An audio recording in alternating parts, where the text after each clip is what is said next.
without a woman or a girl.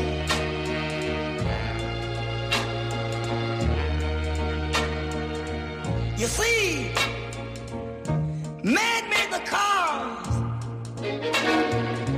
to take us over the road. Man made the train to carry the heavy load. Man made the electric light to take us out of the dark. Man made the boat for the water, like Noah made the ark. This is a man's world. But it wouldn't be nothing without a woman or a girl.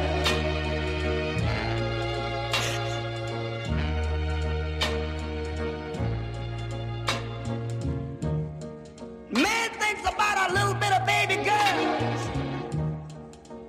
and a baby boys. Man make them happy, 'cause man make them toys. And after man make everything he can, you know that man makes money to buy from other men. This is a man's world, but it wouldn't be nothing, not one little thing without a woman or a girl.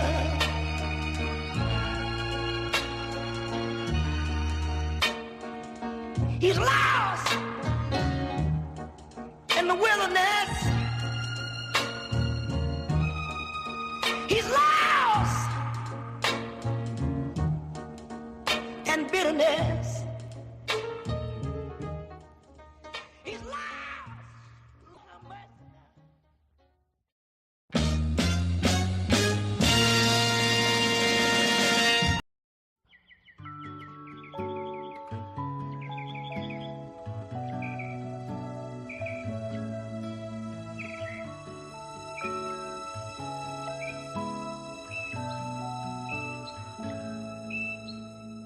Loving you is easy 'cause you're beautiful.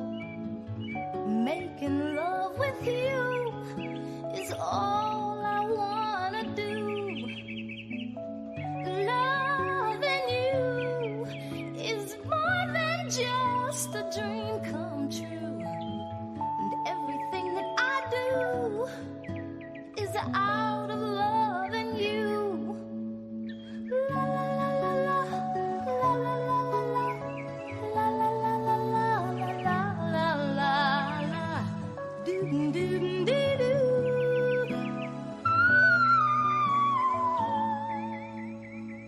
No one else can make me feel the colors that you bring.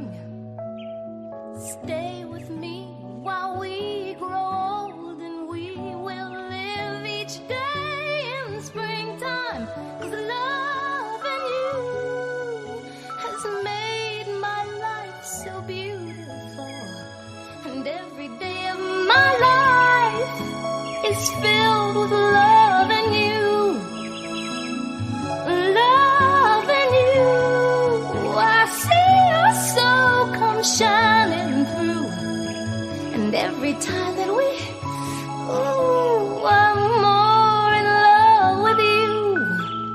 La la la la la, la la la la la, la la la la la, la la la la, doo doo doo doo.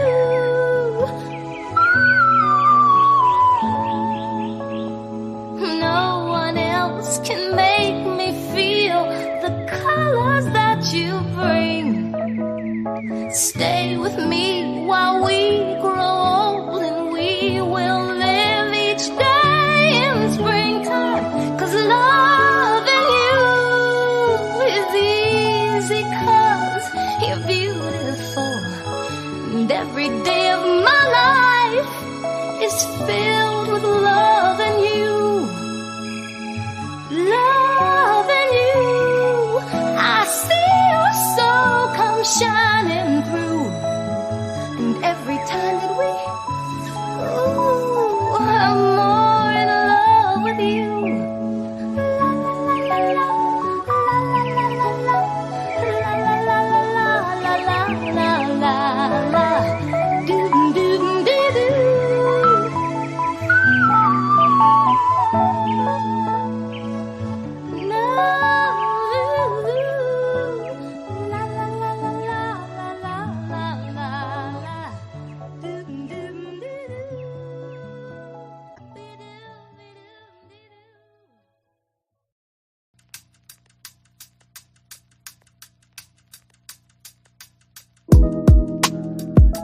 It's not that I don't want you here, yeah. It's something about the way you stare into my eyes. I know that I don't make things clear, no. I fall for you every time I try to resist you. We can get away, palm trees, beach views, ordinary day. All I wanna hear is in the visions on replay. Sit right next to you. I try not to show how I feel about you. Think you wish you away, but we don't really want to. I just wanna get away and sit right next to you. I don't wanna kiss you. Yeah, I just wanna feel you. Feel you. I want you around.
It's like the morning time. Don't wanna wake up, I just wanna stay in bed.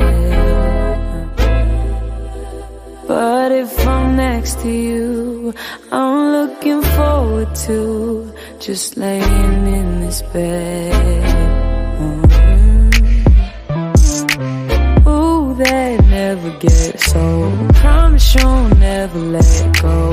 I don't want no one else, so we should be chilling back. Ain't nothing wrong with tell me that, tell me that. Tell me I'm the best I am. I be feeling like yes I am. You know I'm the best I am. You be a fool to not take me as I am. Tell me I'm the best I am. I be feeling like yes I am. You know I'm the best I am. You be a fool to not take me as I am.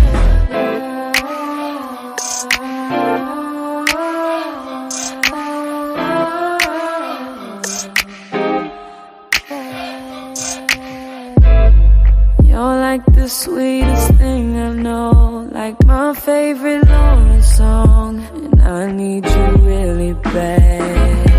Oh, yeah. Don't take me for granted, you'll be regretting it.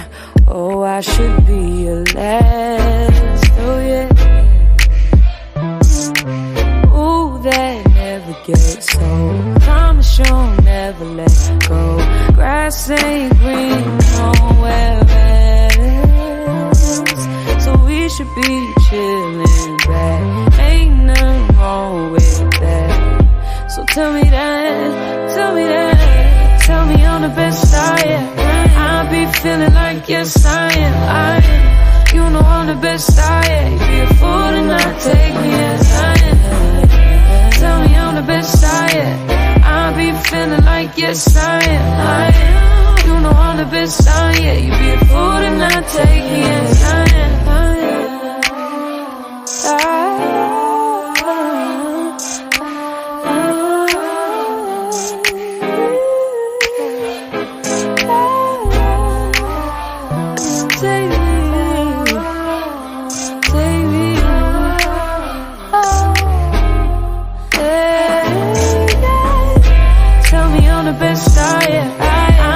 Feeling like yes I am. You know I'm the best I am. Be a fool to not take me as I am. Tell me I'm the best I am. I be feeling like yes I am. You know I'm the best I am. You be a fool to not take me as I am.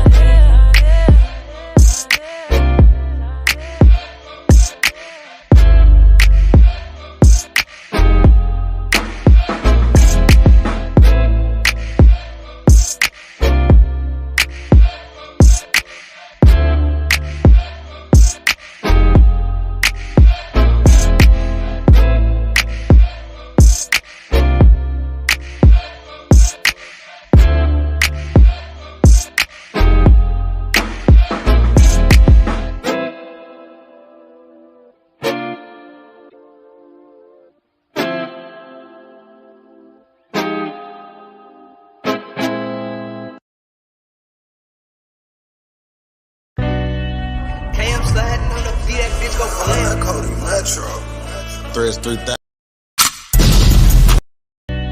Cam sliding on the V, that bitch go blam. Cody Metro. Threads 3000. They doing this bad with Yeah. stuff like this. Damn man. I know my people ain't fighting for this. Martin was fighting for civil rights, but we ain't got human rights. I ain't tryna hear no fall in line, cause you ain't gon' do me right. Martin was fighting for civil rights, but we ain't got human rights.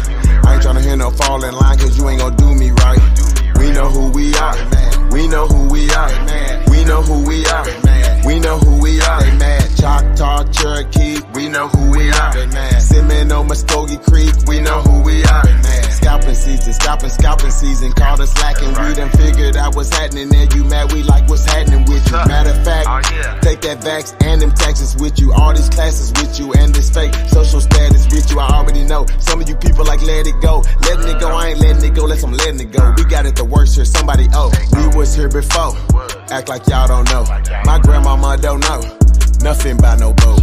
Everything these people told you a lie. Some can't see it, I'm wondering why. They build you, enslave you, and take up your time. Most of the time, they be all in your mind. Lie all the time, so a lot of us blind. We waking up daily, it's almost that time. We know we divine, but why would you try? Y'all ain't superior, why is you lying? I don't need you cause I ain't needy. I don't trust you cause you break treaties. Give you an inch, you get too greedy. Pyramids here don't need no TP. Some speak Algon, some speak Geechee. American blacks, indigenous need G. Threat my life, I still speak free. When they say something in the water, I see what they meant. I do. Y'all remember how they did need G in Flint? That's true. Everybody know the Trail of Tears was through the South. That's right. Historically, blacks been in the South, so what they talking about? We ain't from Africa, I ain't not supporting you. Nah, If you been to jail, why they not deporting you? tell me that. Y'all act like the key to warfare ain't deception. Some of y'all act like y'all just wanna be accepted. I don't know if it's just me, but I don't respect it. I don't know if it's just me, but I don't respect it. What about them dozens of treaties What neglected? about them? And if they ain't neglected, we ain't get the message. Talking about forget everything you think you know.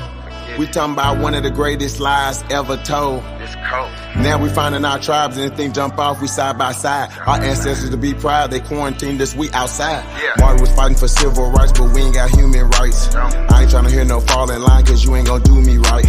Martin was fighting for civil rights, but we ain't got human rights. I ain't trying to hear no fall in line, cause you ain't gonna do me right. We know who we are. We know who we are. We know who we are. We know who we are. They mad. Choctaw, Cherokee, we know who we are. They mad. Seminole, Muskogee Creek, we know who we are. They mad. Martin was fighting for civil rights, but we ain't got human rights.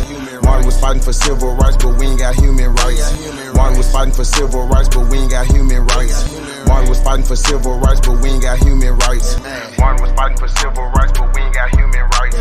Martin was fighting for civil rights, but we ain't got human rights.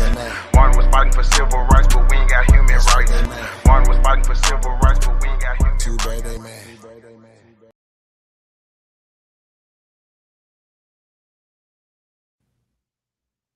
These people are creating a terrible problem in our cities.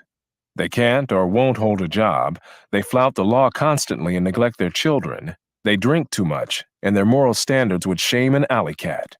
For some reason or other, they absolutely refuse to accommodate themselves to any kind of decent, civilized life. This was said in 1956 in Indianapolis, not about blacks or other minorities, but about poor whites from the South.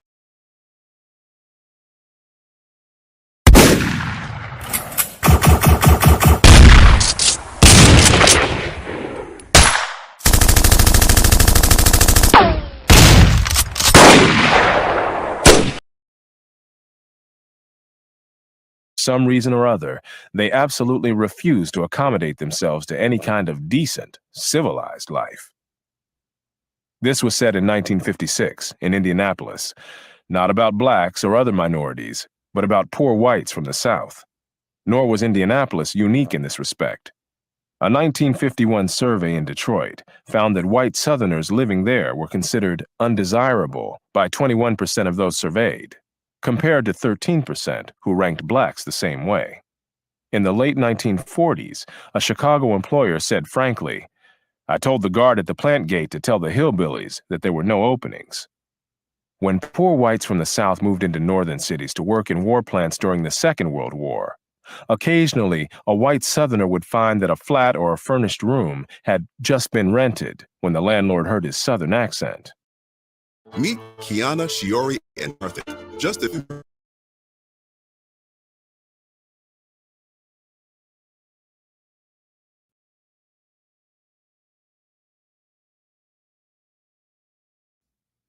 More is involved here than a mere parallel between blacks and Southern whites.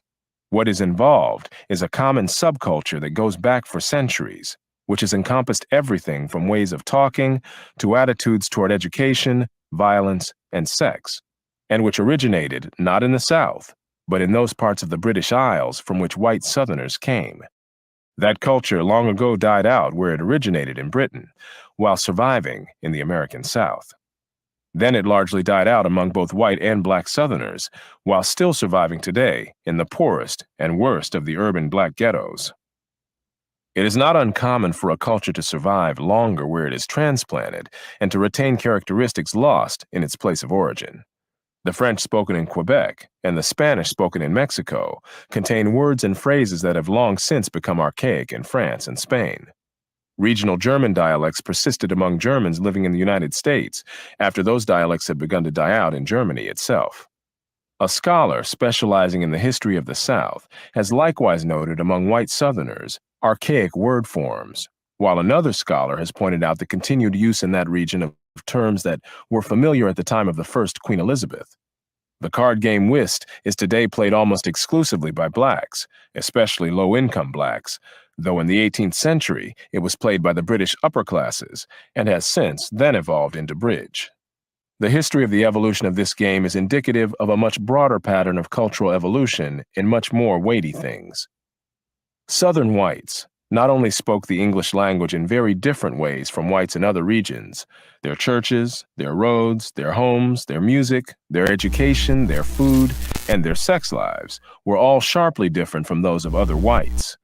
The history of this redneck or cracker culture is more than a curiosity.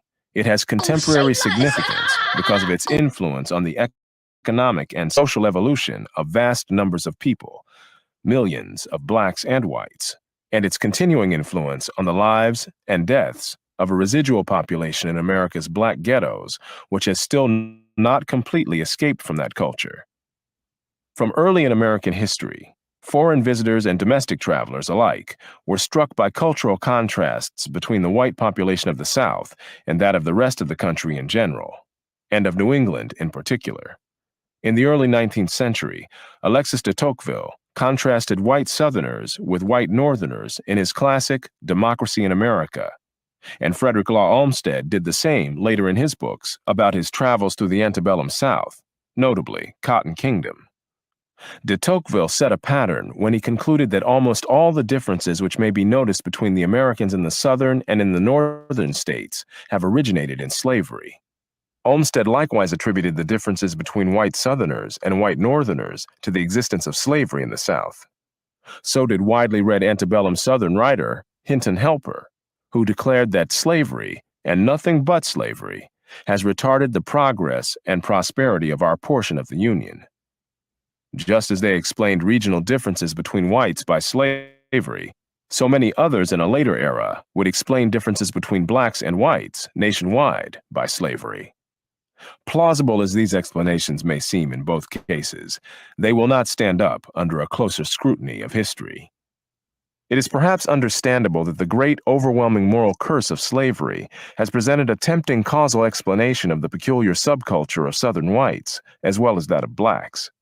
Yet this same subculture had existed among Southern whites and their ancestors in those parts of the British Isles from which they came, long before they had ever seen a black slave.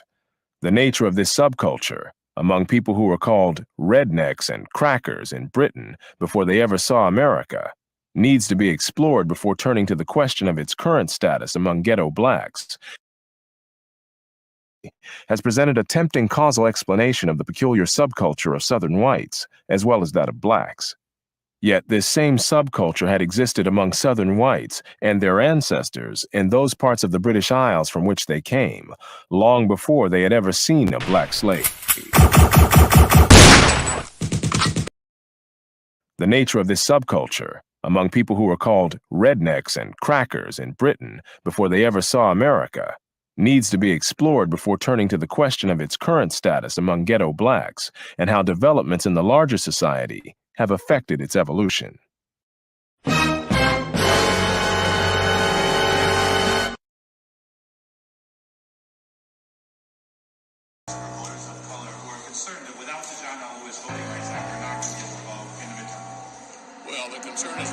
En la ciencia.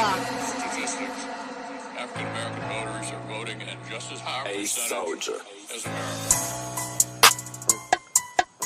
Trey in this bitch. Tom Don, real American. I'm from here, I ain't come here. Yeah.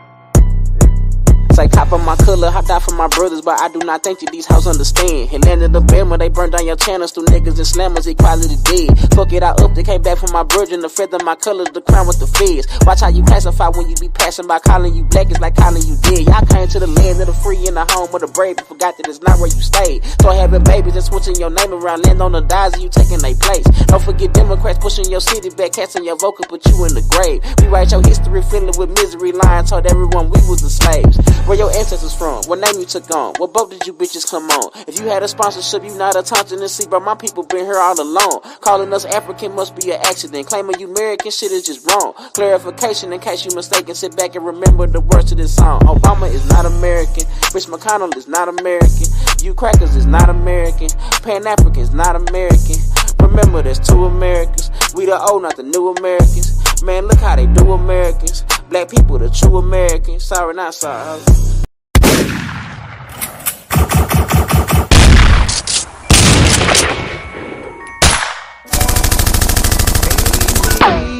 Understand me now. If sometimes you see that I'm mad, don't you know no one alive can always be an angel? When everything goes wrong, you see some bad. But I'm just a soul whose intentions are good. Oh Lord, please don't let me be misunderstood.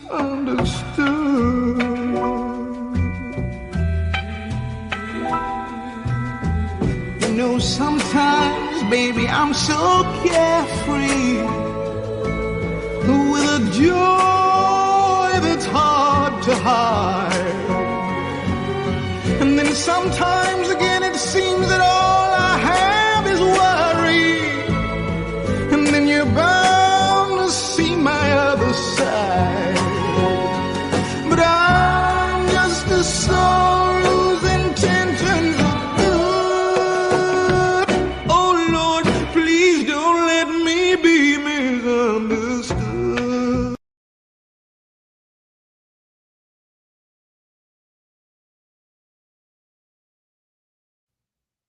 Emigration from Britain, like other migrations around the world, was not random in either its origins or its destinations. Most of the Britons who migrated to colonial Massachusetts, for example, came from within a 60-mile radius of the town of Haverhill in East Anglia. The Virginia aristocracy came from different localities in southern and western England. Most of the common white people of the South came from the northern borderlands of England. For centuries, a no-man's land between Scotland and England, as well as from the Scottish Highlands and from Ulster County, Ireland.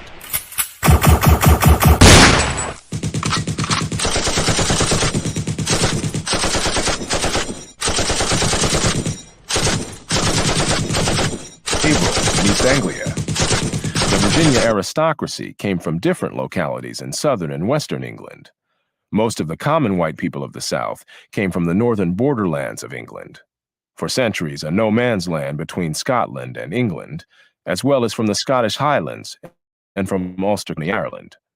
All these fringe areas were turbulent, if not lawless, regions, where none of the contending forces was able to establish full control and create a stable order.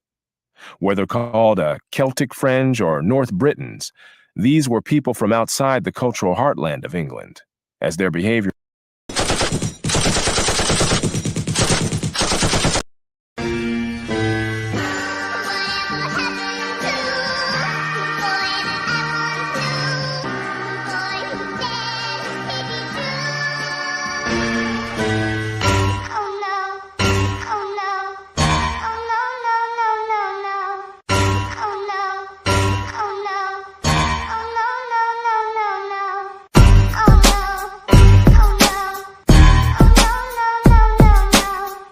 question of its current.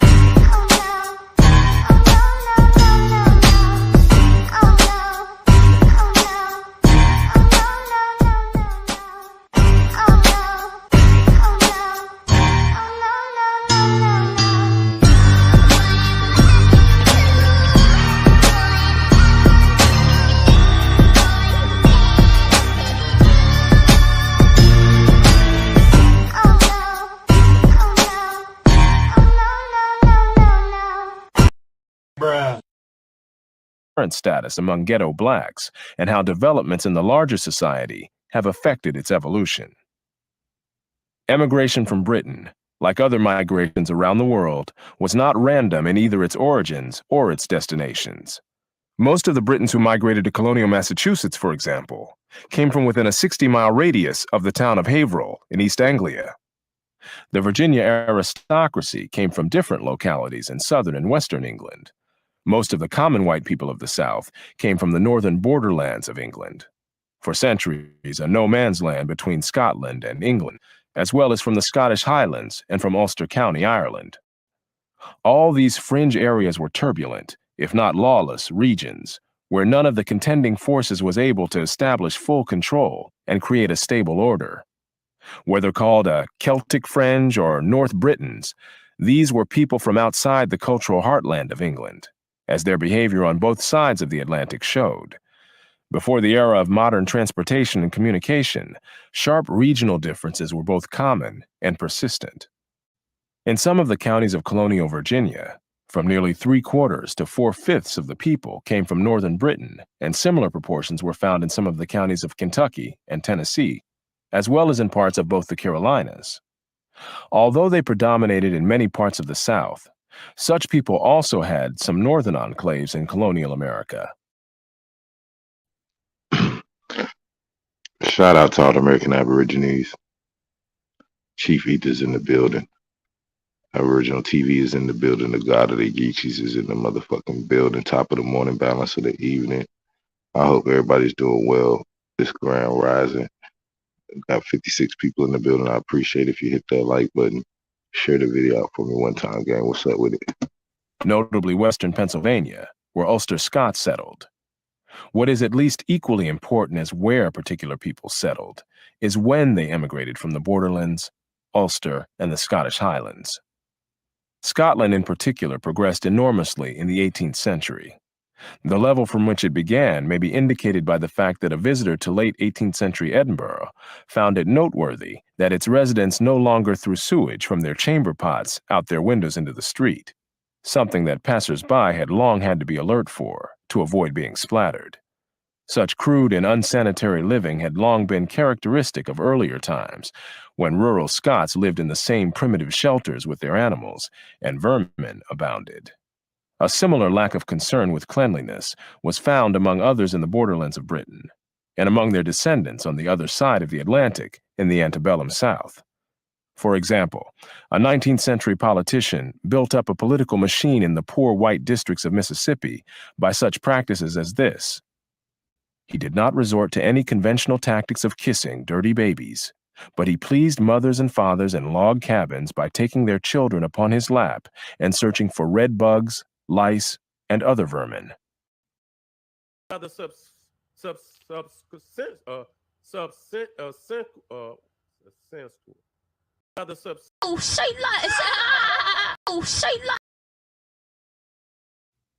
Back in the British political machine in the poor white districts of Mississippi by such practices as this.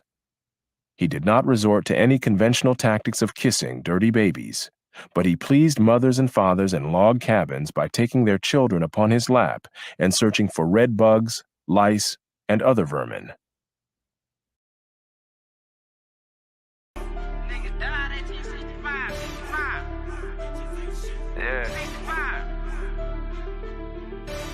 Hey man, all I'm saying is, nigga, you always got something to say.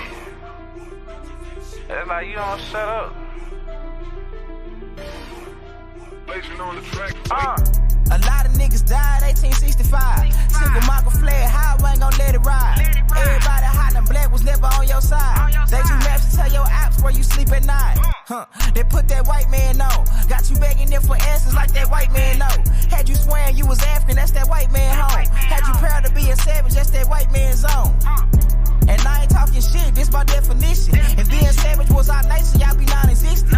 We done took your ass out when we was in them kitchens. Instead of showing you how to live and how to maintain business. White supremacy fake. Only way that shit real is if you do what they say. We the guards of the gate, so when they say they fear God, now you know what they made. Shoot some, move some, shoot some, move some. Put us in the same room, it gon' go down. Hit a nigga with that boom, he gon' go down.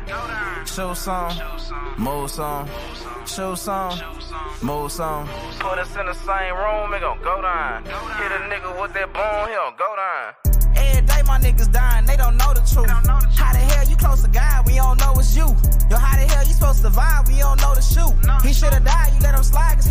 like you. I try to tell them all skin ain't kin. Everybody ain't your partner, everybody ain't your friend. How the hell they supposed to help when they the ones that put you in? They don't struggle how we struggle, they can't get it how we live.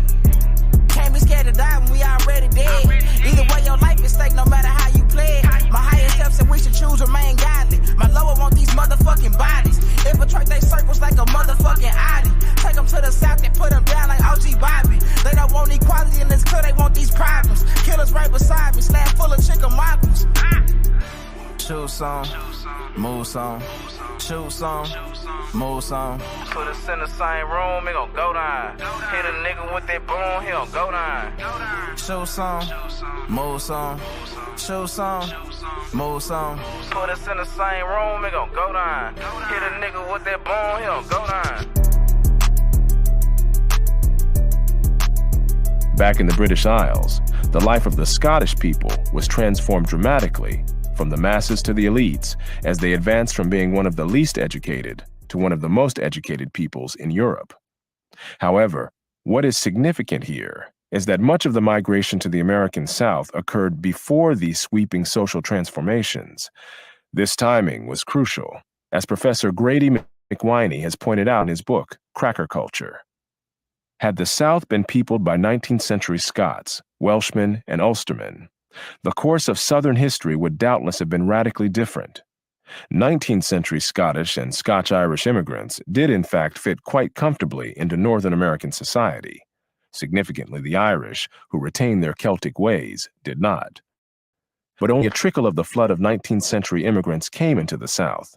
The ancestors of the vast majority of Southerners arrived in America before the Anglicization of Scotland, Wales, and Ulster had advanced very far. In earlier centuries, Scotland was a poor and backward country, like Wales and Ireland, and like the turbulent northern borderlands of England, where the Scots and the English fought wars and committed atrocities against each other for centuries. Local feuding clans and freebooting marauders kept this region in an uproar, even when there were no military hostilities between the English and Scottish kingdoms. Ulster County had a different kind of turbulence, as the English and Scottish settlers there encountered the hostility and terrorist activities of the conquered, dispossessed, and embittered indigenous Irish population. These were the parts of Britain from which most people migrated to the American South, before the political and cultural unification of the British Isles or the standardization of the English language. The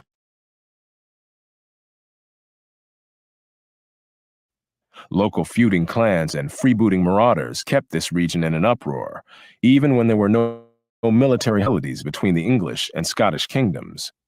Ulster County had a different kind of turbulence, as the English and Scottish settlers there encountered the hostility and terrorist activities of the conquered, dispossessed, and embittered indigenous Irish population. These were the parts of Britain from which most people migrated to the American South, before the political and cultural unification of the British Isles or the standardization of the English language. The rednecks of these regions were what one social historian has called some of the most disorderly inhabitants of a deeply disordered land. Its world of impotent laws, daily dangers, and lives that could be snuffed out at any moment, the snatching at whatever fleeting pleasures presented themselves was at least understandable. Certainly, prudence and long-range planning of one's life had no such payoff in this chaotic world as in more settled and orderly societies under the protection of effective laws. Books, businesses, technology, and science were not the kinds of things likely to be promoted or admired in the world of the rednecks and crackers.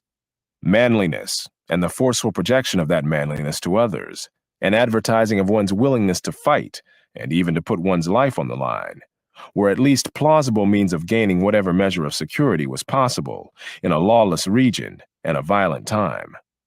The kinds of attitudes and cultural values produced by centuries of living under such conditions did not disappear very quickly, even plausible means of gaining whatever measure of security was possible in a lawless region and a violent time.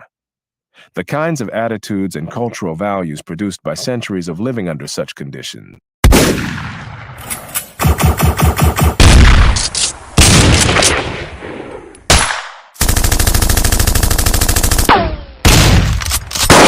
security was possible in a lawless region and a violent time. The kinds of attitudes and cultural values produced by centuries of living under such conditions did not disappear very quickly, even when social evolution in North America slowly and almost imperceptibly created a new and different world with different objective prospects. It's everything you wish for. Your sight.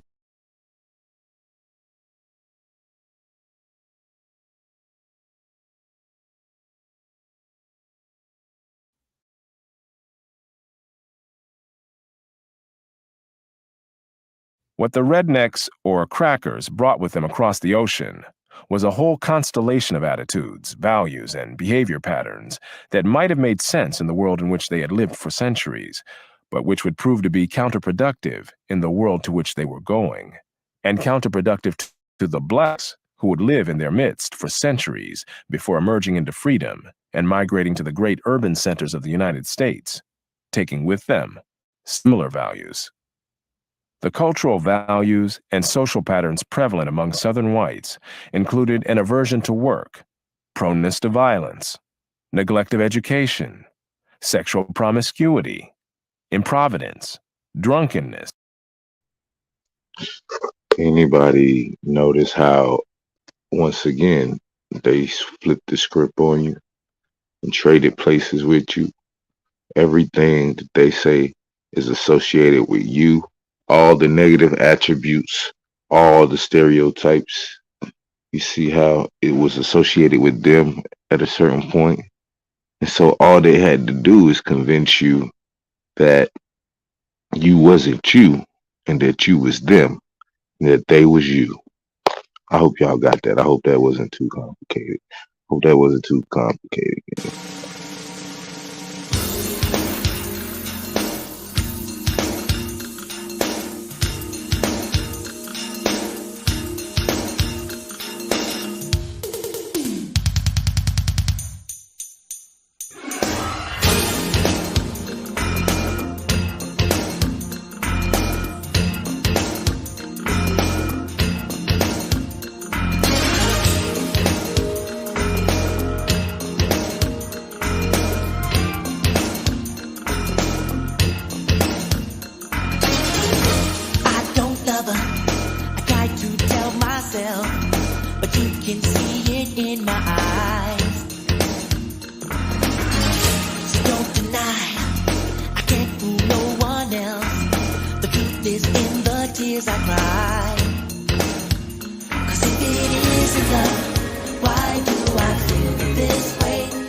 So bad, make me feel so sad inside.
It took my heart, shattered in 1,000 pieces, before I'd ever drop my pride.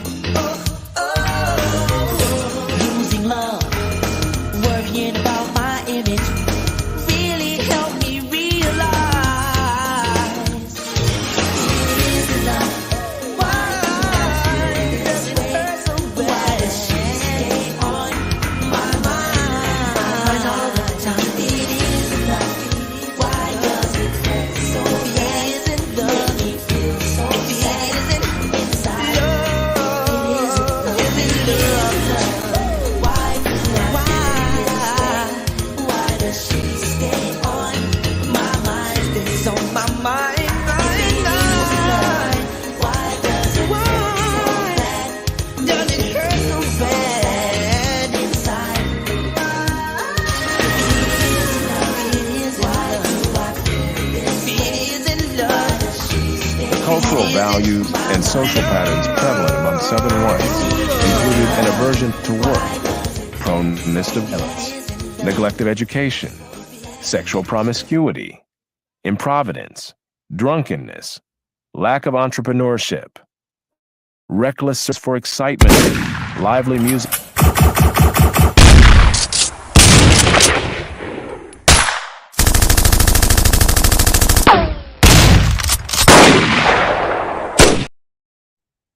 So at what point are you gonna realize that you was the niggas writing about this shit, and they was the niggas who ultimately would steal the shit that you was writing?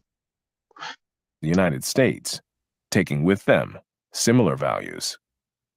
The cultural values and social patterns prevalent among Southern whites included an aversion to work, proneness to violence, Aversion to work. Aversion to work. That mean these niggas don't want to fucking work. These niggas don't want to get no money. They ain't trying to do nothing like that. The sort prone to violence.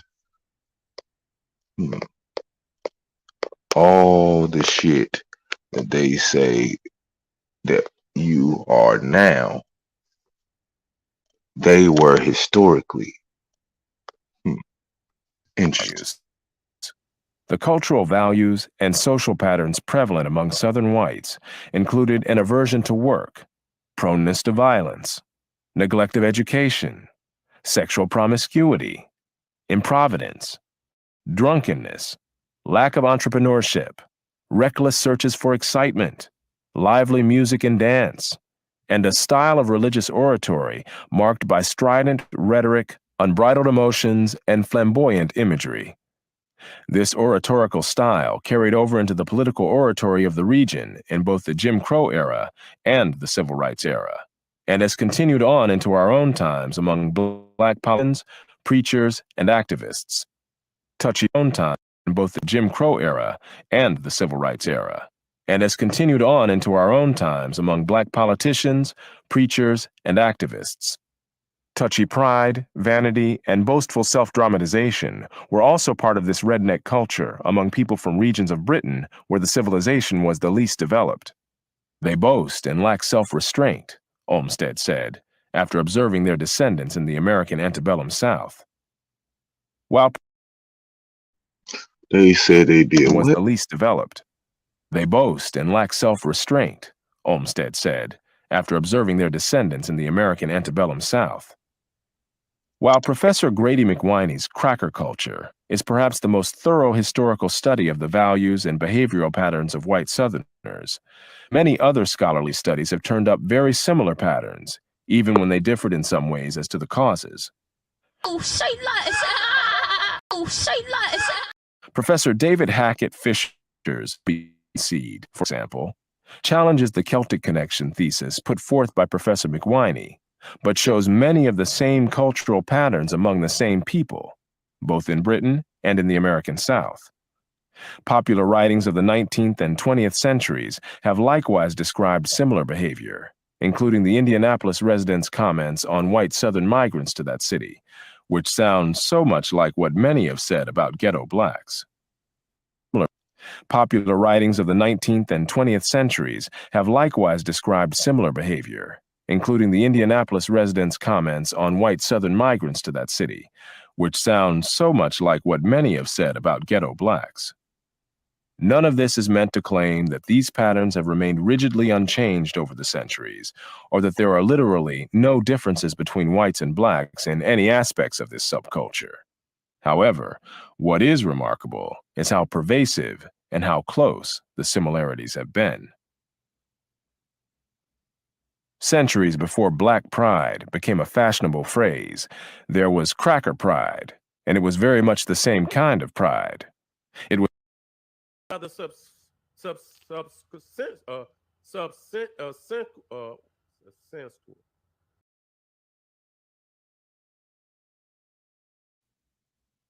Centuries before Black Pride became a fashionable phrase, there was Cracker Pride, and it was very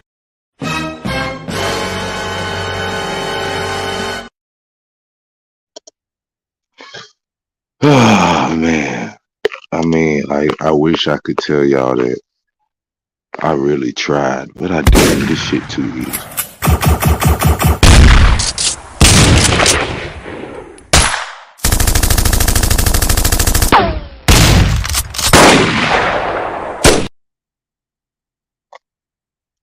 Do y'all not know what the fuck is going on? What? No differences between whites and blacks in any aspects of this subculture. However, what is remarkable is how pervasive and how close the similarities have been. Centuries before Black Pride became a fashionable phrase, there was Cracker Pride, and it was very much the same kind of pride. It was not pride in any particular achievement or set of behavioral standards or moral principles adhered to.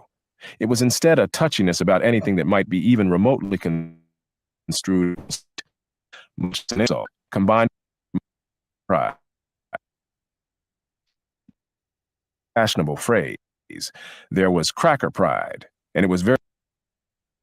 However, what is remarkable is how pervasive and how close the similarities have been. Centuries before Black Pride became a fashionable phrase, there was Cracker Pride, and it was very much the same kind of pride. It was not pride in any particular achievement or set of behavioral standards or moral principles adhered to. It was instead a touchiness about anything that might be even remotely construed as a personal slight, much less an insult, combined with a willingness to erupt into violence over it. New Englanders were back. Does that sound familiar? Does this story sound familiar, yo? Oh my God, they told you that when they called you a nigga, you couldn't stand it. You had to act out all of your side of yourself. You are prone to violence when called the N-word. But nobody ever talks about the C-word. The goddamn big badass C-word. How the fuck did you get these niggas history, gang? I thought y'all was kangs and quangs and shit. How the fuck did you get the history of the fucking Slavs?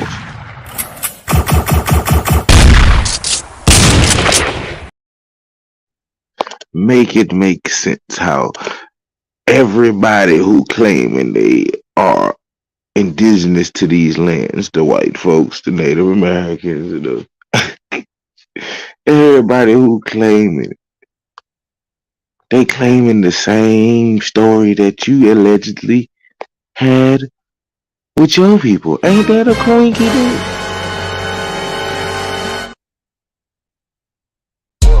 Y'all wanna know why?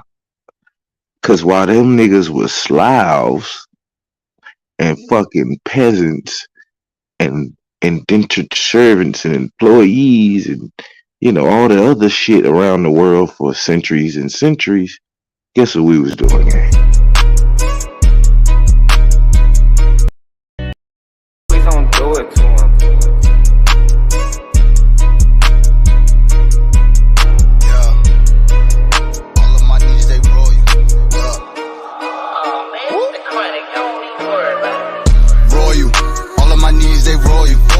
of my needs, they loyal. We ain't the same, we ain't normal. Wait, adore you. Baby girl, I adore you. Pretty face and she loyal. So to fix your crime, girl, you royal. Wait, royal. All of my needs, they royal. All of my needs, they loyal. We ain't the same, we ain't normal. Wait, adore you. Baby girl, I adore you. Pretty face and she loyal. So to fix your crime, girl, you royal. Wait. I just had to catch my breath. I just had to stack my checks. Shorty got ass, God bless. Damn. I just had to stack my chips. I just had to grab my grip. A lot of niggas mad I'm rich. I'ma have to smash they bitch. Pull up in a maxed out fit. VLN on the logo, moving solo with the stick. Block jumping like a pogo, come and pull up on the strip. Told her pull up and get lit, so she pulled up and she stripped. Damn, I don't need all the attention, I just need all of the pension. Ran the bill up like a piston. Wait, told them but they didn't listen. Fuck it, I teach them a lesson. I ain't got time for the stressing. Damn dog, is you kidding me? You know that we aborigines. I don't give a fuck if you feeling me, as long as you watch how you grilling me. My knee G's making history. Brother, some diamonds at Tiffany's. She a carbon queen and she feeling me, so you know she matching my energy. Royal, all of my needs they royal. All of my needs they loyal. We ain't the same, we ain't normal. Wait, adore you. Baby girl, I adore you. Pretty face and she loyal. So to fix your crime, girl, you royal. Wait, royal. All of my needs they royal. All of my needs they loyal. We ain't the same, we ain't normal. Wait, adore you. Baby girl, I adore you. Pretty face and she loyal. So to fix your crime, girl, you royal. Wait, so to fix your crime, girl, you royal. You ain't got time for the low vibes, but you know I'm feeling your vibe. You a black woman, you go God.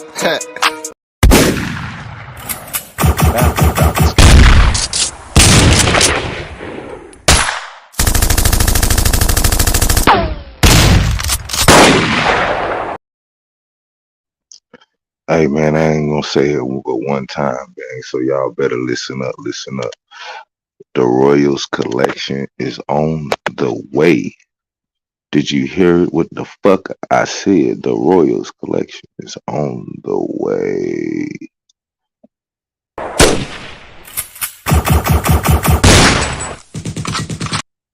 Of pride among crackers. Observing such people, the Yankees could not understand what they had to feel proud about. However, this kind of pride is perhaps best illustrated by an episode reported in Professor McWhiney's Cracker Culture. When an Englishman, tired of waiting for a Southerner to start working on a house he had contracted to build, hired another man to do the job, the enraged Southerner, who considered himself dishonored, vowed, "Tomorrow morn, I will come with men and 20 rifles, and I will have your life, or you shall have mine." In the vernacular of our later times, he had been dissed, and he was not going to stand for it, regardless of the consequences for himself or others. The history of the antebellum South is full of episodes showing the same pattern, whether expressed in the highly formalized duels of the aristocracy or in the no-holds-barred style of fighting called rough and tumble among the common folk, a style that included biting off ears and gouging out eyes. It was not simply that particular isolated individuals did such things. Social approval was given to these practices, as illustrated by this episode in the antebellum South. A crowd gathered and arranged itself in an impromptu ring. The contestants were asked if they wished to fight fair, rough and tumble. When they chose rough and tumble, a roar of approval rose from the multitude. This particular fight ended with the loser's nose bitten off, his ears torn off, and both his eyes gouged out, after which the victor himself, maimed and bleeding, was chaired round the grounds to the cheers of the crowd. This rough and tumble style of fighting was also popular in the southern highlands of Scotland, where grabbing an opponent's testicles and attempting to castrate him by hand was also an accepted practice.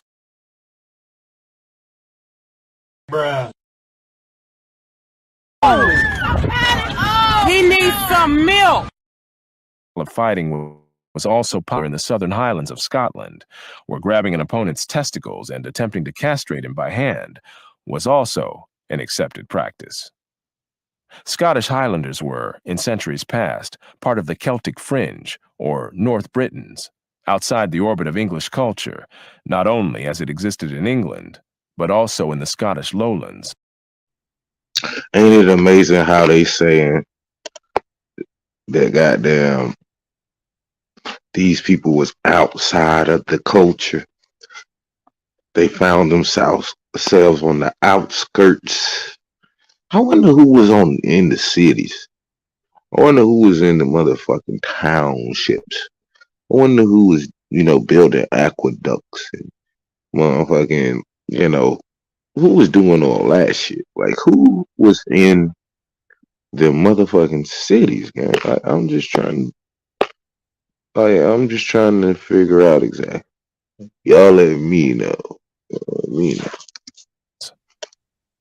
The Highlanders lagged far behind the Lowlanders in education and economic progress, as well as in the speaking of the English language, for Gaelic was still widely spoken by Highlanders in the 19th century, not only in Scotland itself, but also in North Carolina and in Australia, where immigrants from the Scottish Highlands were unable to communicate with English-speaking people, including Lowland Scots who had also immigrated. In the Hebrides Islands off Scotland, Gaelic had still not completely died out in the middle of the 20th century. What is important in the pride and violence patterns among rednecks and crackers was not that particular people did particular things at particular times and places, nor is it necessary to attempt to quantify such behavior. What is crucial is that violence growing out of such pride had social approval. As Professor McWhiney pointed out, men often killed and went free in the South, just as in earlier times they had in Ireland and Scotland. Is that why? Is that what happened? Y'all sent the niggas who is just known to just kill shit, steal shit. Y'all sent them to particular places? Is that what happened? Hey, we just hit at the top of the hour, gang. We got 106 people in the building. I'd appreciate if y'all hit that like button for me. Share the video out for me one time, gang. I appreciate y'all, man. Bang that like button. Can I get a like check? Can I get a like check?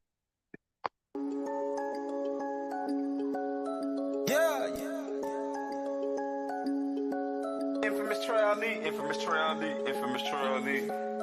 Triple D Tech, bro, you ain't scared about the shit you be talking about? Fuck all that talking, I'm with it. Talk about business. Deep just started, I finished. They say that I'm black, bitch, I'm engine. Fuck your Thanksgiving. Shoot at these races for Christmas. I ain't got no time for no limits. Bitch, I see murder, I'm there for my niggas. Master the pews with no just on the pictures. Came back for my pyramids, free my Egyptians. Disrespect my cook, they ass in a pot. Someone out set, conjure up, I'm in rhyme. Know that they know they act like they forgot. Bitch, we ain't slaves for the children of yacht. Come together, they think that they better. They took out your cheddar, put rats in your camp. Erase your maps, infiltrate snaps. That's how long they been here, act like they can't count. Run them out the block like Freddie Haynes. Out Cliff America. Run them out the block like Freddie Haynes. Out Cliff America. Run them out the block like Freddie Haynes. Out Cliff America. Run them out the block like Freddie Haynes.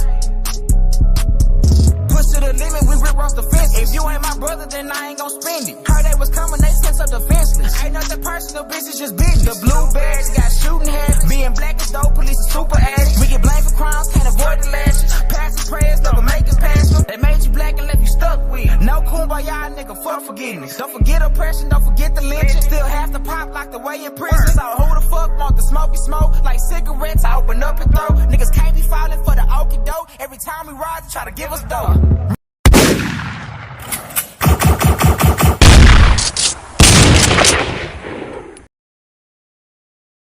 As one observer in the South noted, enemies would meet, exchange insults, and one would shoot the other down, professing that he had acted in self-defense because he believed the victim was armed. When such a story was told in court, in a community where it is not a strange thing for men to carry about their persons deadly weapon, each of the jury feels that he would have done the same thing under similar circumstances, so that in condemning him, they would but condemn themselves. The actions of Southern courts often amazed outsiders, Professor McWhiney said. But what may be even more revealing of widespread attitudes were the cases that never even went to trial. As another study of white Southerners put it, to many rural Southerners, Rather than a set of legal statutes, justice remained a matter of societal norms allowing for respect of property rights, individual honor, and a maximum of personal independence. Any violation of this pattern amounted to a breach of justice, requiring a specific response from the injured party. Upon learning that a youthful neighbor had approached his wife in an overly friendly manner, Robert Leard of Tangipahoa, Louisiana, promptly tracked the young man down and killed him. Under the Piney Woods Code of Justice, anything less would have invited shame and ridicule upon the Leard family.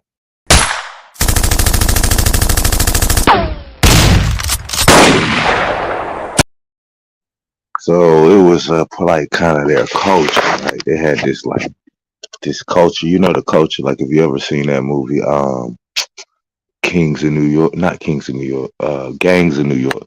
You ever seen that movie, Gangs in New York, right? Go watch that movie. It'll give you kind of a sense, I believe, of what he's explaining about the culture of these immigrants coming over here.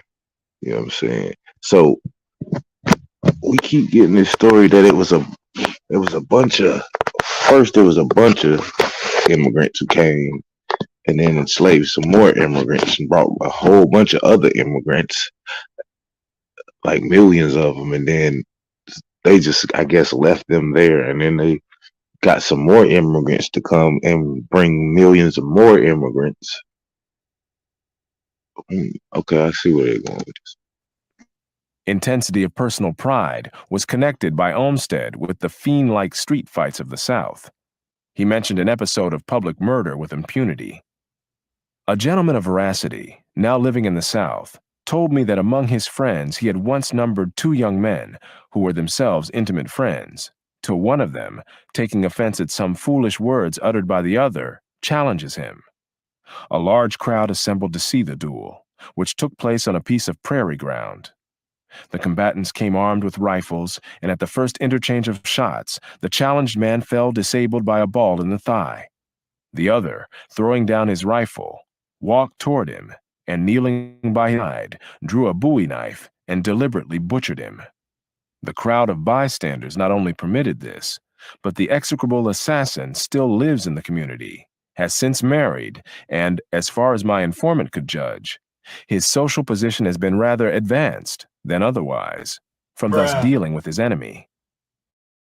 Again, what is important here is not the isolated incident itself, but the set of social attitudes which allowed such incidents to take place publicly with impunity. The knowing what was doing had community approval. More, what is important is not the isolated incident itself, but the set of social attitudes which allowed such incidents to take place publicly with impunity. The killer knowing in advance that what he was doing had community approval. Moreover, such attitudes went back for centuries on both sides of the Atlantic, at least among the particular people concerned. During the era when dueling became a pattern among upper-class Americans, between the Revolutionary War and the Civil War, it was particularly prevalent in the South. As a social history of the United States notes, at least among the particular people concerned. During the era when dueling became a pattern among upper-class Americans, between the Revolutionary War and the Civil War, it was particularly prevalent in the South. As a social history of the United States noted, of Southern statesmen who rose to prominence after 1790, hardly one can be mentioned who was not involved in a duel. Editors of Southern newspapers became involved in duels so often that cartoonists depicted them with a pen in one hand and a dueling pistol in the other. Most duels arose not over substantive issues, but over words considered insulting. At lower social levels, Southern feuds such as that between the Hatfields and the McCoys, which began in a dispute over a pig and ultimately claimed more than 20 lives, became legendary. It has been estimated that, while at least 3/4 of the settlers in colonial New England originated in the lowland southeastern half of Britain, a similarly large proportion of the population of the South originated in the Scottish Highlands, Ireland, Wales, or the northern and western uplands of England. Those arriving from Ireland in colonial times would have been from Ulster County, where Scots and Englishmen settled, since substantial immigration of the indigenous Irish did not begin until near the middle of the 19th century. Radically different cultures could develop and persist during this era, before transportation and communication developed to the point of promoting widespread interactions among people in different regions. In colonial America, the people of the English borderlands and of the Celtic fringe were seen by contemporaries as culturally quite distinct and were socially unwelcome. Mob action prevented a shipload of Ulster Scots from landing in Boston in 1719, and the Quaker leaders of eastern Pennsylvania encouraged Ulster Scots to settle out in western Pennsylvania, where they acted as a buffer to the Indians, as well as being a constant source of friction and conflict with the Indians. It was not just in the North that crackers and rednecks were considered to be undesirables. Southern plantation owners with poor whites living on adjoining land would often offer to buy their land for more than it was worth in order to be rid of such neighbors. Because there were no racial differences to form separate statistical categories for these North Britons and for other whites who settled in the South, or in particular enclaves elsewhere, indirect indicators must serve as proxies for these cultural differences. Names are among these indicators. Edward, for example, was a popular name in Virginia and in Wessex, England, from which many Virginians had emigrated. But the first 40 classes of undergraduates at Harvard College contained only one man named Edward. It would be nearly 2 centuries before Harvard enrolled anyone named Patrick, even though that was a common name in western Pennsylvania, where the Ulster Scots settled. This says something not only about the social and geographic differences of the times, but also about how regionalized the naming patterns were then, in contrast to the fact that no one today finds it particularly strange when an Asian American has such non-Asian first names as Kevin or Michelle.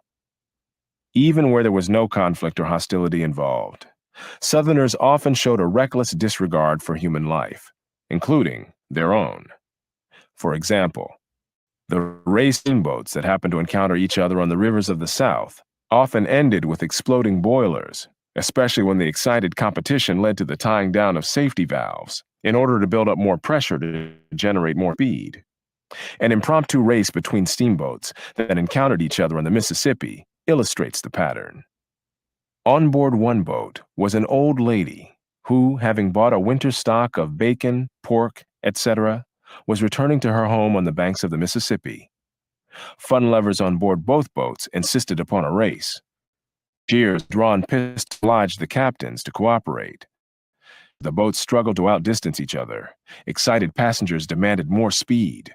Despite every effort, the boats raced evenly until the old lady directed her slaves to throw all her casks of bacon into the boilers. Her boat then moved ahead of the other vessel, which suddenly exploded. Clouds of splinters and human limbs darkened the sky. On the undamaged boat, passengers shouted their victory. But above their cheers could be heard the shrill voice of the old lady crying, "I did it! I did it! It's all my bacon!" On the Mississippi and other western rivers of the United States as it existed in the early 19th century, it has been estimated that 30% of all the steamboats were lost in accidents. Part of this may have been due to deficiencies in the early steamboats themselves, but much of it was due to the recklessness with which they were operated on southern rivers. The comments of a fireman on a Mississippi steamboat of that era may suggest why a river voyage was considered more dangerous than crossing the Atlantic, at a time when sinkings in the Atlantic were by no means rare. Talk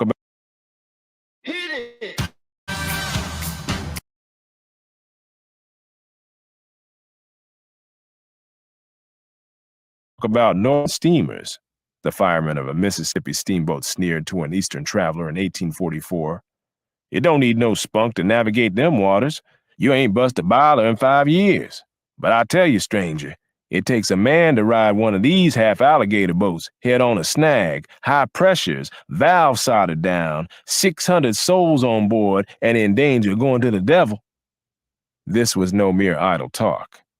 Among the steamboat explosions in the South, one on the Mississippi in 1838 killed well over 100 people, and another near Baton Rouge in 1859 killed more than half of the 400 people on board and badly injured more than half the survivors. Southerners were just as reckless on land, whether in escapades undertaken for the excitement of the moment or in the many fights and deaths resulting from some insult or slight among people touchy about their honor and dignity. Again, all of this went back to a way of life in the turbulent regions of Britain from which white Southerners came. Nor is it hard to recognize in these attitudes clear parallels to the behavior and attitudes of ghetto gangs today, who kill over a look or a word or any action that can be construed as dissing them, or aids undertaken for the excitement of the moment or in the many fights and deaths resulting from some insult or slight among people touchy about their honor and dignity. Again, all of this went back to a way of life in the turbulent regions of Britain from which white Southerners came. Nor is it hard to recognize in these attitudes clear parallels to the behavior and attitudes of ghetto gangs today, who kill over a look, a word, a reaction that can be construed as them. Pride had yet another side to it. Among the definitions of a cracker in the Oxford Dictionary is a braggart, one who talks trash in today's vernacular, a wisecracker. More than mere wisecracks were involved, however. The pattern is one said by Professor McWhiney to go back to descriptions of ancient Celts as boasters and threateners, and given to bombastic self-dramatization. Examples today come readily to mind, not only from ghetto life and gangsta rap, but also from militant black leaders, spokesmen, or activists. What is painfully ironic is that such attitudes and behavior are projected today as aspects of a distinctive black identity, when in fact, they are part of a centuries-old pattern among the whites in whose midst generations of blacks lived in the South.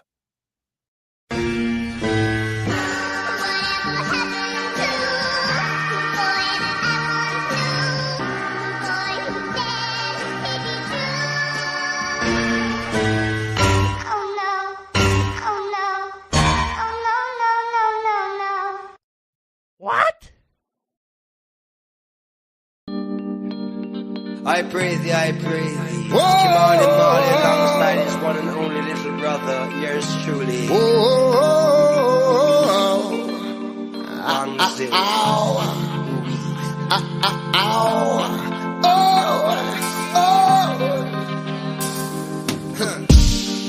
We're living a battle, yes,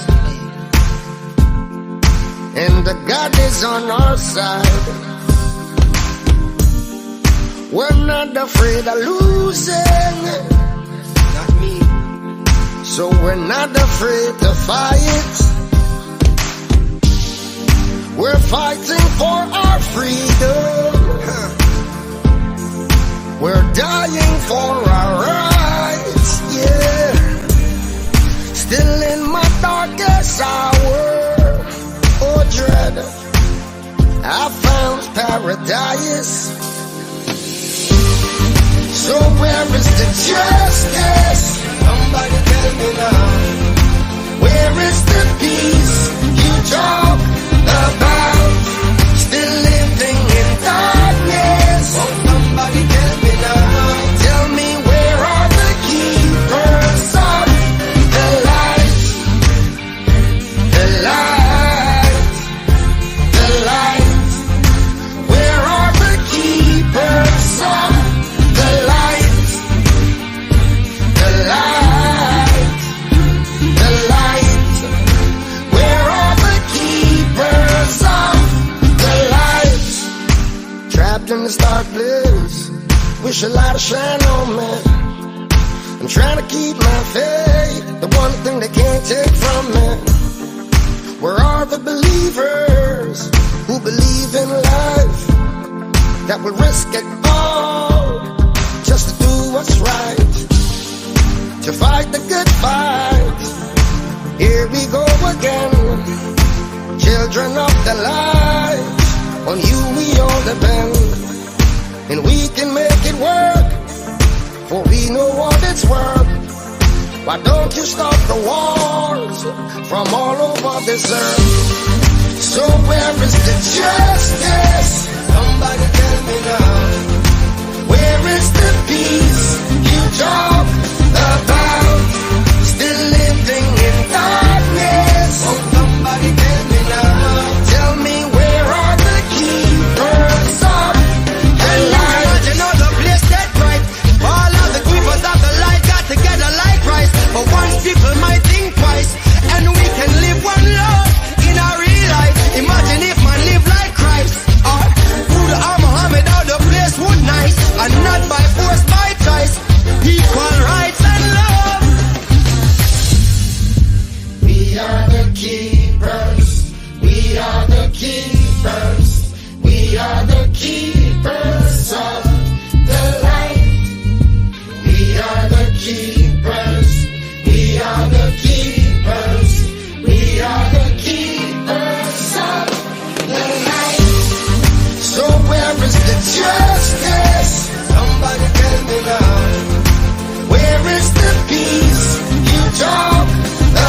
behavioral patterns much.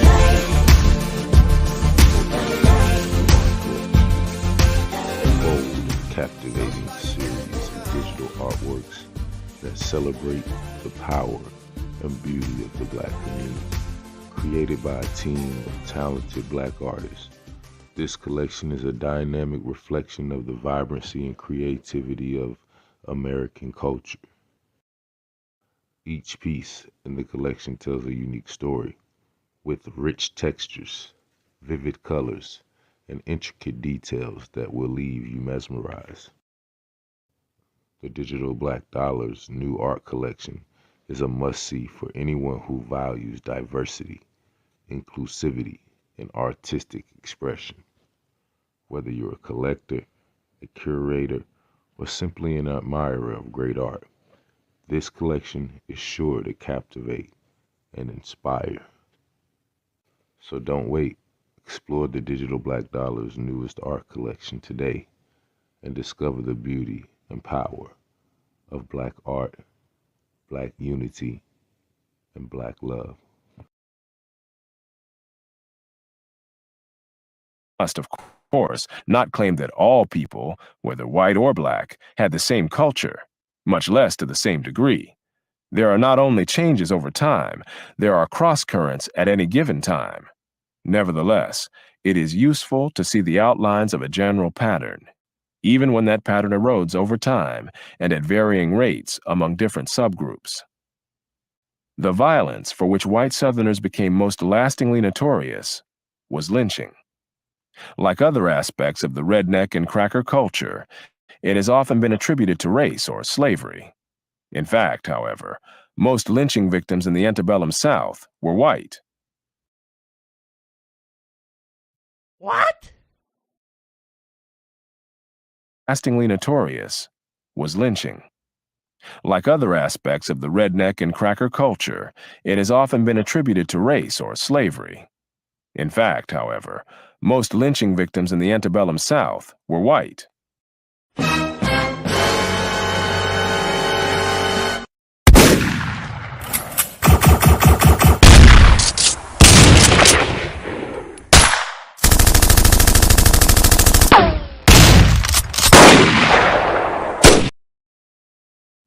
Economic considerations alone would prevent a slave owner from lynching his own slave or tolerating anyone else's doing so. It was only after the Civil War that the emancipated Blacks became the principal targets of lynching. Lynching a slave or tolerating anyone else's doing so. It was only after the Civil War that the emancipated Blacks became the principal targets of lynching.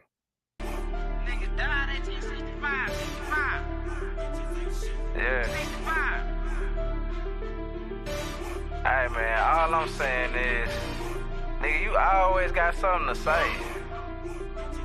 It's like you don't shut up. On the track.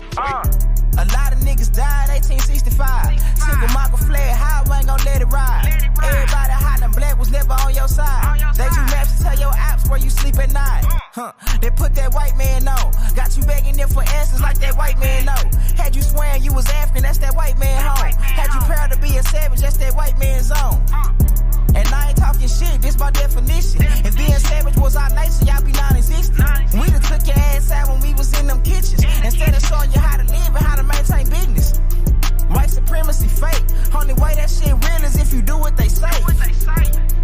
We the guard to the gate. So when they say they fear God, now you know what they made.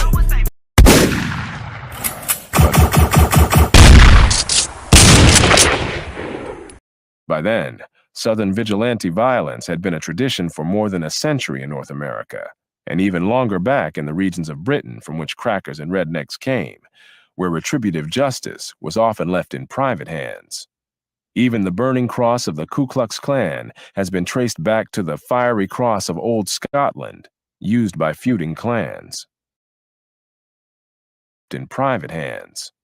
Even the burning cross of the Ku Klux Klan has been traced back to the fiery cross of Old Scotland, used by feuding clans. Observers of the white population of the antebellum South often commented not only on their poverty, but also on their lack of industriousness or entrepreneurship. A contemporary characterized many white Southerners as too poor to keep slaves and too proud to work.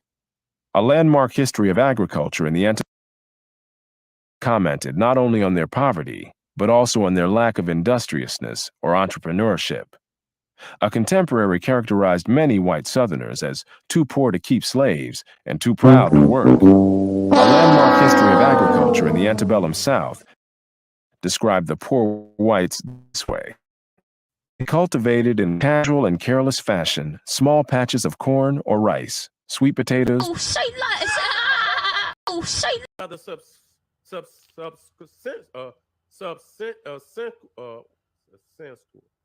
to keep slaves and too proud to work. A landmark history of agriculture in the antebellum South described the poor whites this way. They cultivated in a casual and careless corn or rice, sweet potatoes, cowpeas, and garden products. Rice. They cultivated in a casual and careless fashion small patches of corn or rice, sweet potatoes, cowpeas, and garden products. Women and children did a large part of the work. The men spent their time principally in hunting or idleness. The men were inveterate drunkards, and sometimes the women joined them in drinking inferior whiskey. Licentiousness was prevalent among them. The men were quarrelsome. Men spent their time principally in hunting or idleness. The men were inveterate drunkards, and sometimes the women joined them in drinking inferior whiskey. Licentiousness was prevalent among them. Among their equals, the men were quarrelsome and inclined to crimes of violence. The poor whites were densely ignorant. Their labors tended to be intermittent, often when they were pressed for money rather than a steady employment career. Frederick Law Olmsted called it lazy poverty, with whatever work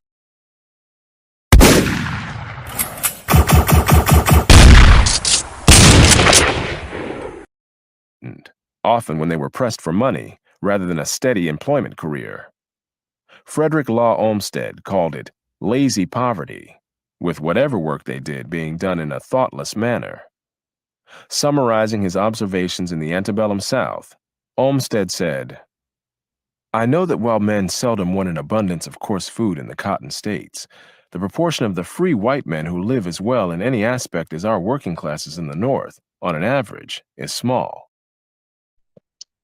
Hold the fuck on. What did you work say? They did being done in a thoughtless manner.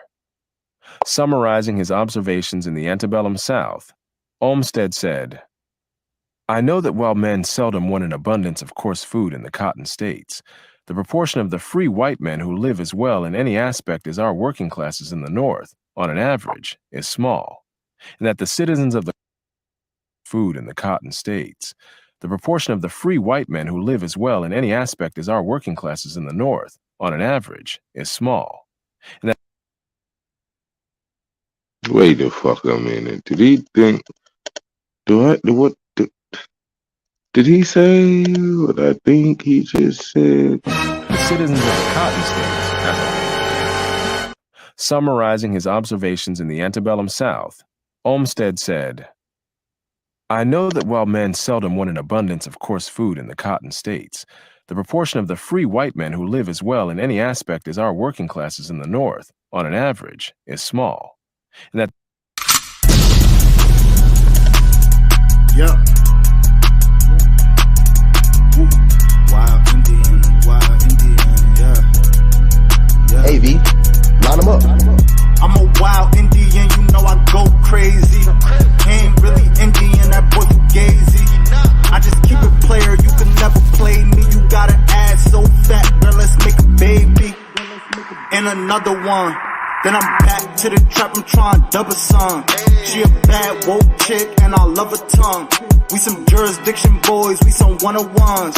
Look, don't compare me to no Martin dog, I'm like Malcolm X.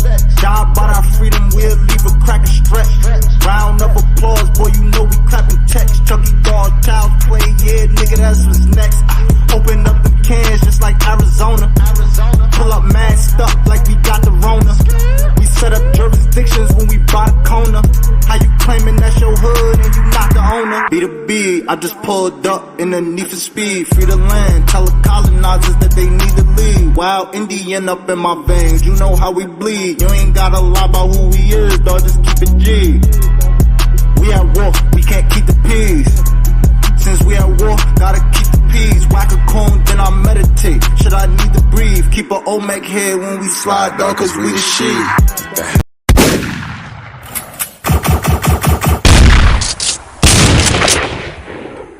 From South, Olmsted said, I know that while men seldom have an abundance of coarse food in the cotton states, the proportion of the free white men who live as well in any aspect as our working classes in the North, on an average, is small, and that the citizens of the cotton states, as a whole, are poor.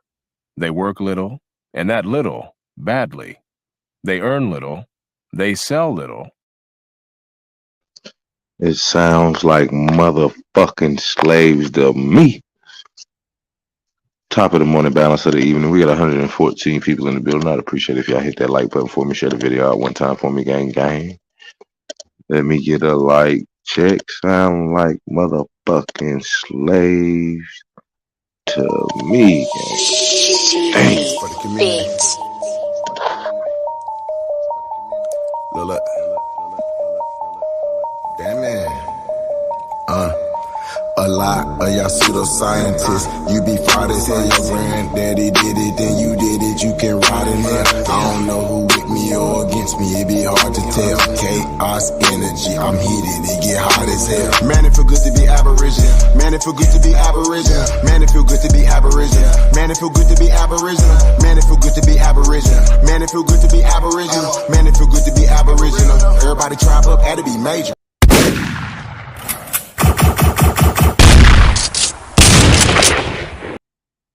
And that the citizens of the cotton states, as a whole, are poor. They work little, and that little, badly. They earn little, they sell little, they buy little, and they have little, very little, of the common comforts and consolations of civilized life. Their destitution is not material only, it is intellectual. But the whole time they talking about these niggas going through that, guess what we got? Just take a guess, guys. Just take a guess on what the niggas had at this time.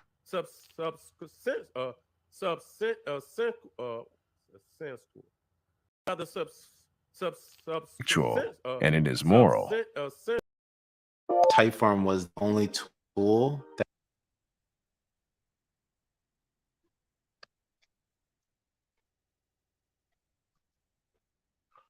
What did the niggas have while they was going through all this, gang? I'm trying to figure what was going on with the niggas.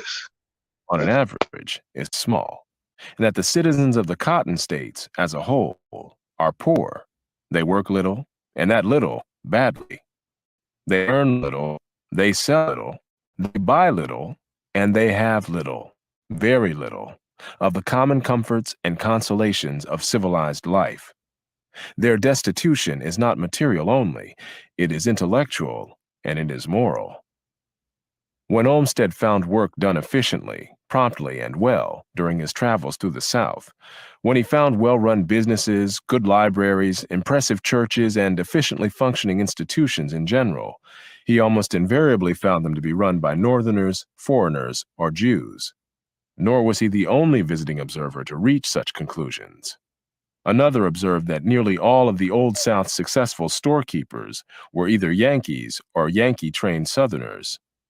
A French visitor said that when you saw a plantation in better condition than others, you would often discover that it was owned by someone from the North. A history of Southern agriculture presented this picture of North Carolina in the early 18th century. Many of the inhabitants were rough borderers who lived a crude, half-savage existence. Some were herdsmen, dependent mainly on the product of the range, and under the culture presented this picture of North Carolina in the early 18th century. I want y'all to listen. Listen, Linda, listen. They They told you you was fucking Toby, bitch. You Toby. And you played Toby. The Reading Rainbow nigga got you to play Toby game. This is fucking, it's amazing. It really is. It's amazing. The sophistication and the complete idiocracy. It's amazing.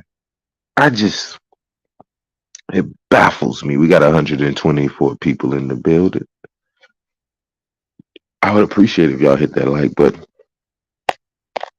Try to go get 150 people in the building real quick. If you haven't been to DBD store.shop today, then you have done yourself a disservice, gang. I don't know what to tell you. If you haven't signed up and became a member yet, got you some free points. I don't know what are you doing. Today, all things going the way we need them to go, then I will finish the loyalty program today and post it up on the website. All the ways that y'all can earn points so that y'all can get free art. And so with that being said, make sure y'all tap in, make sure y'all signed in, as well as make sure if you purchased art already, make sure that you send me a DM or something, get in contact with me if you have my number, so I can appropriate your proper points to you so that you can redeem them in our store. All right. With that being said, let's continue, gang. You would often discover that it was owned by someone from the North. A history of Southern agriculture presented this picture of North Carolina in the early 18th century. Many of the inhabitants were rough borderers who lived a crude, half-savage existence. Some were herdsmen, dependent mainly on the product of the range and under the necessity of eating meat without bread. Now, they say this is North Carolina. Now, if I show y'all what was going down around them times, building up around them times and the shit they was building, don't sound like these niggas was doing it. But anywho, in the early 18th century, many of the inhabitants were rough borderers who lived a crude, half-savage existence. Crude, half-savage? Crude and half-savage existence, goddammit. God damn.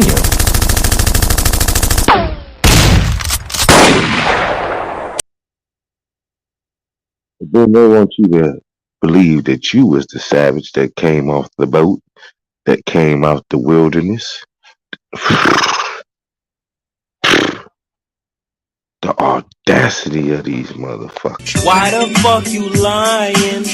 Why you always lying? Oh my god, stop your fucking lying. Inhabitants were rough borderers who lived a crude, half-savage existence. Some were herdsmen, dependent mainly on the product of the range and under the necessity of eating meat without bread. There were also many thriftless and lazy families who had been attracted to the country by the mild climate and the ease with a bare livelihood could be obtained by hunting and fishing, raising a little corn and a few head of swine, and possibly a cow or two on the range. On the other hand, there were small farmers, many of northern or European extraction, living industrious and thrifty lives amidst a rude abundance and considerable diversity of food supplies. They maintained good-sized herds of cattle, swine, and sheep, and the women made butter and cheese. Borderers, at that point, would refer to people from the borderlands of Britain, those included in what Professor McWhiney and others have called the Celtic Fringe, and what Professor Fisher called North Britons. While the making of butter and cheese might seem to be an unremarkable activity in most rural communities, butter and cheese making by these farm non-Southerner origins was in fact exceptional in the South.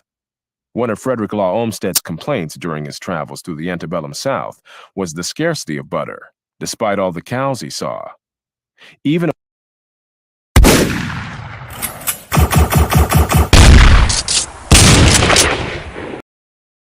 among plantation owners, he said, niggas had cows and no butter. Slaves, cows, and no butter. How you got slaves and cows?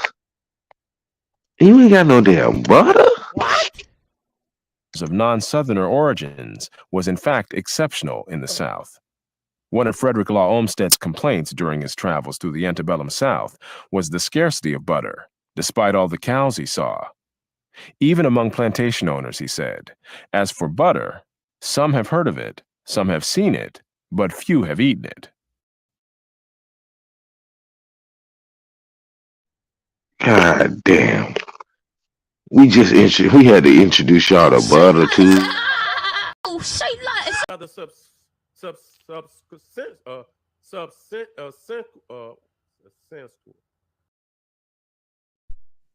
Hard data support his conclusions about the scarcity of butter in the antebellum South, despite an abundance of cows.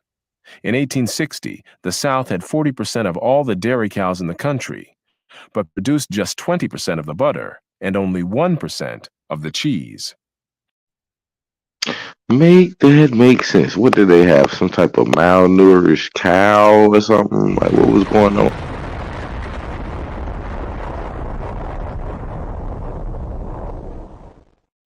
As a study of antebellum Southern agriculture noted, attempts to stimulate greater attention to commercial production were futile, and even the bluegrass regions imported a large proportion of the cheese consumed.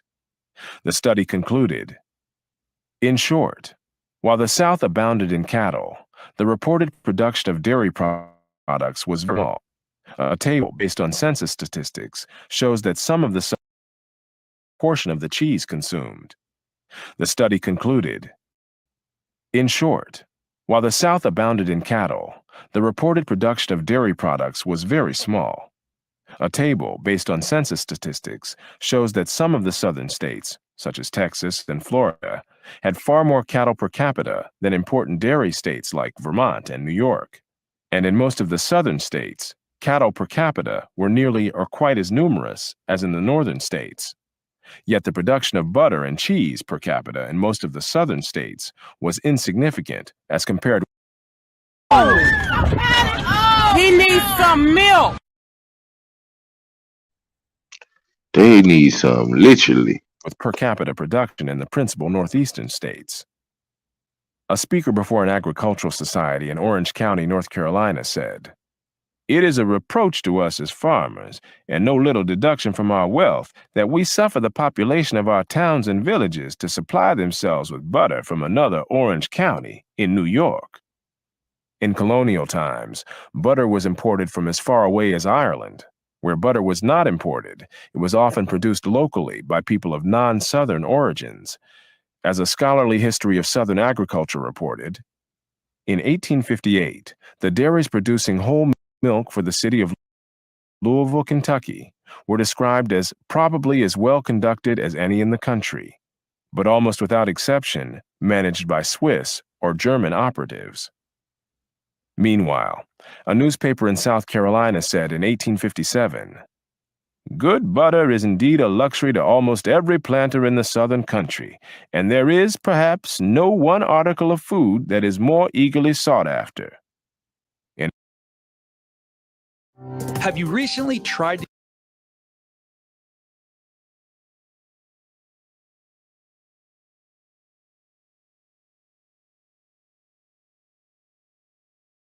In antebellum, likewise of good, saying quality available in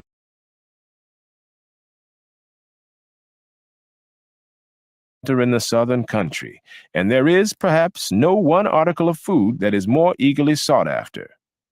In antebellum Virginia, a Richmond newspaper likewise complained of the scarcity of good butter, saying that the quality of butter available in the local market would hardly be thought good enough to grease a cartwheel. When considering legislation to try to remedy the situation, a member of the Virginia legislature attributed the poor quality of that state's butter to the carelessness with which Virginia farmers prepared it. One reason for the contrast between the abundance of butter and cheese produced by German farmers in states like Wisconsin, for example, and the scarcity of butter and cheese south was that German farmers, wherever they were located, tended to build fences and huge barns for their livestock, and to feed them there during the winter. Southerners more often let their cows and hogs roam freely during the winter, even though this meant that in the spring they turned up half-starved and it took the summer for them to put on normal weight. This, too, was a continuation of patterns found among their ancestors in the British Isles and was part of a more general pattern of carelessness. Many other observers noticed the broken fences and the stunted cattle running at large, unfed and unprotected. Their manure was put to no use. Artificial pasture long remained a rarity, and few farmers stored feed for the winter. In Virginia, a French traveler of the late 17th century saw poor beasts of a morning all covered with snow and trembling with the cold. But no forage was. They eat the bark of the trees because the grass was covered. Wild animals, wolves, bears, and savage dogs attacked the helpless cattle and made the raising of sheep difficult. Germans were better able than Southerners to milk their cows regularly and prepare dairy products, while cows owned by Southerners were more likely to run dry after calves were weaned. A contemporary observer said that even Southern farmers with many cows will not give themselves the trouble of milking more than will maintain their family. As late as the 1930s, a scholar studying the geography and economy of the South wrote, "The close attention to duty, the habits of steady, skillful routine accepted by butterfat producers of Wisconsin as a matter of fact, are traits not yet present in Southern culture." At that point, the Southern states, with 26% of the country's dairy cows, produced just 7% of processed dairy products such as butter, cheese, ice cream, and condensed milk. There was a similar contrast between German farmers and Southern farmers when it came to clearing land for farming back in pioneering days.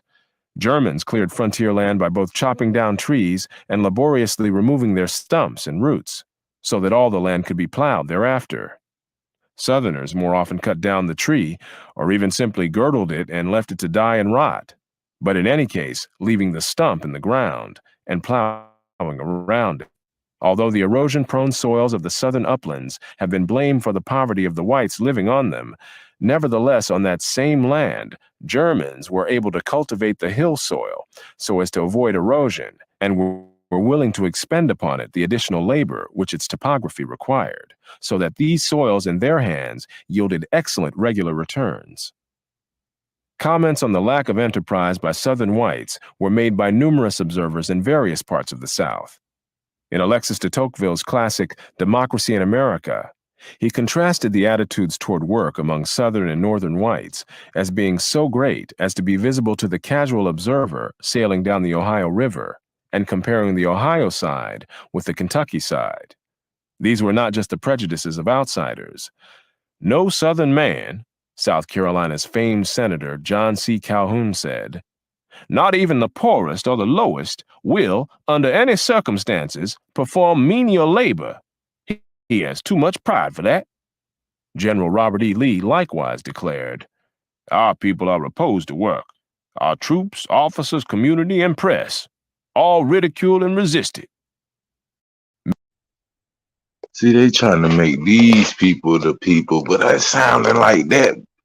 That sounded like goddamn Paw and them talking, goddamn. That sound like Paw and them talking about them goddamn people.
But I still love my man with my body and soul.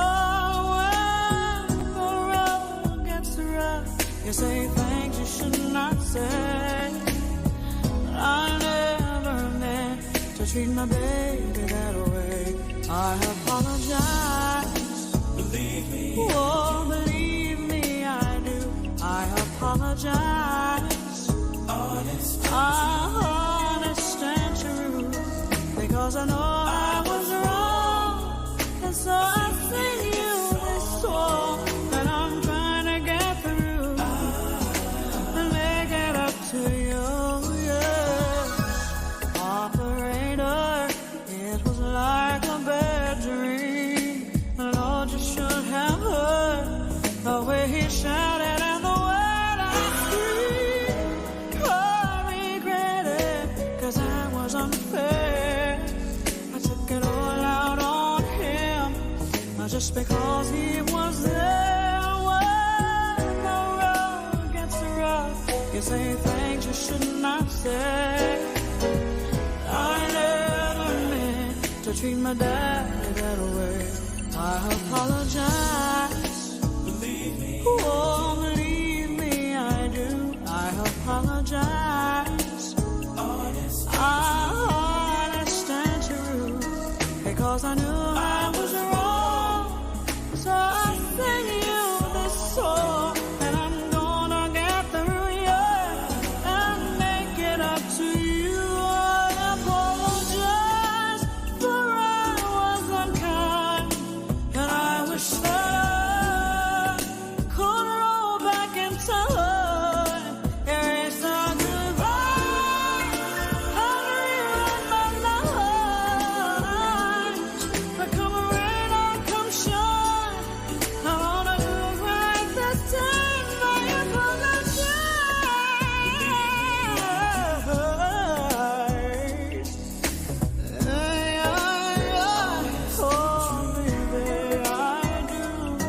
Because I know I was wrong, and so I sing you my song, yeah. I apologize, yeah. I apologize, oh yes, because I know I was wrong, and so I sing you this song, and I need to get the root of you, yeah. Believe me, oh, listen, oh, baby, I'm talking to you right now, I'm talking to you. Rise. We finally got tech support in the building. Although Yes. What's going on, Big House? Yes, I sir. can't say I've had actually needed tech support that day. I don't know what the fuck is going on. I guess I gotta get up early in the morning in order Yeah, it to. seems like you're doing good, 2 hours there, no interruption. Yeah. See, that's the That's type of thing. The alternator don't kick in until after 12. So as long as you ain't got that alternator hooked up, we good. I got up before goddamn the dude I work for the dude who be fucking up my goddamn stream. That's all that happened, I think. I think I'm up too early. I done set, usually they be expecting me to be up this early if I was on the East Coast, but lately I've been having to get in where I fit in. Now I'm up early again, and all of a sudden, shit just working all of a sudden. Um, Real quick, we got 130 people in the building, gang. I appreciate everybody showing up, man. Once again, we are still free, gang. I don't know what's going on after today. I'm just gonna let it ride, you know. I would just act like it doesn't happen. You know what I'm saying? Yeah, it might have been a mistake, bro. For real, for real. You know, like I said, they already got you targeted. So it's like they just on your ass. That's um I want to send out an announcement. I thinking on relocating Dallas area. Um, me and my son, we looking to move around this a bit after the summer. So if anyone have any I looking to open up another restaurant, a restaurant. we sell ital and whole whole veggie vegetable and fruit salads and things like that. This is what I'm looking to do. I look to open up another restaurant here. I'm not doing it for long. I just want to do a startup. That's basically all I want to do. I just see my happiness and my adventures coming into doing startup things and then moving on because I get bored easy. You know what I'm saying? So, if anyone out in the Dallas area, DFW area, I'm gonna be coming up there around summertime, waiting on my son to come up out of this area out here, school and things. Oh yeah, come out to Dallas, and if it's any reaching hands that's looking to do any business opportunities, I'm gonna be available, and I wouldn't mind we getting started on some restaurants. I looking for locations now, but let we do some business together, and then after that, after I get that thing started and try to get people going on in Dallas, I'm gonna try to push off the different states and areas to do some personal communing with the people and try to help them go out and get them business started off. Um, One thing that we're gonna have to be conscious on if I come into your area, you're gonna have to be fending for me because I'm not, from that area. You ain't gonna really have to worry about putting no bread or nothing in my pocket. I'm gonna have my own. But far as just have some ideas together, set up what you can set up and not to be coming through trying to get shit together for my people on this line however way I can. I'm not the all, but I am try to do what I can. You know what I'm saying? But yeah, big up to my boy App Power, App TV, Bliss.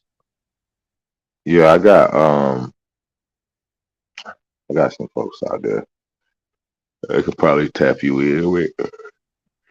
We got Yeah, yeah. We get to start up, and I'm gonna be moving around. Like I said, I get bored. Bro. Get bored. I got I know my brother Trey Ali out that way. Oh yeah, yeah, yeah. I supposed to be linked up with Trey. Yeah, I got a few peoples out there actually in the Texas area. Shout out to Think K Hot. Keem is out there. I went. I think I seen Keem out there last time I was out there. Oh yeah, last time I was there. A couple of years back, about a year or so back. Yeah, I stopped on my way over this way and shit. Beautiful, beautiful ride up there, man. Oh, Especially you had ride. stopped to see Trey? Yeah, I stopped in Dallas. I had a layover over there, like an hour. And Uh-huh. I got, of course, just seeing just seeing our lands is just a beautiful thing, man. You get a different Yeah, perspective. yeah. Flying over, seeing all the different little square yards in how they got it squared out and cut out. You see that shit, right? Yeah, how you be over the clouds and it be clouds above you and then clouds below you. It got the But like the ground, how they have it symmetrically divided. grid. You talking about the grid? Yeah, they got. Yeah. That shit crazy, man. That shit crazy. Like they got all the land fucking mapped out, squared off. Yeah, they got pretty much what I could see. Yeah, I yeah. didn't. I didn't. But you know the route. You know the routes they fly. They don't fly no unknown route. Flight routes are basically off a bird flight. The same flight, a directional and not exact in position, but directional. Eh, That's basically how flights to go. Right, right, right. We got Beast Mode in the building. What's up, Beast? Hey, salute, God of the Geechee. Salute, Ross. I can't see Hello, who else Pete. is on here, but salute, salute. Salute to the That's chat. right. Hello, hello. What's up with you, guy? Oh man, I'm just, going through the archives or whatnot, and we kind I of, like the one after this. Oh damn, that's not. yeah, after this You know, we speed rush past information, right? And it's be right there before us. And you know, a lot of this land grab and this authority grab came in a whole different language than what we've been presented and what we speak. Right? It came on the heels of Old English. That's why they ran past it so fast. Right? They said, oh, at a time they spoke Old English. Well, that's Christopher Columbus. That's the corporation. Right? That's the occupation. That's colonization. This is what all the contracts is written in.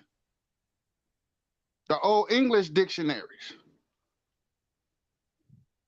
Right? You're spell casted and spellbound by what we call today modern English or the second English, right? It holds no weight because they didn't flip flop, they didn't reverse everything, right? It's in order to spell the spell casting book of the witch, you got to understand her language or his language. That's why you hear me say Sherlock Holmes was Jack the Ripper. Jack the Ripper bought a ticket, a golden ticket, onto the Titanic.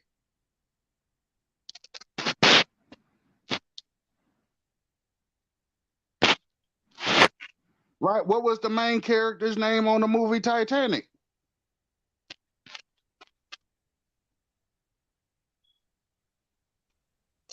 I believe his name was Jack. Jack. Jack. You see what I'm saying? We got Jack, y'all. Listen, we got Jack. All that shit they stole the last night. No, bro, we got Jack, bro. They ain't steal shit, bro. Matter of fact, it's a joke. The Old English is a Germanic language, bro. Huh? It's a Germanic language. Right? We ran right past it. It's an Indo-European language, dialect. Right? Why in law they call it the Bar Association? The British Attorney Registry or whatever the fuck it's called, right? Because they doing it in Old English. The whole get down, the whole setup. It's not the corporation of the United States of America. It's the corporations with an S. Excuse me. Right? It's multiple corporations that got down and did they Dougie on America. We need to stop saying United States. Right? The reason why you know those are corporations because each state got its own constitution to receive what is tax ID number. This is all a corporate takeover using Old English as a staple. Now, if we really want to get busy, right, let's put down the titles, right? Right? Let's put down the titles. Let's stop offending each other, right? And let's get back to breaking down this Old English. Yo, Beast. Yeah, you got Why it. don't you tell the people if you know? I'm not trying to put you on no spot or nothing. Yes, I'm sir. just trying to spread the information. When you were involved inside of a corporate contract, how do you get out of that contract? Inside of a corporate contract? Yeah. It has to be deemed illegal or invalidated. You have to be under some type of influence, promissory, or No. It's a faulty the legal contract. age. It's a faulty No. contract. No.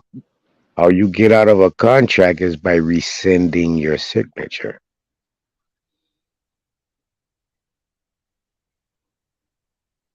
Okay. But we still got to So learn by the language. We still got to learn the language, though, right? well, not necessarily. The only language you need to know is business lingo. They Okay. trap us up with all this different um attachment to certain words. Like America is so diverse and so um puzzling that one word has many. What Sister Soul just put up yesterday, I don't know if the people was paying any attention, but the wordetry that they put out, period, it has two meanings. The legalese side to the politician, and that's what this thing was saying. It can be used because he's a crafty person. So the lingo is going to be used to benefit his policies and everything else. While the public is being bamboozled even by the terminologies. Okay, so so I get all that, right? But I Mhm. call bullshit on all that. You know why? Because all of that is using modern day English. All the books we got today are written in modern day English. All the downloads, all the ebooks, all the computers, the libraries, all this shit is modern day English, right? Meaning, So what you saying, Beast, that we can go change all the books to Old English? What are you saying? Yeah, it's still old English around East. I got like like one of the earliest King James Bibles, and that shit's still written in old English. It's hard to like decipher those S's and F's, but it's still kind of legible though. Right. so what I'm saying is that they entrapped us, right? And they signed legal documents or had legal documents signed using Old English. This was the introductory of the cursive writing, right? The curse of, right? The spell casting, right? To Right. put you in a spell, right? These United Nations or United Corporations put the population or the people, the original people of the land and territory under a spell. Right. This is spell casting at its finest, right? They changed the whole linguistics. Linguistics is magistics, True. right? But you have So it's the legal that you're talking about, Beast, to be like really it's you're talking about the legal and lawful terminology. When you're saying the old English, so on and so forth, you're talking about lawful terminology. It's just it's the yes, ma'am. switch and the keys of those things. So it's just understanding or understanding the law and being able to walk in that. And a lot of it is that natural law. So if people study upon the natural law, then they can get a clearer understanding of some of that stuff. And I hear what you're saying when Right. it comes to the names. Go ahead, brother. No, no, I was agreeing with you, giving you some strength, sister. Go ahead. You reasoning. You doing good. And it's because, like you said, the corporation, right? So this is how they have the rule over us because when they incorporated us and they put us on those birth certificates, that's the contract, right? So the contract goes back to the so-called queen, so they have the rulership.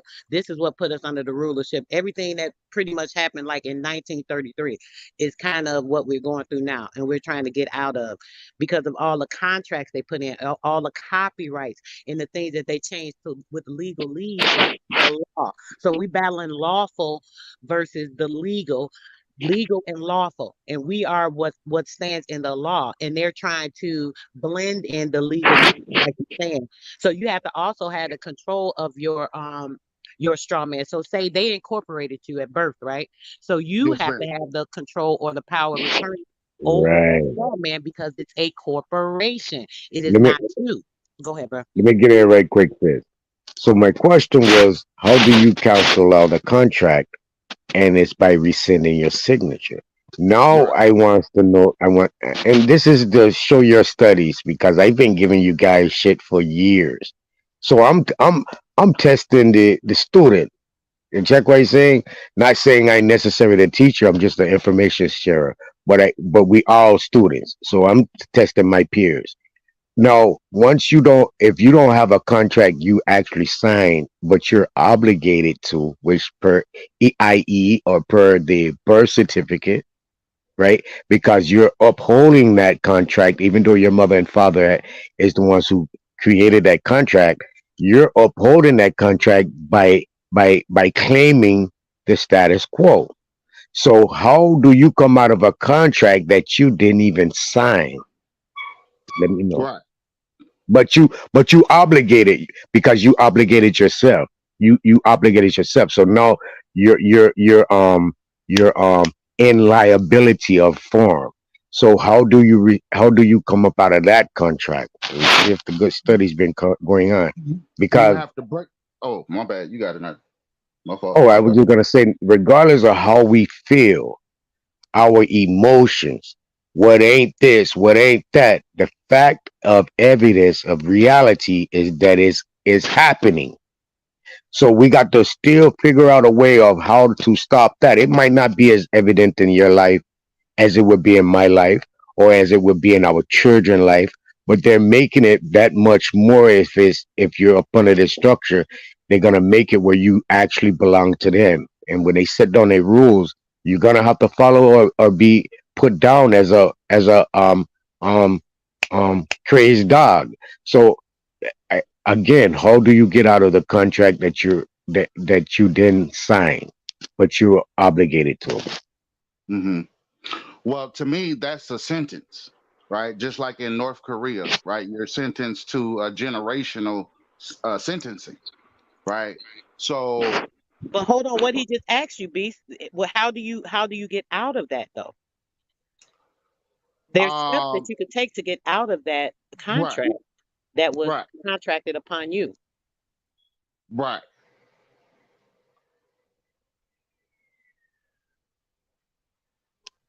See, these are things we need to be discussing, bro, because that should have been answered like within the time period it takes to get out your mouth.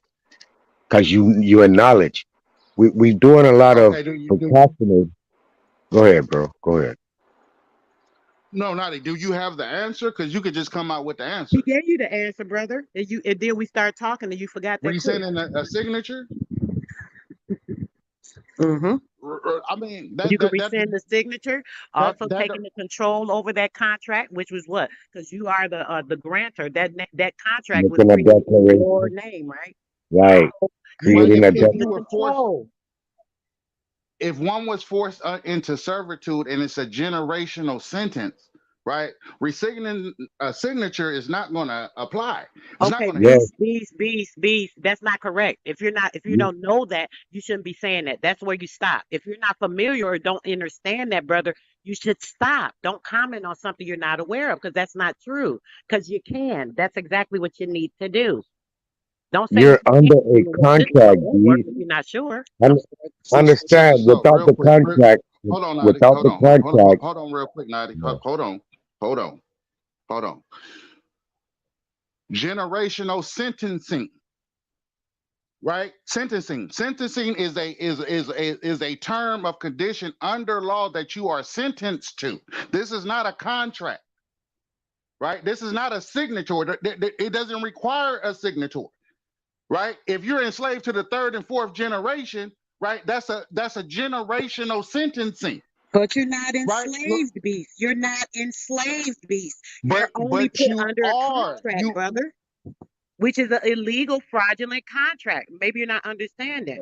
It's a fraudulent, illegal contract, brother, that you had no parts in. In order for a contract to be valid, right, it has to have two participants. Did you participate in that? Huh, brother? Did you and have by anything to you, do with creating that contract? Beast, you there? yes. Did you have anything to do with creating that contract, brother? What contract? You Your don't need a birth contract to be certificate, brother. sentenced. Your birth You don't need certificate, it. brother.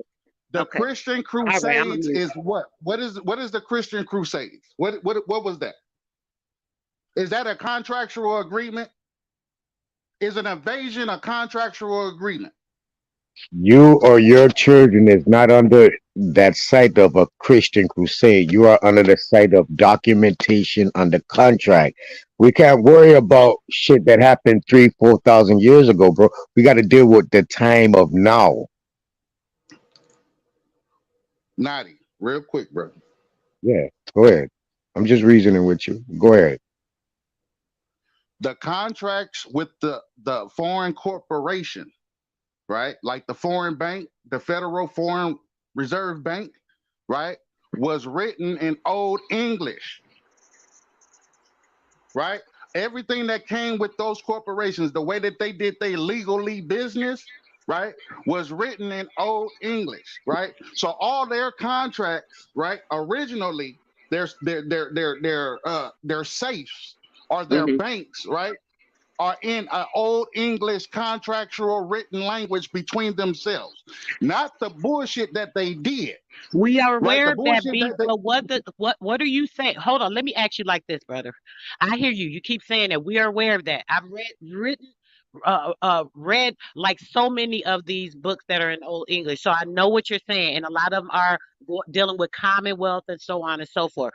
Okay, we understand that about it being. So, what are you saying? What are you saying we should do or need to do? We get the point. Everybody understands that. But what are you saying about it? What are you saying we can do then? What are you saying? What are you Okay, proposing? so any contract that you're under was written in modern day English, right?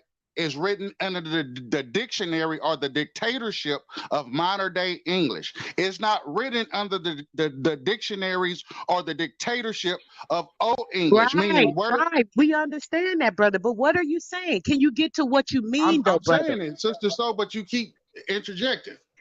No, it's not that, Beast. I'm getting confused. I'm sorry. Maybe it's me, and I apologize if I'm interjecting, right? I keep hearing you saying or specifying about the Old English and it being replaced and all of that, which we are aware of that because we understand about the Old English books. Like Ab TV said, I even got a old Bible, and it's got a whole different Psalms in the back that talk about the Yiddish and all this stuff. Sound like it's hood. You understand me? So I Yes. understand what you're talking about, brother. But what are you saying about it? What are you saying is a premise to that? Now that we understand what you're saying, right?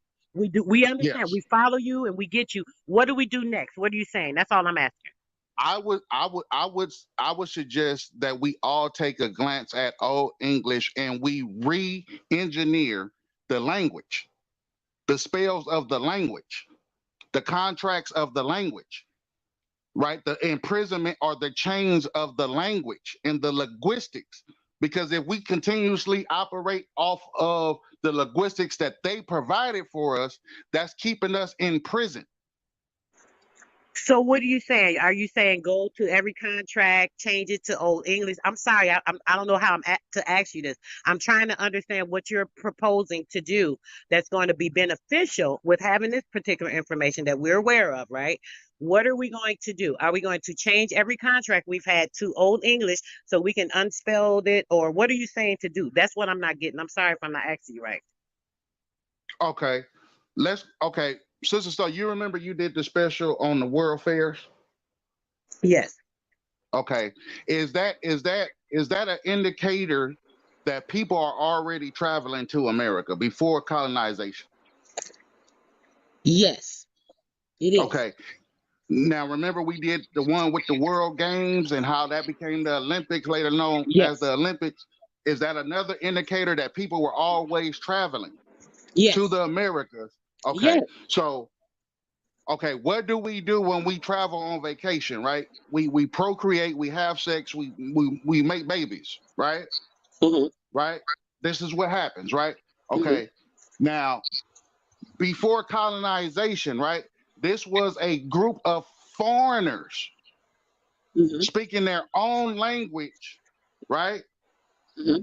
Sending corporations over here to participate, right? To Mm-hmm. colonize the continent and the trade routes of America to capitalize on, Yes. right? Yes. Right? We wasn't colonized by country. Those countries came later. Those were later establishments, right? What Right. came first was the corporations, like the Yes. transatlantic trade company, right? Yes. Or like the West Indies Trade Company, or the East Indies Trade Company, or the Christopher Columbus Trade Company, right? These Right. Right. companies came first. They put them in as people. Right. So what you, Nadi, and Geechee, and a host of others be teaching, yes, you're absolutely correct. But they did they shit in reverse. They went from let's say, for instance, they went from a private entity into a straw man. They created a straw man to go into Correct. The with their corporation is language. a straw man. It's the same thing. This is how they Yes. incorporated us. Yes. Yes. So in order to beat them, or even to even bring up a complaint at the into international court, right? We got to be able to speak the language that's written on the map. How did they do this shit, right? Not that if they did this shit or if there's reparations or restitutions, but we gotta prove it's not what you know, it's what you can Oh, prove. hold on, They B. did. Mhm. Yeah. Hold on, B. If you saying you got to be in, if you trying to get to talk to these people and that people, the only way they're gonna recognize to even speak with you as if using a business. Business does businesses with other businesses. So you're gonna have Yes. to. And if you hold on, if you're in not in your own representation of your business, you're not even a spokesman for it. Actually, in law, right now, in law, you are only considered the trustee. You can't make no decisions. You're not.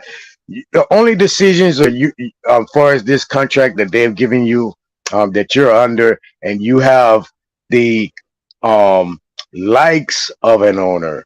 You have the leisure of an owner, but you're not the owner. The owner is actually the ward holder. So if the UN nation and you had an issue and you wanted to go talk to them, they're not gonna even look at you, acknowledge you because you are a ward to someone else.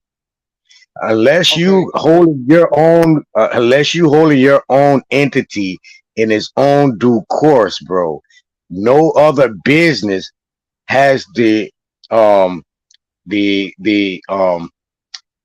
the force. What's the word? The not right, but um the duty.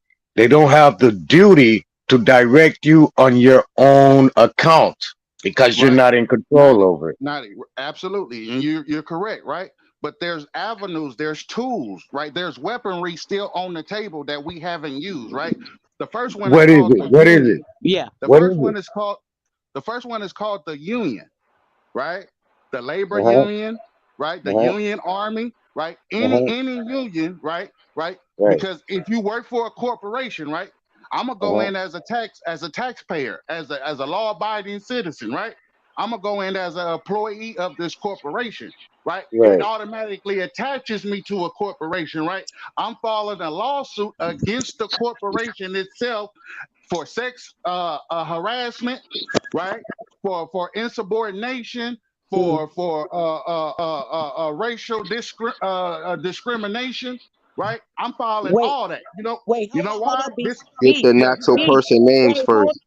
hold on, Beast. Please, please. Yes, that's a great point we need to talk about real quick. You said that you, right? You want to go against the corporation and file the suit against them, right? with a With union, you have to go as a union. hmm Or as Nadi said, as a as a established, court. right, internal affairs, right? Whatever happened to internal affairs? That hasn't dissipated. We just don't use it. So, but if you want to be operating correctly, right, you need to sue the person, right? So it wouldn't be so much the court, right? You keep saying the court No, should. I'm suing the institution. I'm suing the corporation. I'm suing the United Nations because United Under Nations is a what? Under corporation. what grounds? Remember, the people you're suing, you working for. So the ground, the policy that they have is only your rights. The doc, what they call it, the discovery of right. What they call that? The damn my Bill of Rights, the Bill of Rights, and the Constitution. This is the Right, company policy that you right. work for. You talking about the articles of incorporation Yes. and what's the shit they make us all do if you got a business? That's it, right? Articles It's the article Articles of of Corporation. corporation, which is Right. first, and then it's the articles of incorporation, which puts them into the area that they're going to build in or do whatever for. Right. You already fall underneath that. Each state has its own private constitution.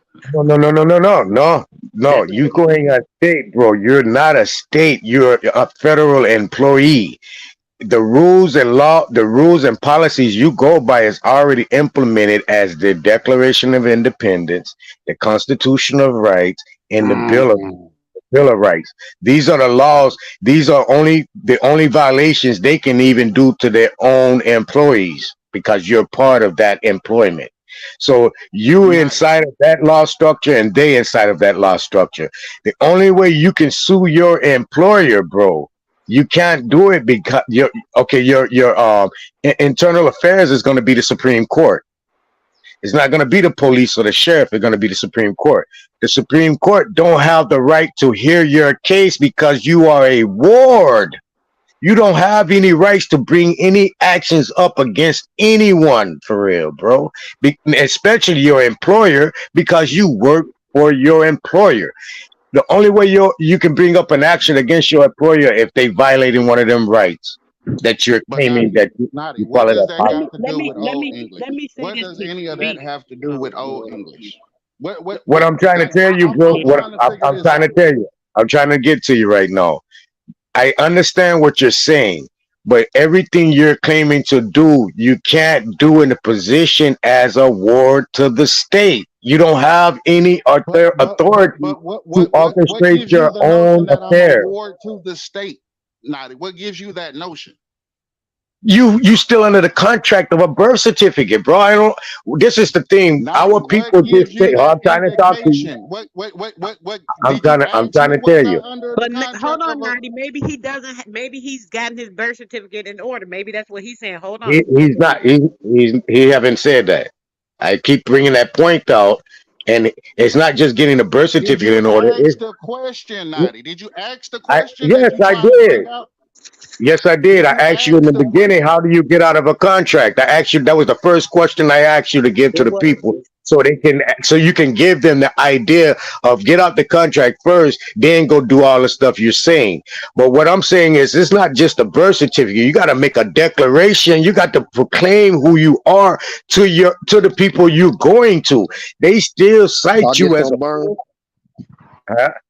I just want to read a little paragraphs, but go ahead, Sister Soul. Anybody got to say something? But I definitely want to share some information with the chat. But they just hear us talking. Yeah, you You got it. good, You bro? got a shot. Special stuff you should know. Taking your birth certificate to court. The courts only want to charge some bogus bond to your federal account, and they need your bond and permission to do the discharge. Otherwise, you must pay a fine and go to jail. But they You the broke proof up. that There you go. uh, let me start over. Taking your birth certificate to court. The courts only want you to charge some bogus bonds to your federal account, and they need your bond and permission to do so to discharge.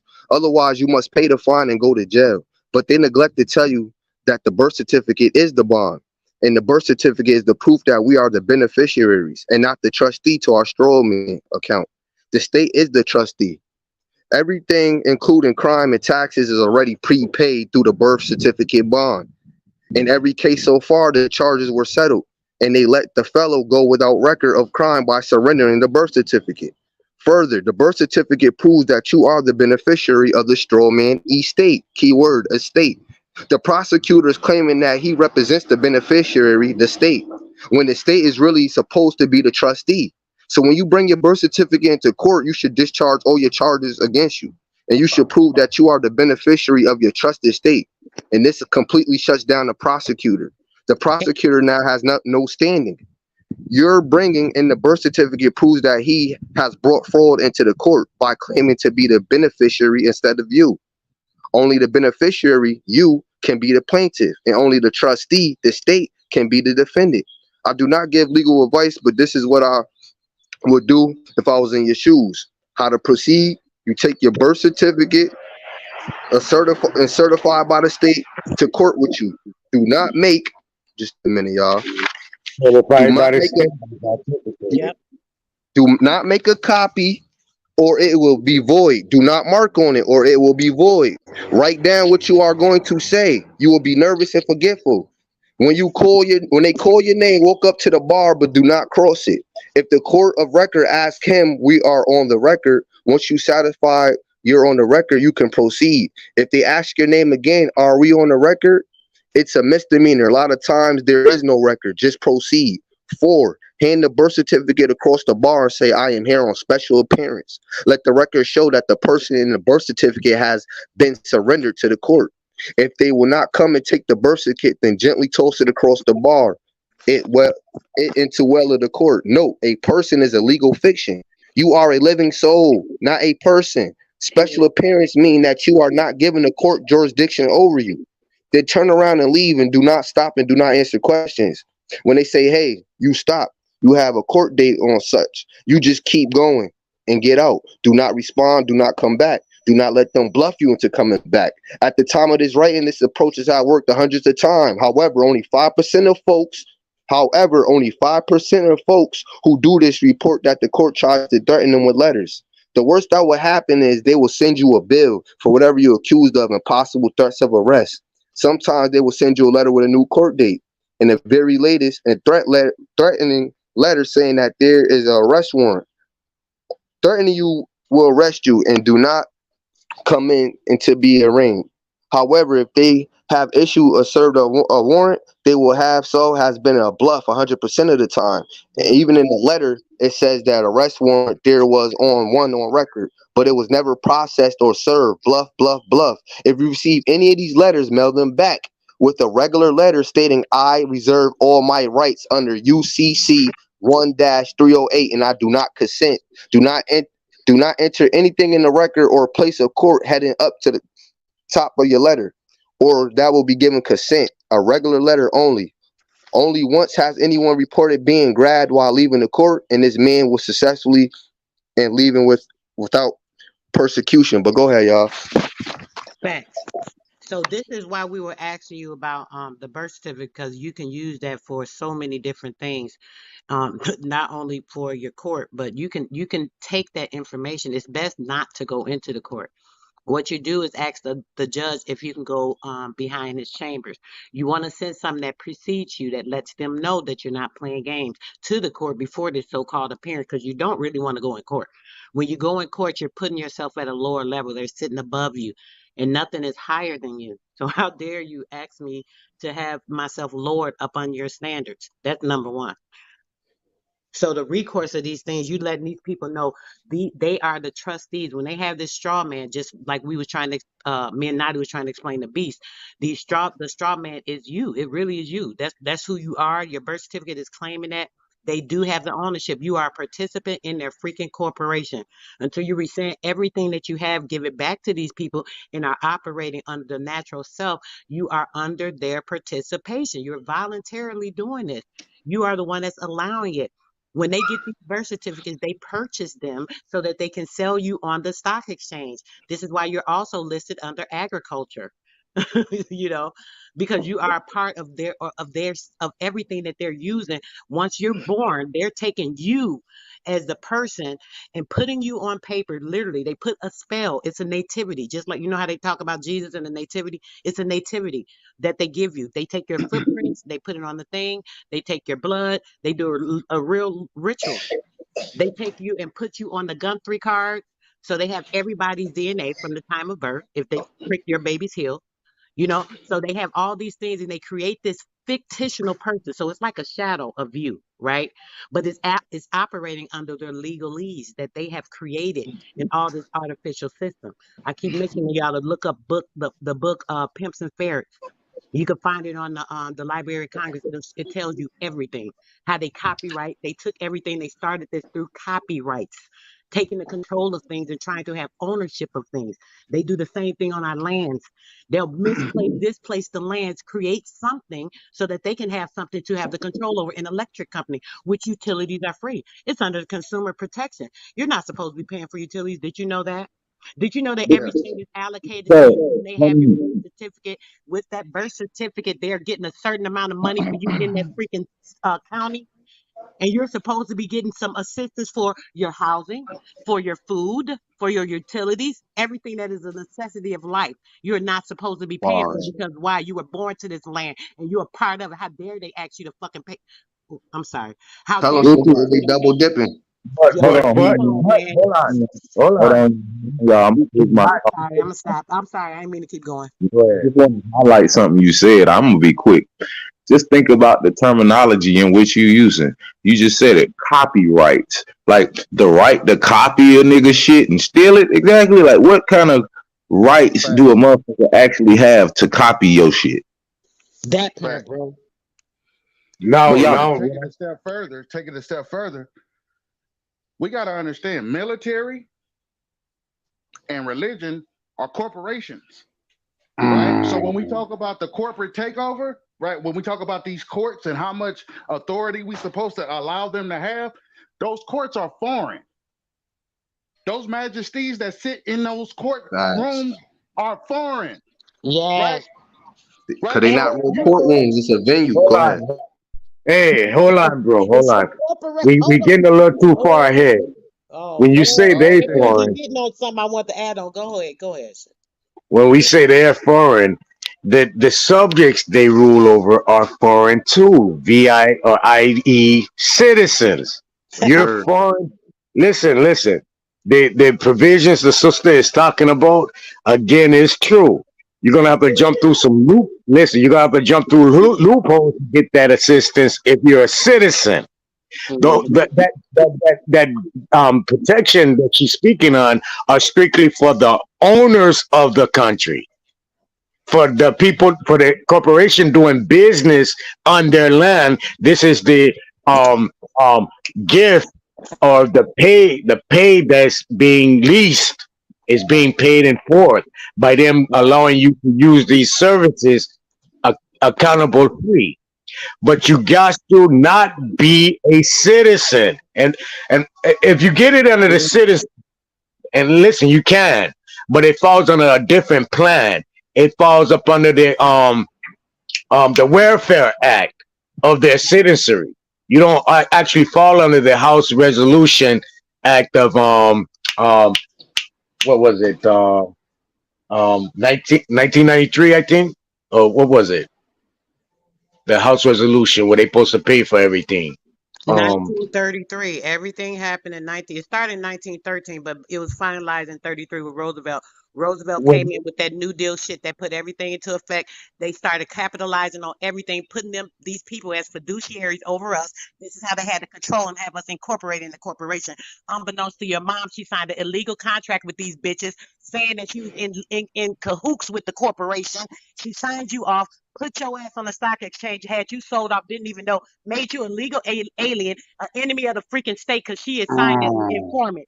Play with me. Y'all keep I'm playing talking with me. about the I'm Yeah, talking I keep about the playing House with y'all. Resolution plan. Yeah, the I think it was the 118th Congress did a House of Representatives It goes did a under all of that though, Nadi. All of that goes under that. Yes, I'm aware of what you're saying, but I'm just saying you gotta remember all of that right, is what happened at the right, same time.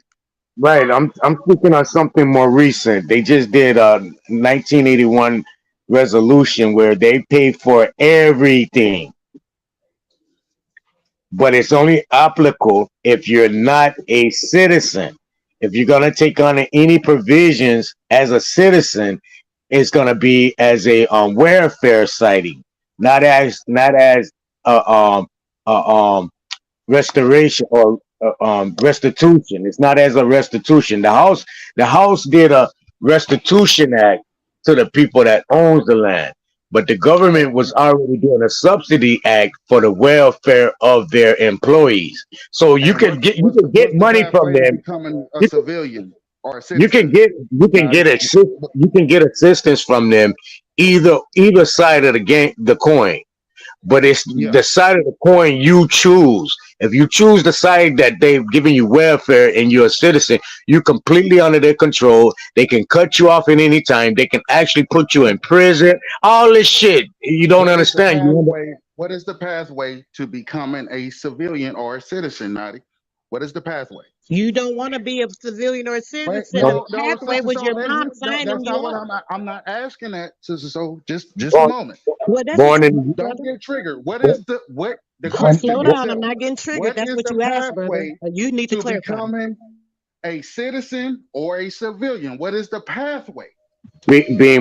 being born in the U.S. or adopting the U.S. policies, taking on their test and thing. If you're a foreigner coming on to Uh, join that citizenry. adoption, adoption in Or what way? Under what The organization? immigrant, the immigrant, Religion, the immigrant, correct? the Religion, right? immigrant, the immigrant. Religion, correct? Religion. No, Orthodox, sir. right? No, listen, you just asked what doctrine. I'm trying to tell you. The immigrant doctrine, the immigrant or the importation of and making American citizens. That's how you can Through, get in. through, through, through Immigration. religion. Through religion. Through No, religion. no, Yes, sir. yes, yes. Look, the Red Cross had to get there first. Salvation Army had to get there first. You had to fill out documentation to become a refugee classification before you even went to an internment camp, before you even got any paperwork to possess a green card or a visa card. Yes, yes, it's not no, it's yes. The other way is to No, it's join no. the Listen, they do it military. not. Listen, B. The other They way do is lottery. to serve in B. the armed forces. Hey, That's the B. only B. other B. Order, way. order, Wait order. a minute. What are you talking about, Beast? I'm B. lost. What happened? The B. armed B. forces, B. B. the We talk armed together, bro. forces, right? The Beast. military, what you call the Army, the Navy, the Marines, the Air Force, all of them corporations that are foreign. In order to become a civilian, you must serve in those particular units. To become a civilian, not a citizen, you're saying? Both, to become both, to have access to No, both. B. B. No, B. you're talking about B. you're talking about the selective service. No, you don't, brother. You can go. Listen, I'm listen. not Let talking me about. speak. I don't I like to said it talk over exactly. people. I don't like Let to him be elaborate, disrespectful. y'all. Eventually, you gotta land his plane. Let I, him elaborate. I Let me. said it exactly the way that I meant to say it. Right? Your whole military is foreign. Right? All of the people that are serving in your military, they're foreigners. Right? Right. Gaining what? Civilianship. Correct, They're brother. What you gaining. saying?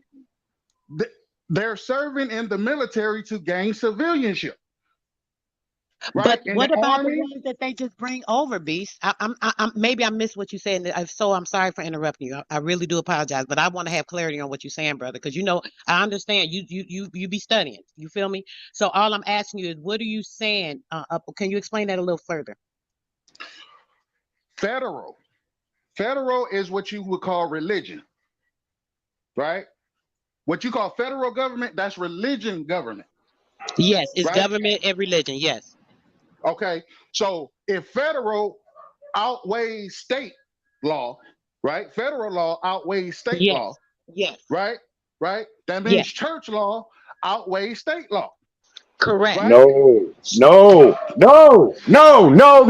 Stop leading that shit, bro. You have a separation of church and state in this government. For you to come over, Oh, they do He listen. They oh, do wait a a lot of minute. his own bro. Hold church. up, Hold bro. on, hold on, Hold hold up, bro. on, hold on, Hold up, man. hold on, hold on, hold on, hold on, Need hold y'all to on, take a deep please. breath. Now. Take a Hold deep breath on, and man. Yeah, reflect I got it. and Go reflect ahead, on the Arthur. Go moments ahead. that we're Go ahead, sharing man. here, man. It is Express crazy. yourself. Go ahead, man. Y'all Hey, all man, right. Y'all just gotta look. put it in context. Go ahead. No, man, it ain't. I'm I didn't to hear be B to say be anything to be wrong. accurate. To Nadi, be what you saying? accurate. To be accurate. All of y'all sound to be delusional at this time. We got one nigga talking about you being controlled all your life, like you got to sign a piece of paper to open your refrigerator or some shit. Like, no, don't nobody control you, bro. You are a free being. You was born Right. that way in nature. You are a free being. See, you niggas like to overlook. You niggas like to overlook nature because you under this tremendous threat. I don't even think the damn threat exists because the threat is a two-way street. If anyone can threaten you, you can threaten that motherfucker back. You just gotta gather your bearings, bro. You know what I'm saying? Think about the shit you saying before you say the shit. Without Hey, a with that person, being said, bro, I relinquish the flow, bro. But without a so person actually knowing, I'm sorry, Chai. Go ahead, bro. without a person actually knowing, um, the evidence in front of them, and it's like people come around and just disregard that they got to pay lights to have a refrigerator to go in. People just disregard that the system, the way the system program, when they open their eyes, they're no longer in nature. They're operating under business. And the way we're in this United States, for a person not to know that, you're not going anywhere. You're not gonna get anywhere. You're gonna be stuck. Your people gonna be stuck. Well, Hold let on, me let ask me you. finish. I Let let me you ask you a talk. simple Bro, why question. you this? I just want to ask you one simple Hold question. on, I'm gonna relinquish allow me the to floor. finish. Allow me to finish. Now, No, what because I want to know you finna what go Beast all was this Jupiter saying. and shit. I Beast just want to ask Mode you one was simple saying question. something about a fucking foreigner coming over from out of places. Bro, they do lottos now. The state and the church is no longer in conjoinance. There's a new thing going on. And if we don't want to see it because we stuck up our ass with some emotions, like ain't got to see it, well, okay, more power to you. But Naughty eyes is wide open. And I Can don't I know. ask you a I question, bro? Can I ask you a question? Go ahead for the third time interruption. Yeah, go ahead. Can business function without utilizing nature, bro? Yes. It can. Yes. So if there was no land, Earl. If there was No. no land, Hold Earl, on, or hold on, water. hold on, No. hold Hold on. on. Wait. Listen to what he asked you, Naughty. Allow me to explain myself. No, I just want to make sure So you heard him and what he I said. know exactly what the man said, ma'am. I'm My trying bad. to. I'm in a frustrating thing right now because it's like my people don't want to do right. They just want to do shit. So right now you got a space station. They've been flying above you. What they've been doing is mapping out the earth, mapping every tree, person, flower, leaf, greater blast, so they can put it in their multiverse or they computer synthetic system. This is where your shopping gonna be done. This is where your business, your buying property, everything is gonna be done in the fucking multiverse or whatever verse they call that shit right now. That's it. This is where we're going, bro. So you can That's not fight his this shit question though, all Naughty. day long today, but when you wake up tomorrow, you're gonna see a different goddamn thing, and you ain't gonna be up to par because you don't want to see it for what it is That today. wasn't We Smoke question Let though, me. Naughty. Yeah, I it is. yeah. Listen to what I just See, said. Listen to what you I just see, said. They we have a can't. thing right We now. can't. Listen, bro. Hold on. Goddamn. We just heard you, bro. Look, you can't stand on your ideology and remain truthful, bro, because the ideology that you are advocating for is all based on fraud. It's all based on fraud, bro. And you can't make fraud a reality. You can participate in the fraud, which means you are participating in something that is not real. Like I told you, man, it's a threat. I Hey, understand. I understand that right. the threat. I understand that the threat is tremendous, and niggas are running around here like chickens with their motherfucking heads cut off, trying to figure out a way. Hey, Smoke, what is fraud, Smoke? What is fraud? Is it real or is it not real?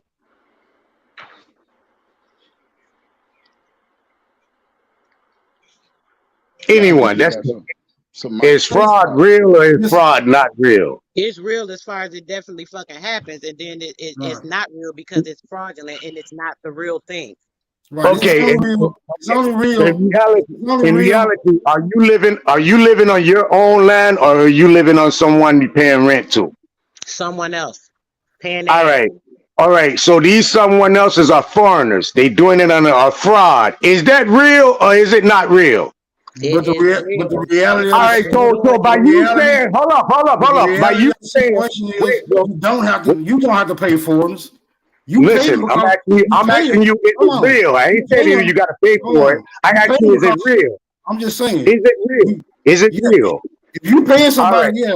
If you paying No, somebody, no, you no, better. no, no. All right, Whatever can we you come No, back say. down to earth, y'all? The answer the elevator You question. can't. stuck on the eighth You floor. can't ask. You can't answer. You All right. can't ask a question and not accept the answer, bro. Like what I we doing said, is here? it Y'all can real? look at That's it. all I asked. Is it real? Yes or no?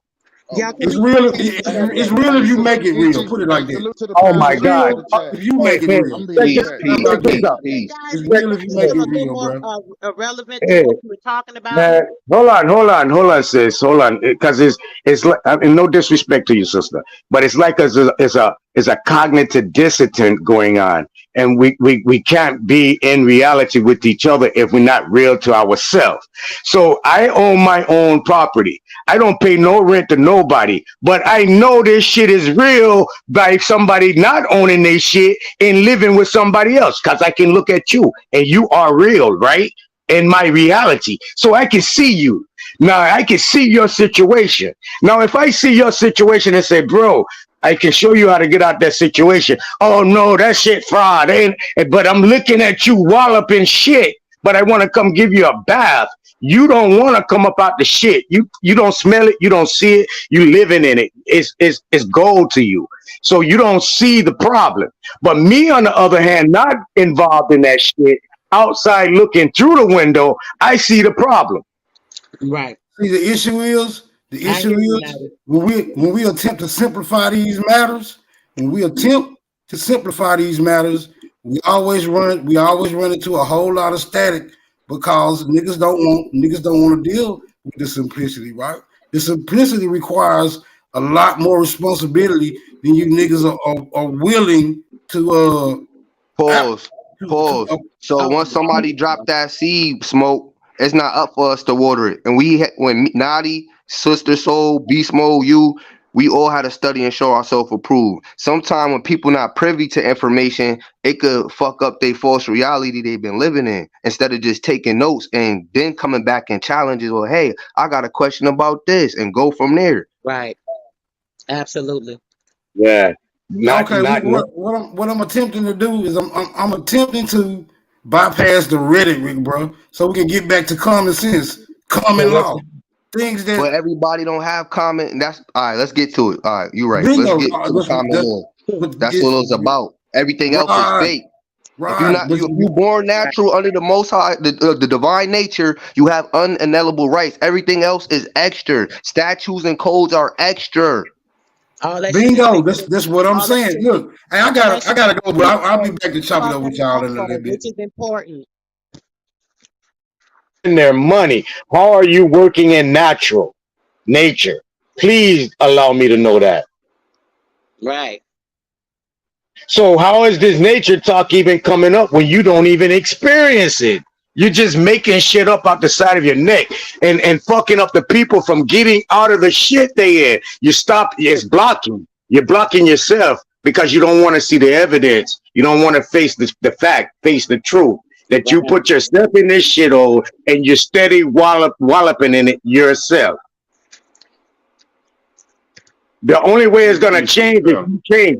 For my sister, my brother, my children, children, you have to change. Not me. I'm changing. I'm doing my part in changing the system. What are you gonna do? Sit there and talk about it ain't real, but steady be in it every day. That's not changing shit. Period. I just want to say a few more things. Yeah. You must not injure or kill anyone. You must not steal or damage things, and you must be honest with your dealings. That's the only top three things. Everything else is fraud. Period.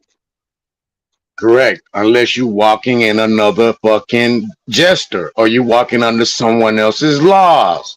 Yes, sir. Study at sea, swimming and shit. Never Yeah, been when you're wearing their tennis shoes, you're representing them. When you got on their drawers, you're representing them. Why we don't understand this? Why we don't? When you spend their money, you're representing them. Why we don't understand this?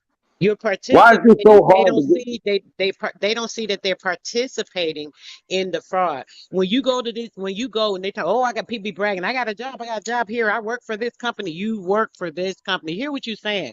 When you go to this job and you fill that application out, right? What you're doing is giving them the entitlement to go into selling your signature, which is value. Anything you sign is worth some money. Anyway, they tell me, oh, sign this. We need your signature. Why do you need my signature? It's really my autograph because my autograph has value. So when you're signing that and you're giving your private information, yes, on the back of your social security card, what does it tell you? The first thing it tells you is do not share this information with anyone. This is your private information. Do not share it. But everywhere you go, they say, oh, I need your social. Why do you want my social? That's private. You're asking me for something that's illegal to ask me to share my information with you. What are you doing with my information? Now they take your social security card, they take the number, and they put that on the application that you signed it, an application for a job, an application Tap for that an count 9 apartment. times. Go ahead, my Every bad. time they done tripled, dippled in it. They done got so much off of you, you don't even know. They still selling your shit. They sell it up to 75 years. Yep, every time you sign it, they can use that for 75 years and dip and get money off of your name. And what is Every your name? time. Your name is that contract. The contract was that birth certificate. See, when that birth certificate and the Social Security was set up in your name, that created the entity that they're able to trade. And every time that you sign, you're participating in telling these people, sure, go ahead and send it off. Go ahead and get a couple of $1 billion off of my name for the next 75 years. Help yourself. That's what you're doing, whether you know it or not. Where's the brethren smoke? I want to know what he believes in, because every avenue I see him transitioning down is fair fight. Is nothing. So if you don't believe in something, you fall for anything. I think I stated that once before, and by asking for the if his plan, his site, and I'm not never getting his plan or his site. That shit is the same thing with not a coincidence. What is you bringing? Bring something so I can evaluate it and possibly use it to see if it works. If not, bro, don't tell me my shit don't work. It's been working for me over 20 years. So I mean, no court. I don't go to nobody's court. No police fucks with me. They see me, they look the other fucking way. I'm smoking weed in fucking Moon Rock, driving up and down the goddamn road. They don't fuck with me. With my gun, they know I keep a gun. Man, I got my son right there in the room now. In another room. He'll come and fucking hold witness. I don't understand. If I get it like this and I say, yo, I'm using this tool over here, bro. You need to go cop this tool. It's good for the black people. You don't think fuck that tool. Fuck you in that. Huh? Come on, bro. Nani, keep it real. Do everybody want remedy though? When we think you should get remedy when you injured, but do everybody really want remedy? Because that's the case. We want to have these bums out on the street or winos. Nope, you're right. Everyone don't want remedy. They don't want it. You can't be appalled. It ain't easy. It ain't easy either. You got to be able to know what you're doing and doing it the right way too. It's easy to mess it up. Yeah, and then the whole shit about a colonialism, slavery, all of that fuck is behind commerce. If you don't focus your energy and your mind on what started and what put you in this position, you'll never get out of the situation. I got one more thing I want to say since you saw commerce. I'll let somebody else rock. This is the 10 maxims of commercial law. 1, a workman is worthy for his hire. 2, all are equal under the law. 3, in commerce, truth is sovereign. 4, truth is expressed in the form of an affidavit. 5, an unrebutted affidavit stands as truth in commerce. 6, an unrebutted affidavit becomes judgment in commerce. 7, a matter must be expressed to be resolved. I'm gonna say that one more time. Number 7, a matter must be expressed to be resolved. 8, he who lives in the field of battle first loses by the vote. 9, sacrifice is the measure of credibility. 10, a lien or a claim can be satisfied only through a rebuttal by a counter affidavit, point by point resolution by a jury or payment. Damn, man, I don't know if I couldn't have said it no better, bro. Email me that, Ty, if you got Let that. me get the mic. I heard you, sister. I got you. Y'all hear me, Mike? That's everything laid out. Yeah, we. Yeah, can I get that email too? I'm gonna drop my email in the back chat. Yeah. So, situation 9, they said a great point right here, right? Honestly, if you can't put yourself in it, if you don't know it exists, right? And I think, after knowing something exists for so long, of course I could see, and then like seeing people being naive to it still after you've been knowing it your whole life, I can see how that could be frustrating. You know what I'm saying? But we must acknowledge that there are people who, like you said, do not seek remedy at all. There are people who are not privy to what is taking place. You know what I mean? So yeah, I apologize for my behavior and my temper. It does get frustrating to see my people keep making the same mistakes, and when you give them the key, it's like they crucify you like Christ, and and don't want the free, don't want to free themselves. And even in the implementations of Christ, when I run to that in the, I think it was 12 years old. He's in that book. He went in the temple and tore down all the commerce. Knocked it. He was showing the people at 12 years old that commerce is what's fucking us up. I wanted to ask some about that with the religion thing.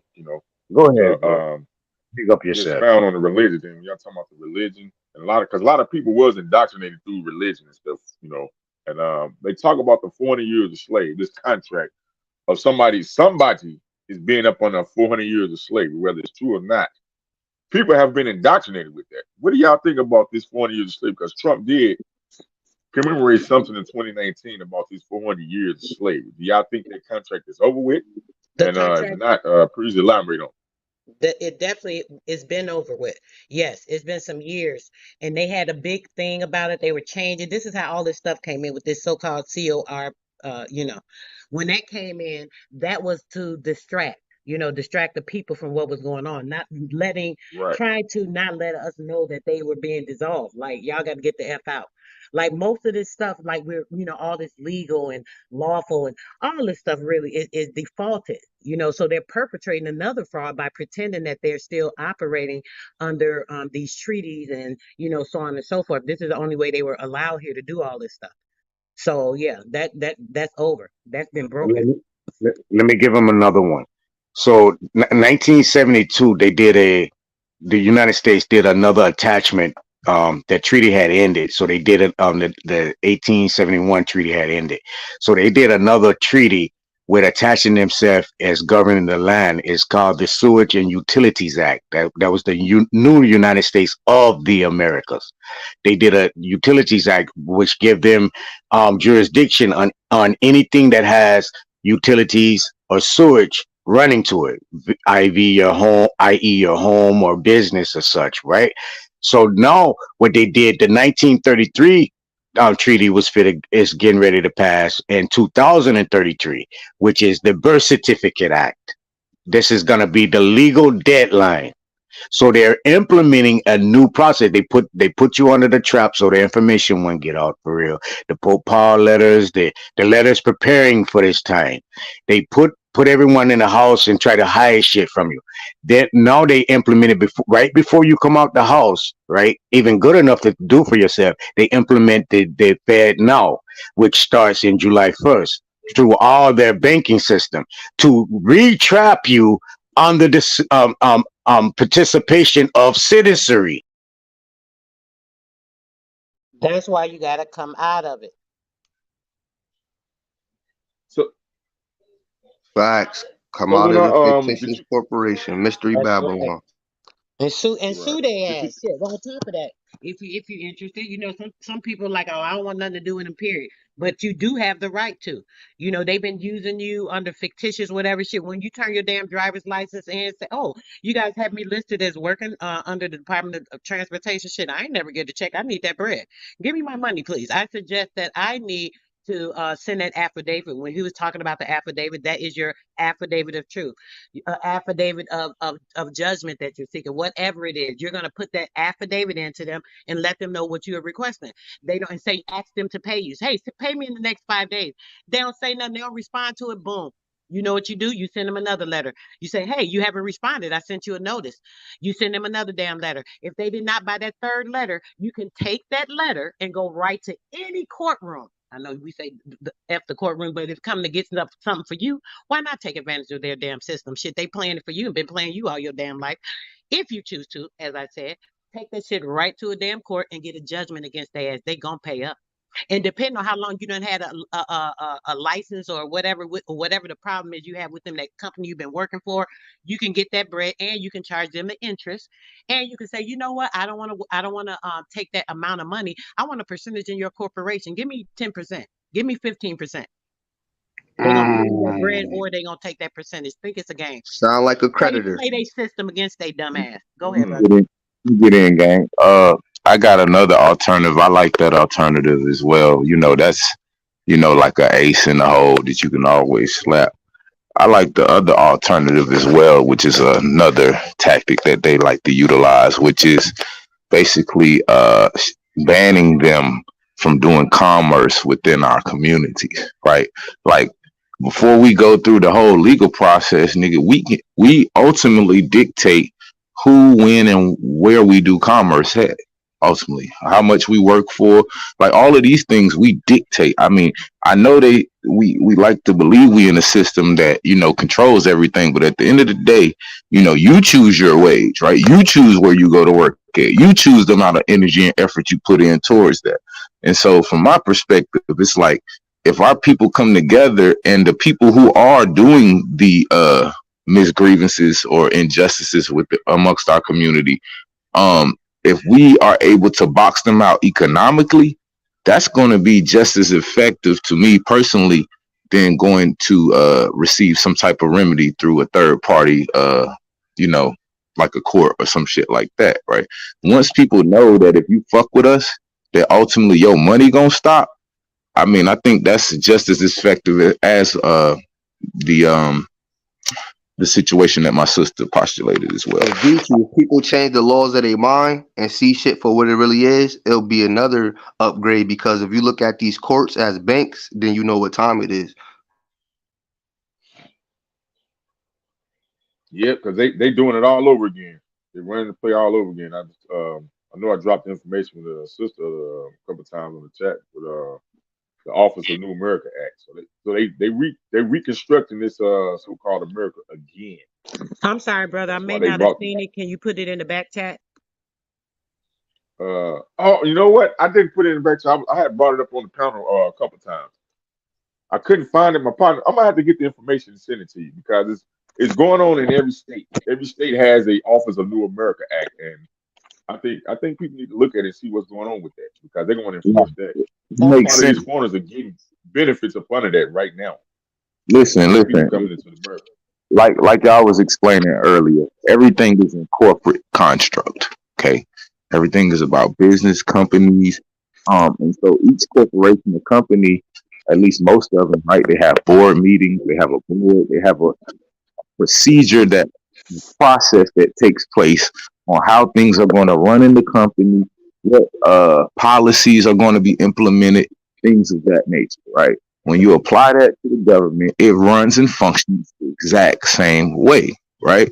So when the overall mother company gives an order for how the policies for this company and all its subsidiaries will run, the subsidiaries have no choice but to, you know what I'm saying, oblige. Otherwise, they're going to be cut off from the well. You know what I'm saying? So it, it makes perfect sense that, the system that we've been dealing with for the last 50 years in the current status that we're in, because the system has been predatory based off leveraging debt off y'all signatures, like you were saying, right? If I can get you to sign on the dotted line, I can take that to somebody else and say, look, I got somebody who owe me 30,000. What can I borrow against this loan? And once you understand, Oh, I'm sorry. I'm gonna finish. I'm about to be done. I was just gonna say, this is the game that they playing, right? As many people as I can get to borrow from me, I can take to somewhere else and go borrow money based off the debt that is owed to me. Companies and corporations do it all the time. You buy a company that's going out of business, they got money that's owed, you buy that debt. You take that debt and you leverage that debt to get cash flow. This is like, this is how the shit go, gang. You know what I'm saying? So we have the same ability as the corporation of the United States, corporation of North Carolina or Maryland or whatever prospective state you live in, right? We got the ability to create policies amongst our corporation and implement those things as such, adjust them accordingly. We have all the same abilities that they're utilizing, right? It's just that we look at it differently with some type of spookism or something that, like, it is not anything other than a company and a business running and doing what it does. That's because they don't know, brother, because people aren't aware that, what's going on. That's why you have to have the backing out of their construct and having the control over this entity so that you are the person that has that leverage. And like you said, even being able to trade those credits. Like if you had a judgment from the court after you sued one of these companies, right? You can take that judgment, just like you said, and you could trade it to one of these debt collectors. Boom, they'll buy the debt off you. You might lose a couple of change, but it's worth it because you're gonna have some bread. You do that with like 4 or 5 damn people you done sued. Shit, you got top dollar. Man, it don't even make no sense that I ain't rich and living in a mansion right now. These demons done been working against me for a little over a year right now, but I'm still battling their ass. But I'm still standing strong. I'm still maintaining at the same time because I'm standing on my shit. And they trying to play me, but I've been going through a so-called legal issue. I've been going through this shit with them for damn near a year, and I only was in the courtroom the first 2 times. I ain't playing with these damn people, and And they better so out they I ass. had to come across this knowledge the hard way. Ask Geechee. I had to fight for my daughter 6 years. I had to study and show myself approved to find remedy. That's right. That's right. You learned it, brother, and then you you found out what to do, and you start doing it, right? You got to apply. You have to apply the knowledge. You have to be able to take action. The movement and working against an orchestrated plot, right? Basically, there's an orchestrated plot against your entire life and everything that is you, the real you, and the fake you that was created. Let me come in right quick. Yes. Salute to none and everybody else that just joined the panel. Yes. Peace, none. Let's up none. Salute, This, God. Sorry. this shit is strange to me. It's very strange. And I've been at this shit for years dealing with this community. And for the best of me, we haven't had enough of us move on the corrective of their status. And that's all I promoted. I ain't promoting you to follow me. I'm not asking you to be my king. All I'm asking you is to join me on the same level as me so I can trust you. Because right now you're a government agent to me. Because they can come in and tell you they're going to take your children from you because your children belongs to them, and you're going to sell me out because they come threaten you on some fuckery that you're up under them. That part. So all that shit, people talking against me and saying this and saying that, you showing me exactly who you are. And the message you promoting out your mouth isn't matching. Because you're not even taking care of your own affairs to free yourself. It's no slavery. It's no white man slaving you on someone's property. The government slaving you now. The government been slaving you. And Nadi, to keep it buck and take more accountability, don't even be the government, and be our own household for not giving you that game. Tell it, For not giving you the game. Exactly. For allowing you to run out there in the projects and not come down and sit down and read something. We not holding accountabilities for our own. We don't love our kids. We really don't. All we love is the shit we can do right now. And I'm being honest now. How I feel right now. Am I high right now? If I'm not high right now, I gotta go get me a piece of weed. Fuck that. If I ain't got a girl right now, I need to go for it's me. It's never no us.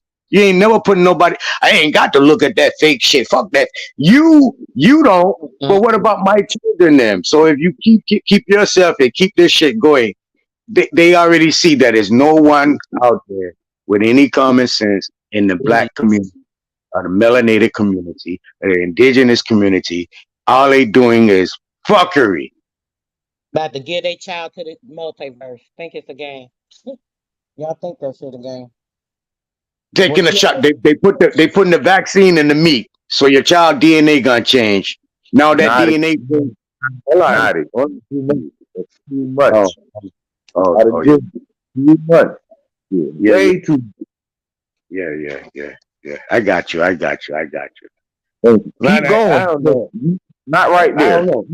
I don't know, bro. I don't know. They open your eyes, people. Just open your eyes. Yes. Open your eyes. They don't make it where they pushing Ab TV off the station, and he don't even say a word because they don't want the truth to come. Somewhere in this info, in this program right here, there's some truth somewhere, and they don't want it out. So Why are we not moving to everything this man come bring forward to we? Why are we not moving in that direction? Because we seen they trying to cut him off before he gets started. It's something going on in his circle that they don't want out. What do you think it is? They're not cutting out the other shit. They let him talk all night, 4 or 5 days straight.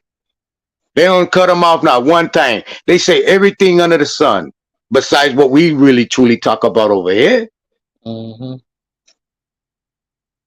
Besides what we truly show in print over here, but yet we don't. People still want to send a little opinion, little minions to come aggravate we and pull us out of our character to try to guide the people where we need to be. Fuckery. And we entertain that shit. Ha ha ha. Oh, look at him. Oh, throwing little shots in the chat. Little dudes in the, keeping up the little. Man, I don't know. We really need that kind of congestion. How we need that type of what they said dual what they call it dual um dual when one force pulling from the positive and negative, right?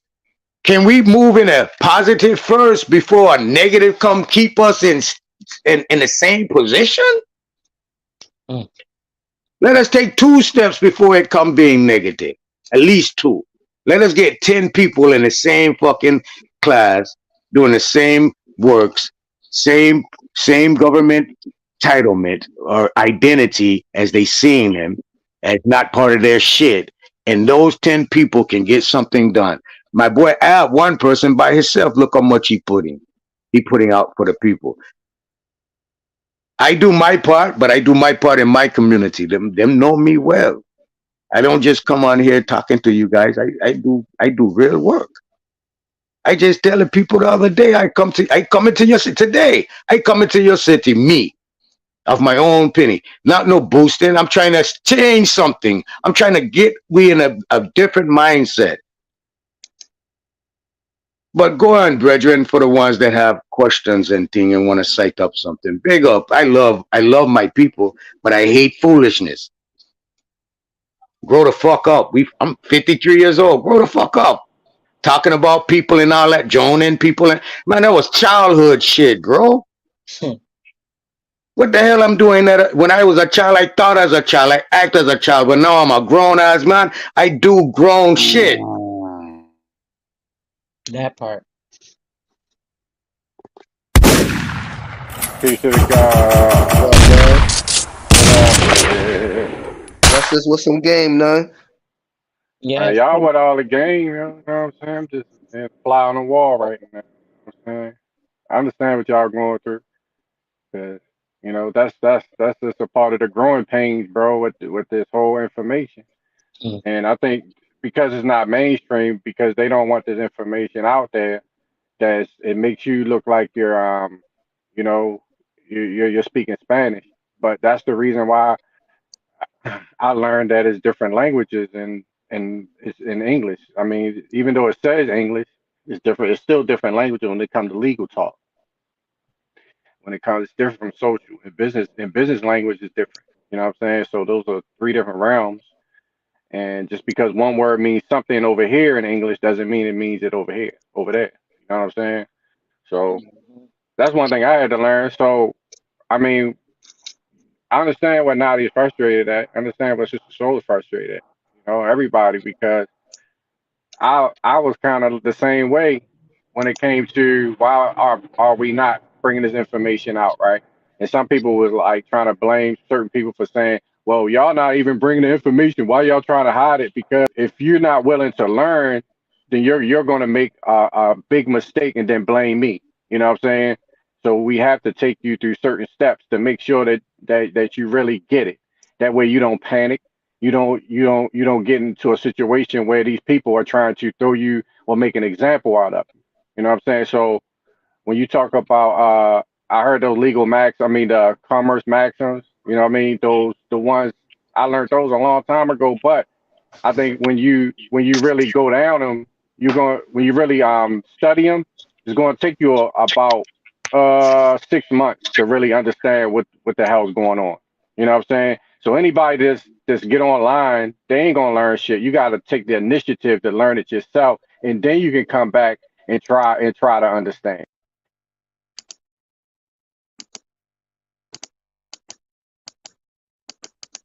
And another frustration come in when these little Rudy poo Yo, come my fault. Can testing. y'all hear me? Yeah, we can hear you. Yeah, somebody's calling me. What's up, Digital 50? Yo, I'll call you back. Yo, look, look, this is what I want to say, right? Because when it comes to playing this game, you gotta really invest in yourself. And now, one thing I will say is that it's going to cost you some money. You can't jump into this thing and not invest in your education. And now, are you Say talking that one about more going to time, school? please. Say it one more time. Say it one more All time. right, I'll say it one more time. It's going to cost you. You're going to have to invest in books and books that's not available online. You ain't going to be do no Google search for this shit. You're going to have to invest your time. You're going to have to invest in going to the law library. That shit ain't online. You're going to have to go to these courts and go to that law library, pick up those books and look at them. And you ain't gonna be able to find it on Google Scholar, do case, none of because I used to work for a delivery service, and those new law books get updated every month. I used to hate when those books came in. Every month they got new case law. Those books heavy as shit. Take them to all the law firms, and they have a huge library in there of shit. The fucking the law library in DC is fucking huge. It's like the size of the Capitol. 2 mile Right long. right next to the Library of Congress. You got the Library of Congress, you got the Law Library, and you got the nation's capital. All tunnel like there's tunnels that goes underneath that leads you from the nation's capital to the Law Library to the Library of Congress. You go downstairs. I went through all them shit. You know what I'm saying? Like you only had to go outside to go to none of them. So you gonna tell me that's not important when they got law libraries? Fucking whole law libraries, money grip. You know what I'm saying? So what I'm trying to point out is that now you in the game because if you get approached and you start talking this shit, the first thing they gonna ask you, like when those officials gonna wonder how you know this shit, nigga. How does nigger know all this fucking how to be free? He supposed to be a slave. You ain't supposed to know this shit. Oh, and by the way, the rest of those slaves that you trying to teach, we don't approve of that. Those are our slaves. So now you want to operate in a private, stay private. Those slaves are our property. You ain't allowed to fuck with them. But guess what? We out here still teaching y'all slaves. You know what I'm saying? To get free Taking a risk. because we love y'all. You know what I'm saying? Yes, we taking a risk because y'all motherfuckers, whether you know it or not, are considered fucking slaves. And we trying to free y'all and tell y'all how to free your mind first and then jump in and go to war. Because that's where the And war is. if these niggas do what I've gone through for this community in the last year, these niggas would think fucking twice. Yes, sir. That's why I'm frustrated. Nigga, you don't know what the fuck I done been through for this community in the last year. You don't know. You do not know where Nati been in the last year, nigga. And I ain't finna sit here and cry and pull out no sorrow story, cause yo, I manned up. I toughed that fuck out. But watch it. It was for us. It was about us. Right? So nigga, I'm gonna be fucking vexed when you come up here trying to degrade me, and I got 30 years in this fucking game, and you don't know 2 days of this shit, and you're gonna come up here and try to throw me down. But Naughty, but like I just said, bro, motherfuckers believe that they're free and you're still a slave. That's the problem. Right. That's the problem. They You don't think you're understand. free. Yeah. You're not. You're not. You're still a slave. That's what you gotta deal with. That's what I had to deal with. That's that You know prison how, mentality, They though. don't They can see it. be in jail, but they mind free. That's a prison state of mindset, bro. Where Yeah. your mind free, you can think whatever you want to think. Bro, I want to be able to bathe in the ocean. I want to lay up in a woman or fuck anytime I want. That's my freedom. Fuck, I'm seeing with these guys. bro. you gotta take accountability, right? Now, one thing I learned, I was in a Zoom meeting, but not, it was like, because I learned, like, look, bro, entity creation is all a part of the game. When you talk about entity creation, you're talking about land trust. I was in these, and it was like 8 hours, taxes, and everything, right? So, one of the lawyers, right, was explaining to one of his clients was getting sued for one of his properties. Somebody got injured on one of his properties, right? So now they go to a law firm, and of course, it's all about court cases, and they're trying to get sued. He was getting sued for $10 million. Make long story short, right?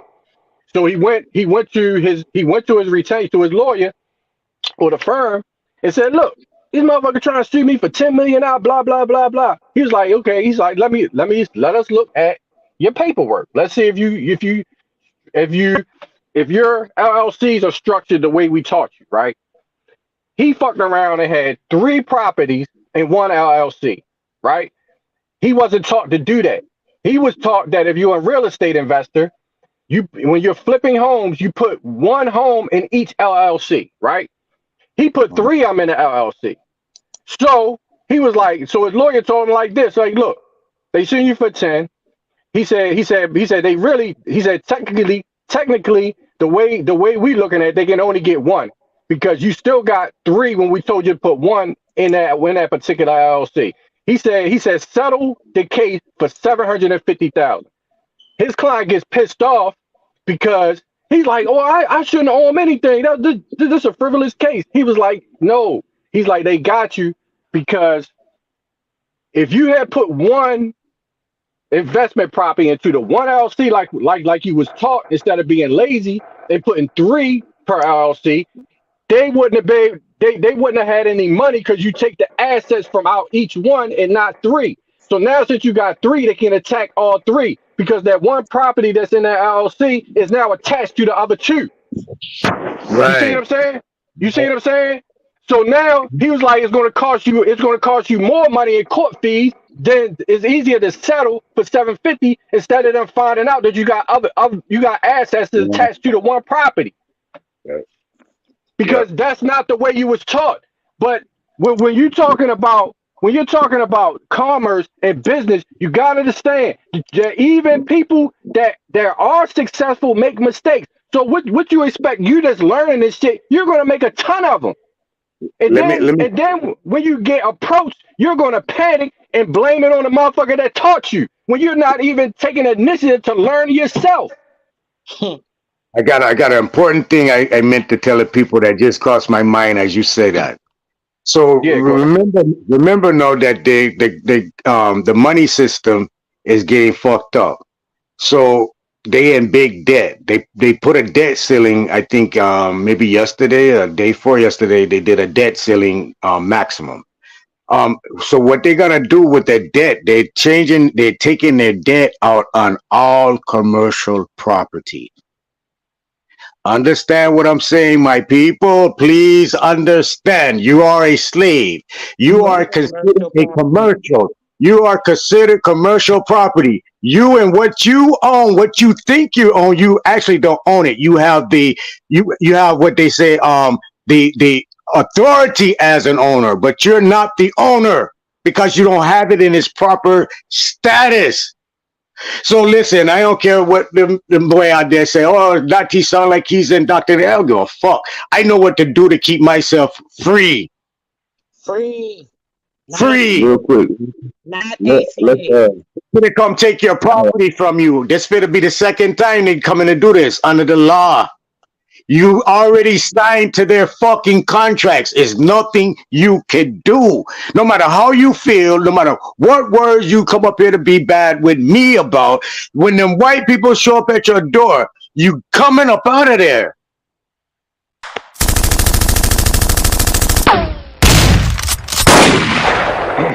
Yeah. There's no need to sugarcoat it no more, Naughty. Real quick. It isn't, bro. It isn't. I don't care if they kill me now. Can't do nothing to me. Oh, y'all can't hear me. No, we hear you. Go ahead, bro. Quick break, because I want to drop something for all the people who say this is sovereign citizen shit. I just want to show them something real quick, but I want to take a quick break. before we do so. We got 166 people in the building. Make sure y'all hit that like button, share the video out one time, gang. We'll be right back. 60 Southern trees,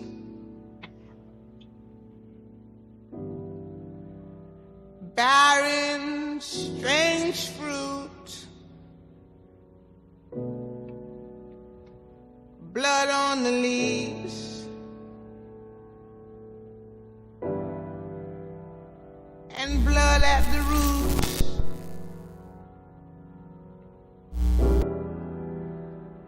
Black bodies swinging in the southern breeze.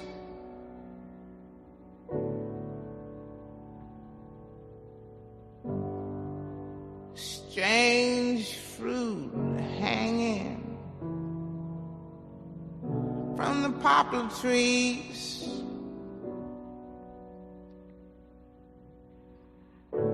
Pastoral scene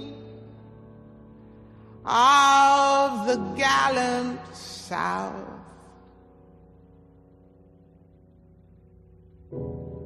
Them big bulging eyes and the twisted mouth.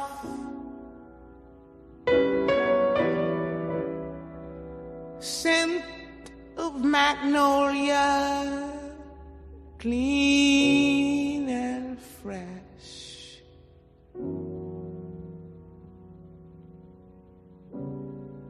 Then the sudden smell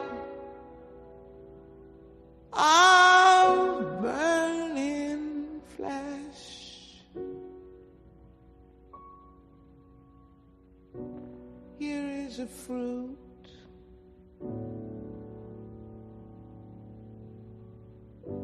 for the crows to pluck.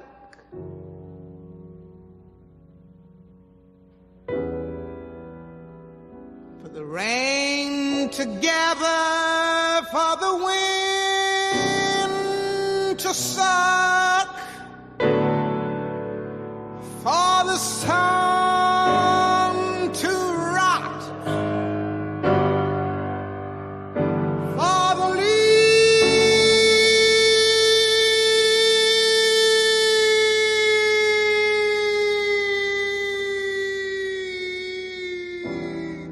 to drop.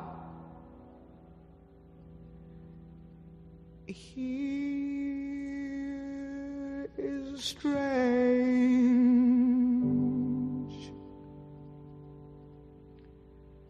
and bitter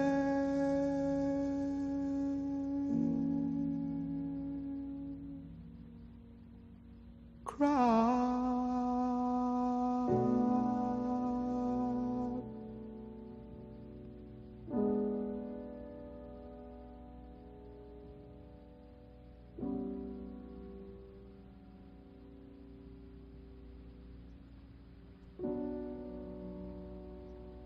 All right. Got 165 people in the building. Shout out to all the American Aborigines. Top of the morning, balance of the evening. I hope everybody's doing well this grand rising. So they say that slavery ended. They say it ended, right? Why the fuck can I go on Wikipedia and just find wage slavery out here like that? Like, why can I do this? Like, what is the point? What are they really trying to tell us? You know, what are they? Let's see. Mic check. Let me get some TVs in the chat. Make sure we got good audio. Yeah, you good. Okay, cool. Let's check this out. So wage slavery, you know, when people say an employee is a slave and, you know, all that good shit, people get to looking at it like it's white, sovereign citizen, you know, jargon, for lack of a better term, right? And I'm starting to believe that once again, like every fucking thing else that we have come to understand in the recent history, they probably most likely just stole some shit they heard some niggas saying or saw some niggas doing. With that being said, wage slavery It's a part of capitalism. Now, do we live in a capitalistic society? That is clear, right? That's clear. They say it, they talk about it all the time, right? So capitalism and wage slavery go together. Okay. So the corporation gave you a story, right? What's the word? Like y'all know how all the corporations and companies be having like this story of the founder and how he did, you know what I'm saying? This great thing before they founded it, and yeah. So they done gave you this motherfucking story about how they was just doing you so dirty and they was so much better than you. Whole time they digging in your pockets and rewriting and reconstructing history to where you are now the slave, you are now the employee, you are now literally acting and doing the behaviors that are known and associated with them. Like it's literally trading places. Like I think Eddie Murphy was really trying to tell us something with that shit. Isn't that right? Okay, so let's see what it say, gang. It say wage slavery or slave wages refers to persons' dependence on wages. Let's just stop right there. Who in America don't depend on wages? Anyone? Anyone? Not I. So it's safe to assume that most individuals in America depend on wages, right? Now, I don't want you to get caught on the word wage and miss the word slave with it. You know what I'm saying? Keep slave wages, like keep that together because they're together. Don't try to separate, okay? Because they come together. Join at the hip. It says wage slavery or slave wages refers to a person's dependence on wages or a salary, right, for their livelihood, especially when wages are low, treatment and conditions are poor, and there are few chances of upward mobility. The term is often used by critics of wage-based employment to criticize the exploitation of labor and social stratifications, with the former seen primarily as unequal bargaining power between labor and capital, particularly when workers are paid comparatively low wages, such as in sweatshops, and the latter is described as a lack of worker self-management, fulfilling job choices, and leisure in the economy. The criticism of social stratification covers a wider range of employment choices bound by the pressures of a hierarchical society to perform otherwise unfulfilling work that deprives humans of their species' character, not only under the threat of extreme poverty and starvation, but also of social stigma and status diminution. Historically, many sociologists, organizations, and activists have espoused workers' self-management or workers' cooperatives as possible alternatives to wage labor. Okay, so it seems like, just from my opinion, right, that when they started shipping all these folks over here, they had this plan, right? They had this plan to run this system, and I don't like we always kind of deduce we wasn't involved in that. You know what I'm saying? That was some shit for them that they created for they people and for the people they was about to ship over here to be ultimately the new employees for the system. Now we see this still continuously happening today, right? Where they're continuously going to make war somewhere, thus for being able to make refugees. Refugees need a place to go. Then you send them to where they can become ultimately new citizens, and more people to be employees of your corporation. More people as employees of your corporation. More people who have to have pay taxes, who have to have house notes, car notes. More people that you can leverage their EIN or social security number or TIN for debt.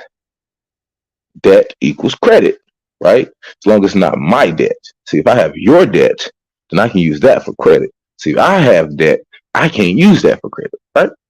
Okay.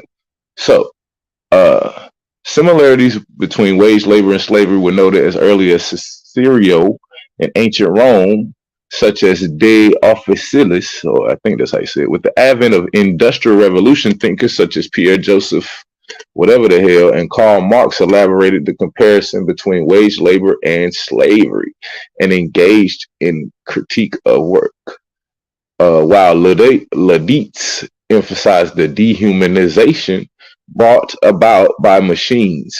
The introduction of wage labor in the 18th century Britain was met with the resistance giving rise to the principles of syndicalism and anarchism. All right, so let me start right here.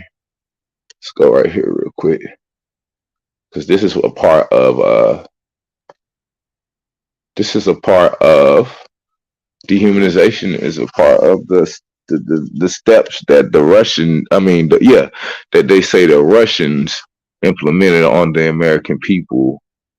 When was that? Goddamn, was this like I think it was in the 30s, right around the World War times, right? When they say they was fighting these niggas. So I just want to highlight this real quick because this is something that they utilize on the community now. So check it. Dehumanization is the denial of full humanness in others, along with the cruelty and suffering that accompany it. A practical definition refers to it as the viewing and the treatment of other people as though they lack the mental capacity that are commonly attributed to human beings. Now, when we fucking read this, who do you see? Who do they show y'all? They don't show you niggas on no boats, do they? No, well, not I mean, nigga, they don't show you like they show you the so-called people who went through so-called thing. We ain't gonna talk about that. In this definition, every act or thought that regards a person as less than human is dehumanization. Dehumanization is one form of incitement to genocide. It has been used to justify war, judicial and extrajudicial killing, slavery, abortion, the confiscation of property, denial of suffrage and other rights, and to attack enemies of political opponents. Behaviorally, dehumanization describes a disposition towards others that debases the other's individuality by either portraying it as an individual species. Let me come down because they might try to forget me for that. God damn. As a process of dehumanization may be understood as the opposite of personification, a figure of speech in which an inanimate object or abstractions are endowed with human qualities. Dehumanization then is disendowment of these same qualities or a reduction to abstraction. In almost all contexts, dehumanization is used pejoratively along with the disruption of social norms, with the former applying to the actors or behaviors or behavioral dehumanization, and the latter applying to the actions or processes of dehumanization. For instance, there is dehumanization for those who are perceived as lacking in culture or civility. Isn't that always what they say about everywhere they found you niggas, that you niggas didn't have no culture, and the culture was like something that they deemed like right? Like when you hear about them writing about the women putting the babies in the big ass spice things and grinding them up and shit like that, right? They're given the inclination that this is a lack of culture and civility, right? Which will give rise to, being able to galvanize a specific group of people to want to genocide another group of people, right? Which are concepts that are believed to distinguish humans from animals. Social norms define human behavior and relatively define what is outside of human behavior or inhumane. Dehumanization differs from inhumane behaviors or processes in its breadth to propose competing social norms. It is an action of dehumanization as the old norms are depreciated to the competing new norms, which then redefine the actions of dehumanization. If the new norms lose acceptance, then the action remains one of dehumanization. The definition of dehumanization remains in a relative state of type of token ambiguity relative to both individuals and societal scales. Okay. So this is, hold on, as I get back to my screen. So this is one of the tactics that they use after they disenfranchised us from our cities after coming off them boats, right? They disenfranchise you, steal your shit, and then begin to enact these methods. I'm about to pull it up for a second. Y'all go ahead and talk for about 2 seconds. Let me pull this up. Y'all want to add anything, go ahead right now. Exactly. Everything they do is dehumanization. I always talk about dehumanization with the alchemy they use in our body, with the food, the water, all of that. All of that is dehumanization, which is a crime. Yeah, it's a part of genocide, which when you look back and actually apply that we are the original people of the Americas who've been genocided for a specific amount of time, whatever y'all side that is, right? That you see that takes place with our ancestors, our people, whether it be north, south, central, islands, right? It's all parts of an overall genocide of the Americas. Hey, No, let me, real quick. let me. Oh, go ahead, Nat. No, go ahead, big man. No, I just want to go back to what you had read some earlier at TV when you were saying that the dependency on wages. Now, understand this: when you learn the natural order of trust, man, woman, child, that's the foundation of all this, because that's the human, or the natural order of trust, right? You got the man, who you got the man as the grantor, the woman as the trustor, and the child as the beneficiary.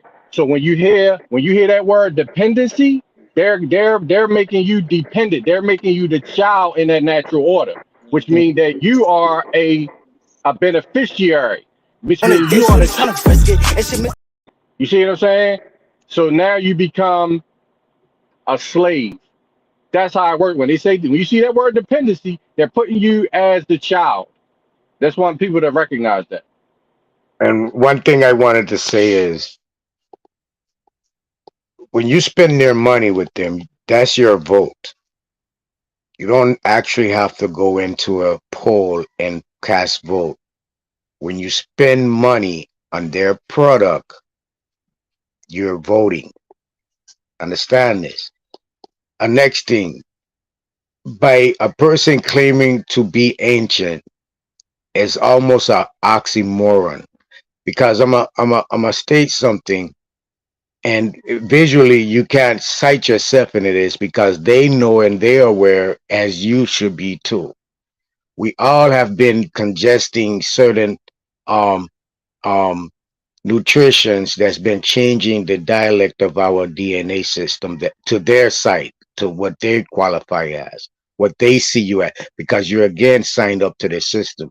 So you have some site of structure under them, and they have some authority over you, whether you realize it or not. So the basis of you being reconstructed, you're no longer seen as an original man or woman. You're seen as a um reconstruction, and they're doing it even with what they got going on right now. Okay, so they're changing your construct of your body to be able to have a full authority of what's coming out of, like, when you things starting to change, and as we know, they got new they got like 44 different um DNA sequences. Understand this. Those 44 aren't original. They're not. It's only like 8 original. That's it. The 44, the rest of them are created. So when they create something, they have a copyright, they have an order of creation. So by a person just freely, you have to use the tools that's provided for you to get the structure that you have now. Even though you believe it's natural, the fruits that the Virgin read yesterday, and it read pseudo fruit, the pseudo bio fruits. Those are man-made fruits from one specific seed. everything that you congest from that structures on your epic genome. Your epic genome transfer that information to your DNA structure. So it recalibrates it. This been going on for years, like thousands of years. It's been in plan. This ain't nothing that they just thought of yesterday. And I'm telling you something today. This is something that's been going on forever, that you can remember from year one. They was way more intelligent than what we going on right now. And I just want my people to think, tap back into your ancient. If you have to eat certain foods, stop eating certain foods for you to be able to tap back into your ancient knowledge.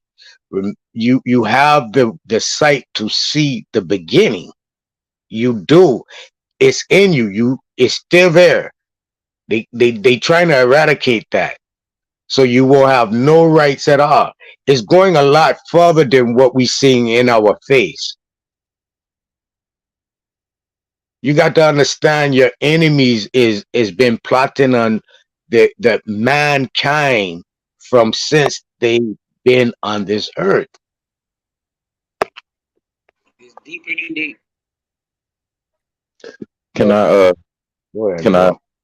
can I get y'all attention for a second to just piggyback off what Nadi just said right here? We're gonna let uh somebody else tell you, since y'all don't like to hear it from nigga voices.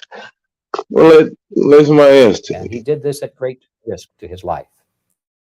He certainly is one of the world's outstanding experts on the subject of social and disinformation and active measure. Besma, having you tell us a little bit about your childhood memories. Vivid memory of the war. Let me skip up a little bit because I don't want to hear about Game's childhood memories. I want to hear about one specific part right quick. Hold on. Let me back out real quick. I want to hear once. Because when you really listen to, when we talk about the current system we in, how it works, how it feeds off of the individuals, right?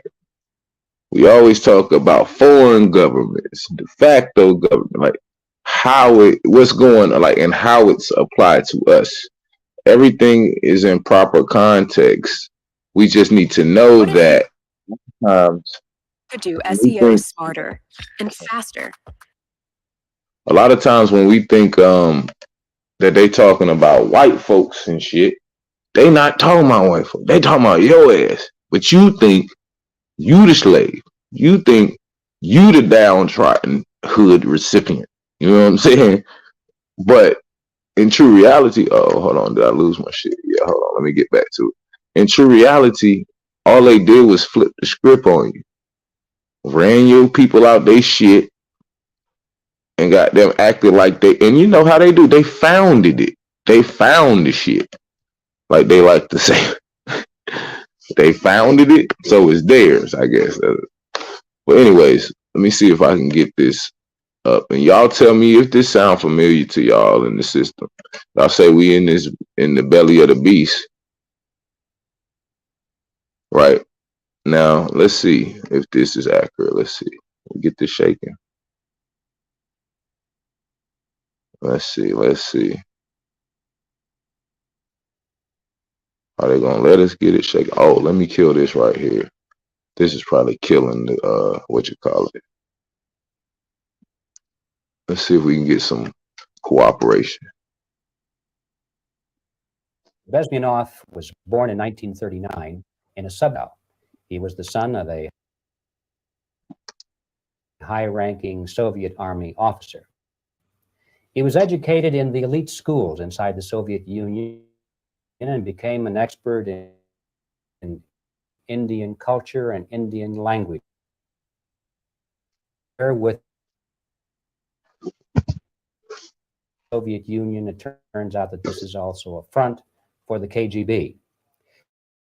He escaped to the West in 1970 after becoming totally disgusted with system and on the subject of Soviet propaganda and disinformation. It's amazing how my shit was working so perfectly. I was just Now it was working. I mean, how long you say? It was at least 2 hours, Gabe. It was like at least 2 hours where everything was working fine. Try to And put then, some of us in the back. Put some of us in the back and put us in the back and then play it. okay, let me work. I'll stay right there. Let me try that. Let me try. Let me see if that works. All right, let me see if this works now. Hold on. Let me just stop and reshare for a second, just to try to help it out, because it look like it's struggling back here. It's struggling back here on StreamYard, gang. We might already done, they said you done did what you gonna do, gang. They done gave me enough regular streaming for a whole year fucking with StreamYard with them 2 hours, so I guess I can't be mad. Hold on, man. Yeah, this shit moving slow as fuck now.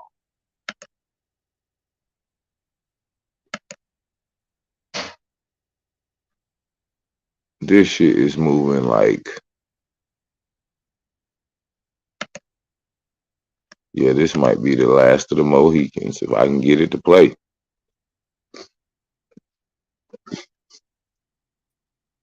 Let's see if we can get it to pull up. Active measures. Well, you spoke several times before about ideological subversion, and that is a phrase that I'm afraid some Americans stand. When the Soviets used the phrase ideological subversion, what do they mean by it? Ideological subversion is the slope which we call either ideological subversion or active language LGB or psychological warfare. What it basically ideological subversion is the slope which we ideological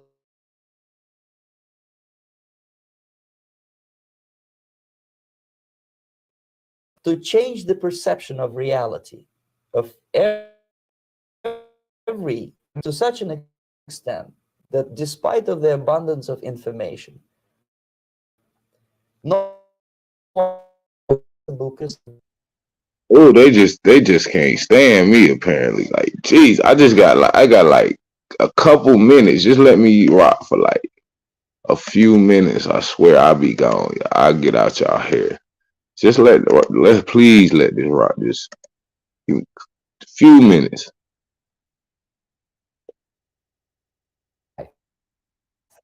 Measures. Well, you spoke several times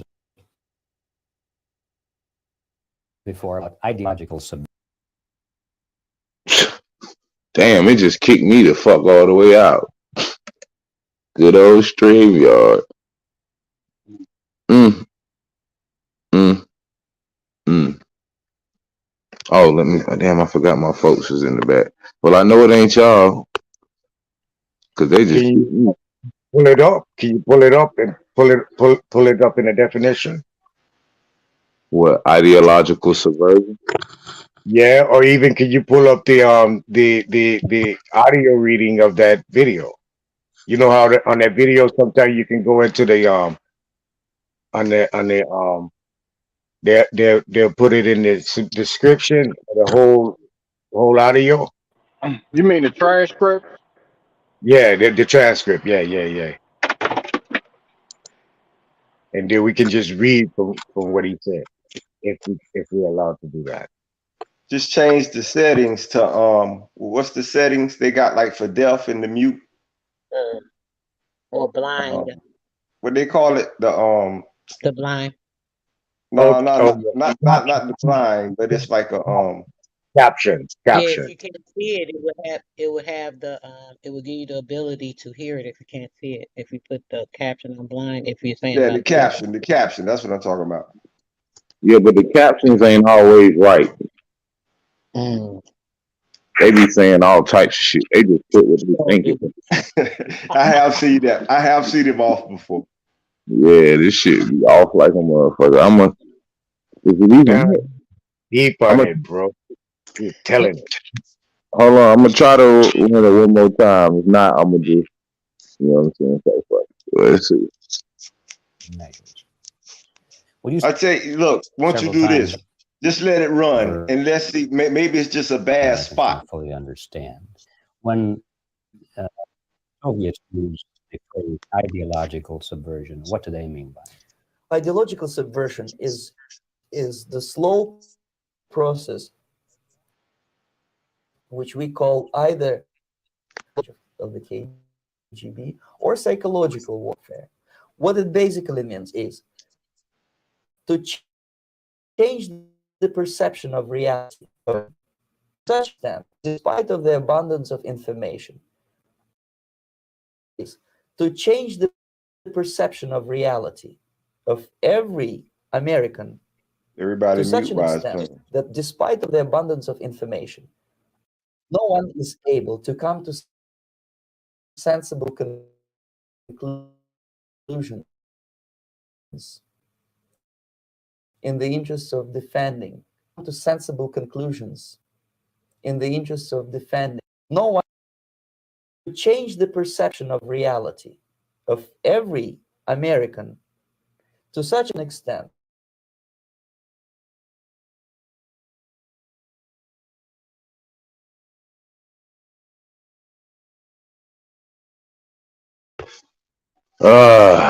They be hating like hell. Did they kick me off again? Be Hold on. patient. Be patient. Just let it run. Just let it run. Shit, I can't let it run if it ain't running. Oh no, they took one mic away. They took the mic settings away. Hold on, they cut the mic. Cut the mic. So it was kind of trying to fight though. It was trying to fight. Hold on, let's see.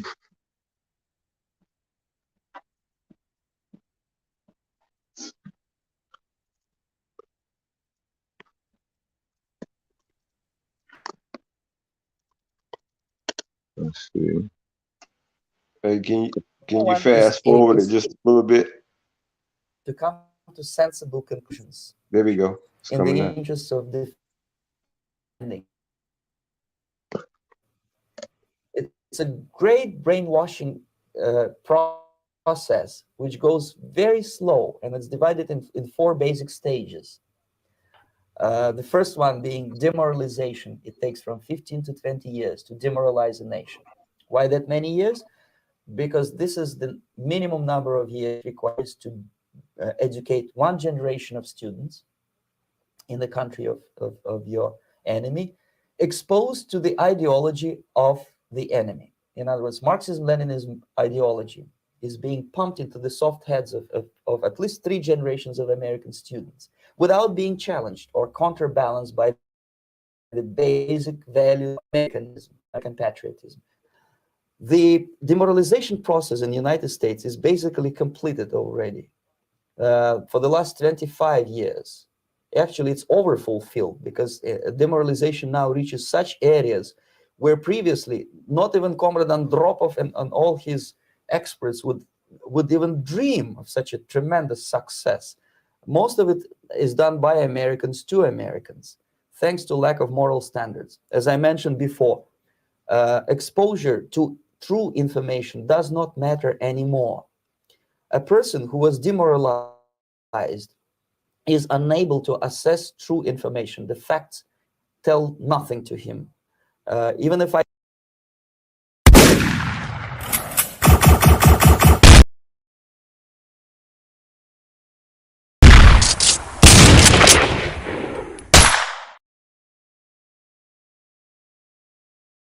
One of the brothers said it's running choppy because you got the banner running, brother, and it's pulling from the stream when you're trying to play the video. Yeah, that's what they say. But man, like, listen, man, listen. I've been dealing with this for a long time. If I, all right, y'all, all right, I'm gonna put a banner down there. Everybody who damn got this recognition, Okay, right? hold up. What you do is make us bigger and make the screen smaller. Don't advertise the screen. Put us bigger and minimize the video itself. I mean, that's the layout it's in right now. Like the screen going, I can't like. Well, I've been seeing the people get away with showing videos by minimizing the video and making their self maximize, and they like commentate throughout the video. That's how I've been seeing them like beat the system. Besides, anyone I see let play the video and don't really put in commentary, they kind of get hit. Play it Right. like That's So you based just off use the of. audio? Well, that's why I had the banner on this fucking screen. First of all, for you all, the ladies and gentlemen who don't see. No, That's, I know that. Yeah, that's actually a good idea, TV. That's a good idea to put the banner up like that. That's why I thought he had it up. I was telling the like, brother, I think he got it this up is over there. how I gotta realize. This is a give and take type of thing. I'm gonna pull the banner down. You gonna see the video, and the shit gonna be clear. Then they gonna pull the whole goddamn video down, and you ain't gonna see the shit. Like at some point, like you got to give and take, man. Y'all know how this shit go. all right. So everybody see already where they can go get the video without seeing the video. Now go ahead and put your banner back up, big man. Yeah, y'all know you ever been fighting a war, god. Oh, say It's lights. trying to get in. Oh, say lights. Oh, A person is demoralized, is unable to assess true information. The facts tell nothing to him. Even if I shower him with information, with authentic proof, with documents, with pictures, even if I take him by force to the Soviet Union and show him concentration camp, he will refuse to believe it until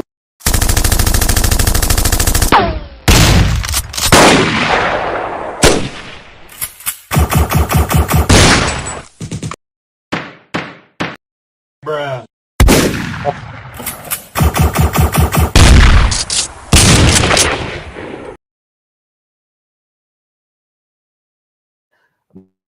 most of it is done by Americans to Americans, thanks to lack of moral standards. As I mentioned before, exposure to true information does not matter anymore.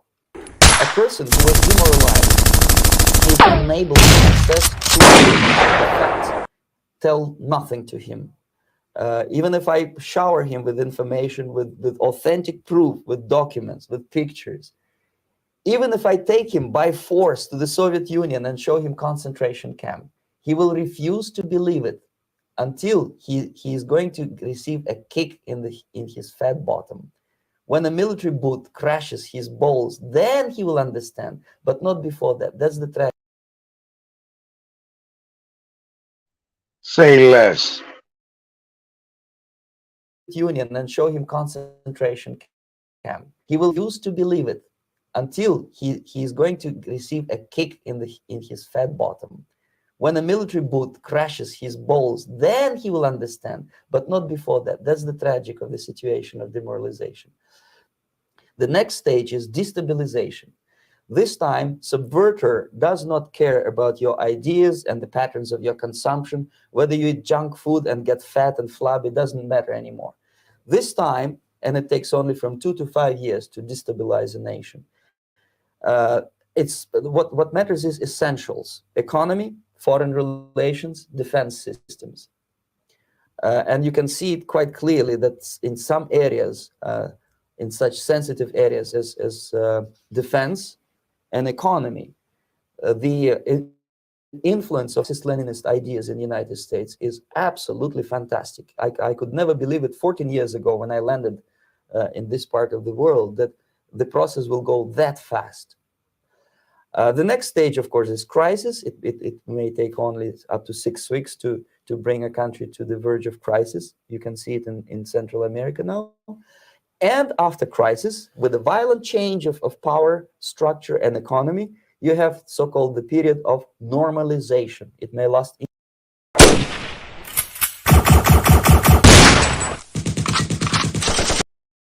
indefinitely. Normalization is a cynical expression borrowed from Soviet propaganda. When the Soviet tanks moved into Czechoslovakia in '68, Comrade Brezhnev said, now the situation in brotherly Czechoslovakia is normalized. This is what will happen in the United States if you allow all these schmucks to bring the country to crisis, to promise people all kind of goodies and the paradise on earth, to destabilize your economy, to eliminate the principle of free market competition, and to put a big brother government in Washington, D.C., with the benevolent dictators like Walter Mondale, who will promise lots of things, never mind whether the promises are fulfillable or not. Your leftists in United States, all these professors and all these beautiful civil rights defenders, they are instrumental in the process of the subversion only to destabilize the nation. When their job is completed, they are not needed anymore. They know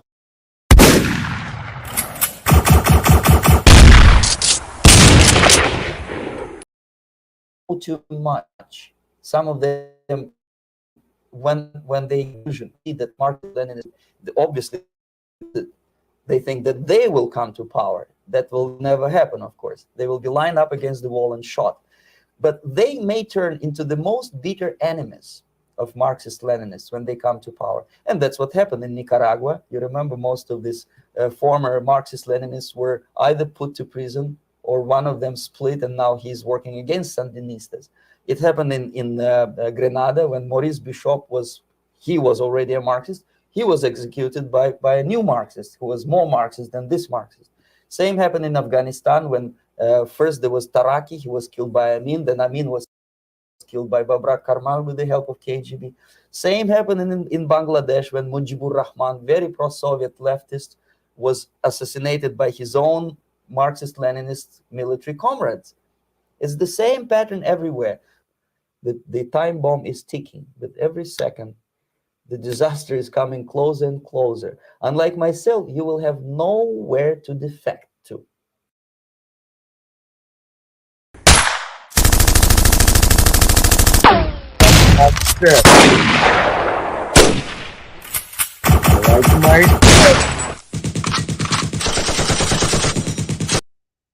Unlike myself, you will have no place to defect to. Y'all better understand. I might be the littlest man in the room, but I pack a lot of info. No? You ain't gotta listen to me, you're gonna listen to someone. Hey, big bro. I mean, I actually came across the study that where they studied that actual system, right? They actually do experiments on it. It's research. It's a scientific research on the psychology of people. And what they did was they ran an experiment like this. They took like 5 people, right, that was involved in the experiment. They took the 5, told them something that wasn't true, and kept reiterating it, right? So then they come in with the truth and gave them a test. They put the true knowledge on the paper. Because it was new, they chose what they had already heard before, right? Because the new shit they rejected. But because the lie is so repetitive and they're so used to it, that's what they're comfortable with. You see what I'm saying? That's the psychology that they're using on us, bro. So when we come with new information, oh, y'all niggas is on some flugaze, you know what I mean? Bullshit. It's all psychology. So you gotta fight against that psychology. But like us as parents, right? That's the one thing I had to learn as a parent, right? And of course you get in arguments. You know what I mean? Mother and father, you gonna get in one of the major arguments that you get in, all of us as parents, is when another parent thinks that you're treating one child differently than the other one, right? I got accused of that. But I had to tell them, right? Had to tell the mother, like, look, they're different. I could tell Junior shit one time. He ain't gonna do this shit no more. But mine, I gotta fucking tell him every fucking time. He'll keep doing this shit. You see what I'm saying? So don't try to accuse me of playing favoritism because I love all my children. But they're different. You know what I mean? So psychologically, it would be easier if it was cookie cutter. We get to tell y'all shit, everybody get it. It ain't like that. Some of y'all knuckleheads gotta learn the hard way. Like the man said, shit has to actually fall out the fucking sky, hit you in the head, and then you say, oh, they was right now. When we were telling you this shit the whole fucking time. I don't operate like that. Somebody tell me something, I'ma see what they're talking about. I'm going to make a judgment call to say whether this motherfucker was lying or not. I ain't trying to get fucked up to find out if they telling the truth. Because I can see if that shit making sense. I'm gonna make it make sense, bro. Know what I'm saying?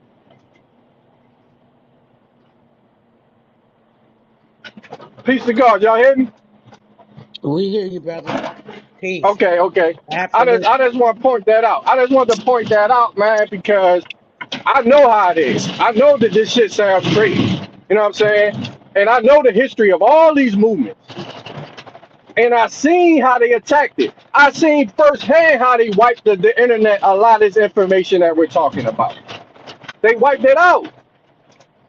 So a lot of y'all do trigger words and act like you smart by saying some sovereign citizen. Y'all don't even know the history of that shit. I know the whole history. I know who started it. I know where it came from. I know who copywrote the shit. I know all the procedures, and I know why you can't do it no more. Why And this shit don't exist. and then they'll say sovereign citizen, brother, and those two things don't even go together in the same sentence. And I don't even talk no stuff. I don't even say no words like that. So I don't know where the fuck they getting that shit from. Because But it's pop is what they push, Dottie. I mean, Sister Soul, they pushed that shit to, because you had people that didn't want to study that got out here thinking that they was motherfucking sorry, and they wasn't because they didn't study. So now they're going around repeating shit and not really getting into what the history was. That shit was started by fucking Reverend. Well, actually, he didn't start it, but he perfected it by the Reverend Tony King. He was did they charged, but they don't understand understand? that. Did they understand what App TV put up when they say they foreign to America? Boy, when you are a citizen, you are foreign to America. You are not an American. Right, you gave away your Understand sovereignty. that? You different. You way different than I. You talking all this, oh, from Chicago, talk, oh, from Tennessee, oh, but no, yeah, that corporation. Listen to what I just said. I touch your mute one time, big man. This goes out to not a coincidence in them Pan African fuckery, right? African company is where you got your African citizenry or identity from, like a Tennessean, like an Alabamian, like a Floridian, like a Georgian, like an Arizonian, like a Texan. All them representing they from Texas and from my guy. They under the corporation, just like you're fucking African. What you read on saying they African.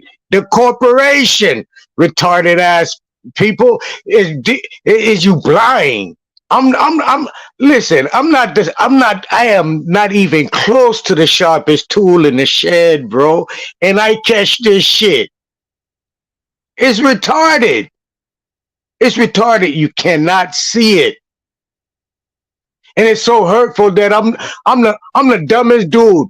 I'm the ones everyone can talk about. Oh, look how he look. Look how he talk. Look how he dressed. Look, oh, he from here. Oh, he this and he that. The white man ain't even from here that just come on. The man from Russia and the man come to explain the system to you, your own shit, and you see it, but still want to talk. Oh, that's fear factoring. Oh, that's man, it's what the fuck is going on? Why you can't see it? Why you can't say? Why the popular demand on the people suffering with pain and torture and going through the system? You like it. You like it. You work for it. You're a government. You're an agent. Everyone that's against any fucking word I talk is a not a coincidence agent. Period. Whether they talk this Indian talk, whether they talk that Aboriginal, if they ain't on the fucking troops getting themselves free for real and freeing up the people, they's a fucking scam artist, fucking agent Morescon. I telling you straight. I see your face, point blank. Hey, y'all, look. You can get paid for being online, right? So these agents, what they do is this: every time you have it's just like a clock. You punch in a clock, you document your minutes, and then you get paid for it. So don't tell us that an agent can't be online and not get paid. It's just like a clock, a time clock. Yeah. And they got proof by typing in the chat that they was here, so they can document their minutes. Yep. Yep. Yep. You think I don't know the game, bitch ass niggas? You know what I'm saying? All of them Y'all niggas. agents. But see, rest of y'all that don't know shit, y'all could continue not to know shit. Instead of blocking their ass out their shit, period. And then Listen, they're listen. not able to do that. This is what y'all gotta know when you go out to do the Lord's work, okay?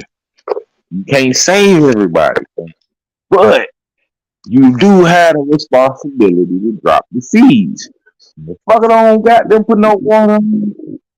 Pick that hoe up and find the proper soil with the proper pH balance to cultivate the seed in which you have provided for them along your traveling journey.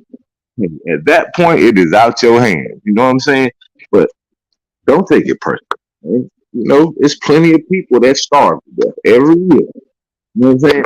You go and try to feed all of them off your back. I mean, at some point, we gotta be like, okay, this is the choices that people have chosen to make, and they shall get what they have chosen. You know, they get the rewards or whatever they chose to do. But check this out real quick, guys. When you said corporation, right? So the company says mid 12th century. Can y'all see this well? Okay, cool. Large group of people from Old French compagnie, society, fellowship, intimacy, body of soldiers. From Latin, like compagno, literally bread fellow. Messmate, from Latin com, with or together. See com, panis, bread, from pi root pa, to feed. Okay. Says meaning companionship, consort of persons one with another. From intimate association is from late 13th century, meaning persons or persons associated with another in any way is from 13th century. In Middle English, the word also could mean sexual union, intercourse. Okay. From late 14th century, as a number of persons united to perform or carry out anything jointly, which developed a commercial sense of business association by 1550s. The word having been used in reference to trade guilds from late 14th century, meaning subdivision of an infantry regiment. In 19th century, usually 60 to 100 men commanded by a captain is from the 14th century. Meaning a person or persons with whom one voluntarily associate. Wait a minute. Meaning a person or persons with whom one voluntarily associates. Okay, is from Employees. I'm sorry, bro. Those are employees. Go ahead. yeah. I'm on it. I'm trying to like make sure I'm verbalizing and understanding what they saying without saying it. You know what I'm saying? It's from 1600s. Phrase keep company consorts from 1560. Bear company is in the same sense from 1300s. Expression two companies, two persons are just right. Okay, cool. So we got companies down. All right. So let's go to y'all can go build on that while I go to the next word.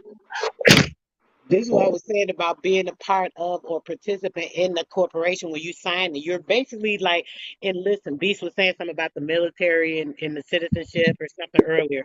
That's the same thing because you're signing up for their corporation. You are backing these people, literally. You're giving them servitude and you're being the company of. And people out here, oh, I work for this company. Shit, you letting them know you're an enlisted slave. Like, it's real crazy. So can anybody tell me how to spell corporation? I'm a little slow today. Corperation, if I can think off top. That's what I thought. I thought I just typed that in. Corperation. Portion.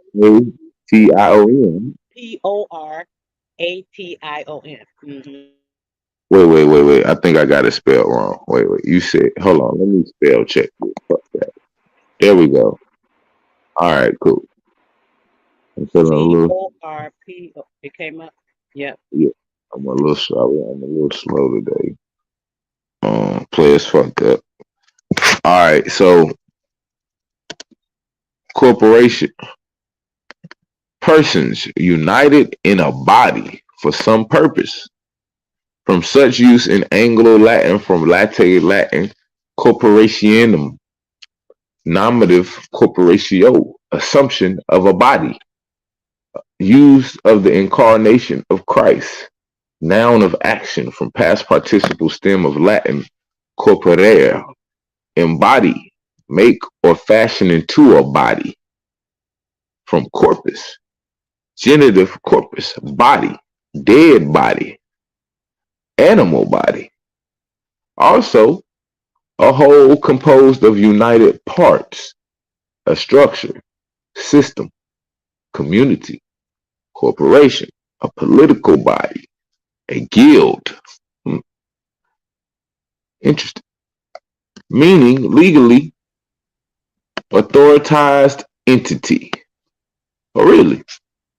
Artificial persons created by law from a group or succession of persons. So when niggas be saying like you corporation and shit, they swear like you got it from like some ancient sovereign citizen book that all the niggas pass around after you pay your 250 and shit. And then y'all all regurgitate the same shit. But even on etymology.com, it says meaning legally authorized entity, artificial person created by law. Go back up. Go back up. Real Yeah, quick, brother, can I say this? And this is what people not seeing, right? What you just said, what it's doing is showing you that what he just read should explain to you that every time that you go in there, it's kind of like you're the corporate body, right? Because you're not going in as your really self. Because if that was true, they couldn't collect on that physical person. So your straw man is what's actually incorporating your cooperation into the incorporation. So you No, are given the authority to say, "Let me send my man in for me." So let's say your straw man is your military agent because it's an agent of you. So now you're given the authority for your agent to go into this company and be a part of its organization, if that makes sense. right, but and let me show you. It never states a man body. Now check a man, a living man, as part of a corp or as in its definition of corpse. Hear what I'm going to tell the people where the bamboozle come in, and please pay attention. So when you identify yourself as an African through their science, African is an animal. When they tell you you're a mammal, you are of the animal kingdom. This is making you a animal. When they tell you you are African, come from that area, or you all that life, and you identify with any of the jargon, you are pronouncing that you are an animal.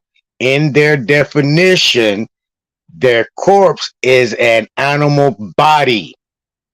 Now understand how their science ties into their law, and their law ties into their religion, and it rules everything. See, what I'm trying to get to the people is that you got to see things a little more different than where you see it just in as it's in the print. It's actually telling you everything that you ever read You have to put it in its context in everything you read, so you don't miss anything. So as the brethren just pulled this up, and you can see it just as plainly as thing, Yeah. from corpse, genitive corpse, body, dead body, animal body. This giving them again all rights over you when you claim to be certain identities. Right. And to add on that, Nadi, this is why they can say that you are a minor. You're a minor because a minor is what? A child. The minority. You're a minor. They're listing you as a minor, a minority, a child, which means you're what? Feeble minded. So you're also considered feeble minded because of what? You're incapable of thinking for yourself. You're incapable to recognize the information, put it together for yourself, understand it, see it for what it is, and stand in it. So if you're Yes, not able to do that, that means you are a feeble minded person, which labels you as a disability under labor yeah, laws. yeah. So How, it Damn, all ties in. Go hold ahead. on, hold on. Now, how can they ensure that you will be feeble? Say that again, brother. How they can ensure what? How can they ensure that you will be feeble minded? Because you have not gone into the majority and stepped above their rulings and let them know that you are the law and you stand in the law of the land as a natural man or woman. As that being, you are no longer a person. You are over that person, which is what they set up. Is a person is the corporation, that corporate fiction of the straw man. So now you're no longer under that because you've taken the authority to say, hey, I've seen through your bullshit. I checked the shit out, read it, understand it, and understood it, and now I'm standing in it. So I'm gonna let you know that I am above the law. This is where you become above the law because you are the God of your soul and your being. No one else is governing over you because God is the ordained of the law. And it is all into the law. That's what it is. That's why it's religion and state and religion. The Holy See, as I showed you guys the other day, the Hey, HOLYSEE. Look into it. It's all the same thing because it's a construct, a fictitious nativity of what is natural.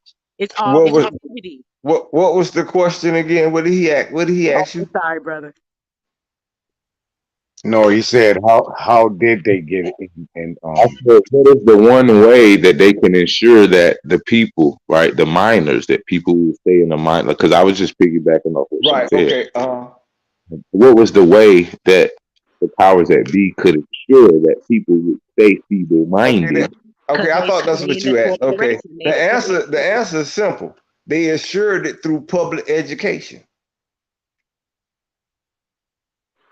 That's how they kept people feeble-minded. Exactly correct, brother. By See, see, indoctrination. see, see. They made a promise, right? This is the piggyback on everything y'all saying. The promise is we everything we do, they must approve of it. Listen to me now. This is very simple. Everything they do, they must approve of it, No, right? it's back. That's back in. And hold on, let me finish. And everything we do, we must do it in their faces. See, you know how for years you've heard all this about this secret societies and secret meetings. No, ain't no damn secrets. It's no secret when you can join them, Right. right? So it's done through public education. Now, and y'all been discussing and hitting pinpoints on a lot of this. Through nature, when you understand words, right, you have a right, which is like spell like Third Reich. I'm saying Reich, right? Uh, that's when you understand words. That's the same as saying you have natural way of teaching. That's Reiki, right? That's what Reiki means, to teacher, right? But when you give up that natural right, for constitutional right, then you become, as y'all were explaining earlier, under that constitution, you be assigned to a state. Right. Right. So whatever state that your birthright which was once natural and didn't need a certificate, now that you are a chattel property of that state has the right to issue upon your birth, signed by your mother, knowingly or unknowingly, right? So now you that state has a birth certificate. So let me piggyback off what you're saying, right? Because the way to counteract that, and I don't want to give too many jewels here, because you know how they like to do too much information. Okay. But okay, so you have a state, right? And then you have an e-state, right? Now, your e-state, right, is attached to assets, wealth, right? And ultimately it's passed down through what? Your heresy. Oh, okay. So if you have a proper e-state, right? If your ancestors set up a proper e-state, then your birth certificate doesn't need to be issued by the state. Do you understand? Correct. Gunshots. Rewind. I understand. I'm a businessman. But listen to this though. I want you to listen closely. And this is a business move dealing with the same thing that we are talking about. What's printed on all money? In God we trust, which is the government. That's free. Great answer. That's the answer. Now let me ask you, who do you trust? We're talking business now. Listen to what I'm saying. Who do you trust? You have to be entrusted in yourself. Correct, right? And self can be in extensions at times, right? Correct. That's why granddaddy told you what when you left the house. Oh, a lot of shit now. So No. Pertaining to what we saying. What did granddaddy tell you when you left the house? Put that in your mama name. Put that in your mama name. No, he said don't mess my name up. Right, Right, because that was our name. Right? That's been entrusted. Right? That's a man thing too, just to clarify. A lot of No. Stay with me. I'm talking strictly finance here, so stay with me. Yeah.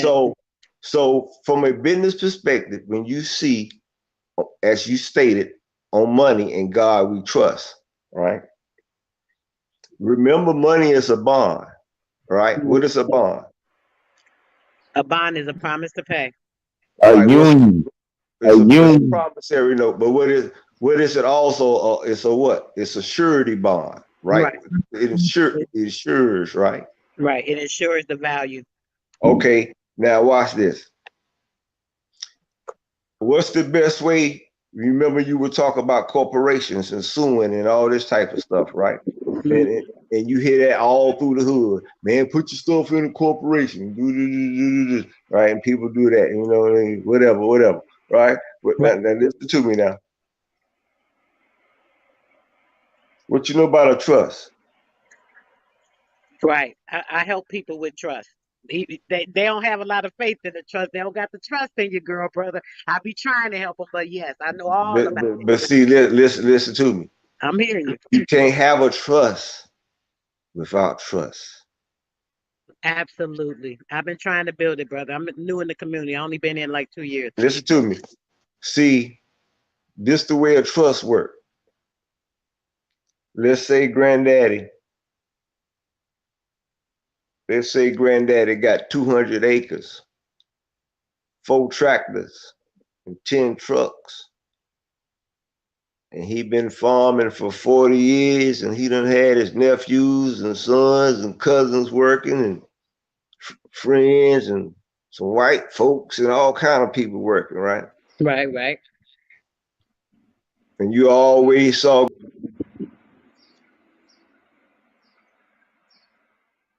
He cut out. it, right? Where you And then gone? granddaddy got a little older, a little wiser. Mm-hmm. He doing the same thing, right? Right. But everybody noticed that they ain't see granddaddy name on none of his shit no more. Everything, I mean, he still got everything the same. But they just don't see his name on nothing no more. So you know how, like y'all was saying earlier, how people start telling stories and the truth get bent. So people that don't know what's going on, they start, man, I think, man, Mr. Watson, he must be lost his stuff. Just because his name ain't on it no more, right? But see, what your granddaddy did was your granddaddy got wiser. Because all them 40 years, with his name pridefully on everything, you know what granddaddy was doing? Figuring out who he was distributing to what to and turning No, over who he was entrusting to. your granddaddy was being taxed as Tax. such. Yes, Right, sir. Right. As such. As such. True. So Right. business. Right. So Right. when you trust, right, in they God, right, for in God they trust, versus you can trust in your family, yourself, yes, right? Ain't no tax on yourself. Are you listening to me? There ain't no tax on yourself. Also, you are what we talked about earlier. You insure yourself. So you can't sue my trust. Right. And Right. it protect the family, because what I thought Right. you were going to was Right. putting the thing Right. in the corporation and of the trust you have with the family members. Now the key to the trust, like I said earlier, the foundation of trust is actual trust. Listen, hold on, because y'all hitting on a lot of key points, and I want to make sure I highlight them as well. I'm telling you this from a actual personal perspective. Hold on, brother. I got my shit straight. I'm sure anybody who's been listening to Aboriginal TV for any amount of time, they better have a fucking trust. They better know how to hold assets, how to fucking do the groove and this shit. As much information. Well, it's a lot of people who don't, man. You know that. I mean, like I said, if they listen to this platform, right? When I started Aboriginal TV, I was in probate and currently creating a trust for my family. Like, that was one of the highlights of and topics that I speak about. You know what I'm saying? Because just experiencing it in general, right? Losing land through eminent domain. Like, a lot of our people experience this shit and got this in their history. And this is the cause of the disenfranchisement of a lot of our people. Trust me, when I say I understand what you're saying, bro, from the business level, from the personal family level, because family is business, whether niggas understand that or not. That's right. Okay? Your family is your company or your corporation. And that's what I was just highlighting off your point earlier with the East State, right? If my East State holds assets that is the worth of a small country, right? Then my children won't be born in a hospital. You understand what I'm saying? Well, it ain't got to be that way. But once you have your estate in order, right, you can make it to where your offspring don't have to be born in the system. You understand what I'm saying? And you can continue to pass down this wealth and continue to accumulate assets within the same estate based off of bloodline. Right? You can't get into this corporation or company unless you blood. Right? What's the only way to truly protect assets? That's through a trust, right? Yeah. And the brethren highlighted something I've been telling the people for long. Listen, get you a bond. Get you a couple of bonds because this is what your trust falls on. Your trust falls on those bonds. So if you get your spend your 2 grand and get you a half $1 million bond, your company is worth $500,000. Okay, let me break it down in simple terms, Nadi, because you using word bond, right? So we might have to break every word down because you know these words as well, right? So listen, I'm gonna say this in simpleton terms, okay? If you have an estate that is your family's estate, aka a corporation or company, okay?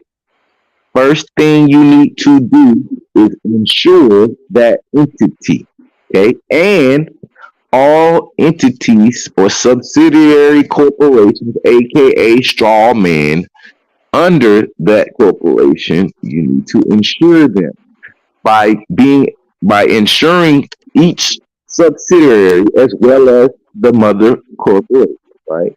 You can insure these entities for a pretty decent amount of money, especially if you're working together with your family. What this will do will give y'all a certain amount of insurance coverage, right? That coverage can be utilized and borrowed against, right? To the point where you don't need a bank, you don't got to go to a financial institution, right? Because the estate itself and the subsidiaries in the estate are insured, which allows them specific access, if they get the right insurance, to whatever cash flow they potentially would need in their everyday life. This is without the government. This is without the state. This is without any other third party beneficiaries trying to come in and eat off of your estate. I digress. You got it. That part. Period. Yeah. So he And that, explained like that. I said, it cover everything real quick. Just to say if your child they got them in a situation, you they won't even be able to be in that situation.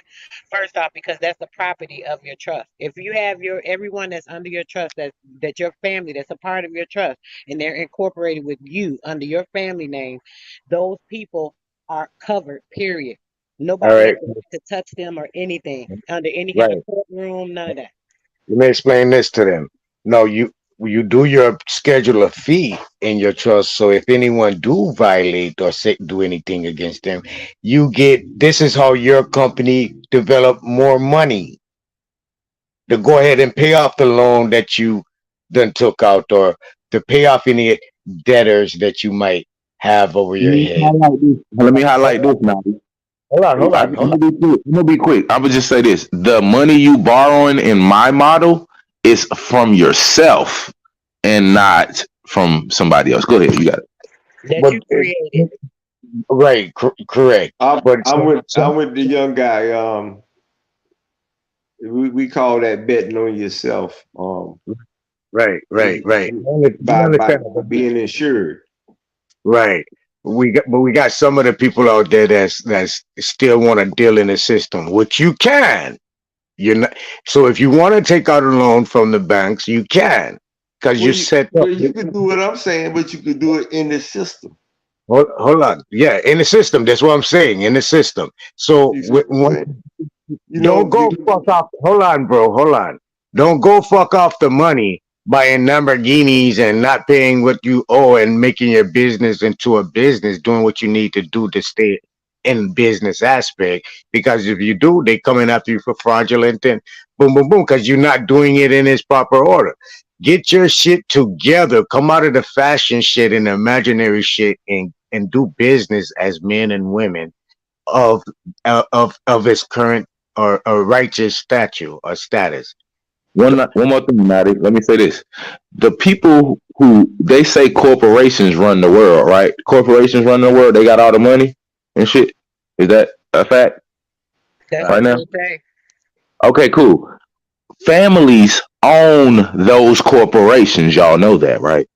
That's right. They're the ones that put them Okay. in business. All right, I digress. Go ahead. Yeah, they the ones got them.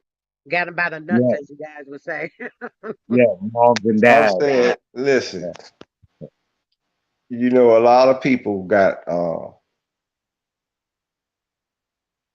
when we use words that are simple words, sometimes words have broad meaning, right? So when we start talking about economic words that become financial words, stuff like money, net worth, right? Asset, right? A lot of times, all those words mean the same thing, right? Uh, at the end of the day, we like to call all of them resources, right? So when we start calculating wealth, truly what is wealth?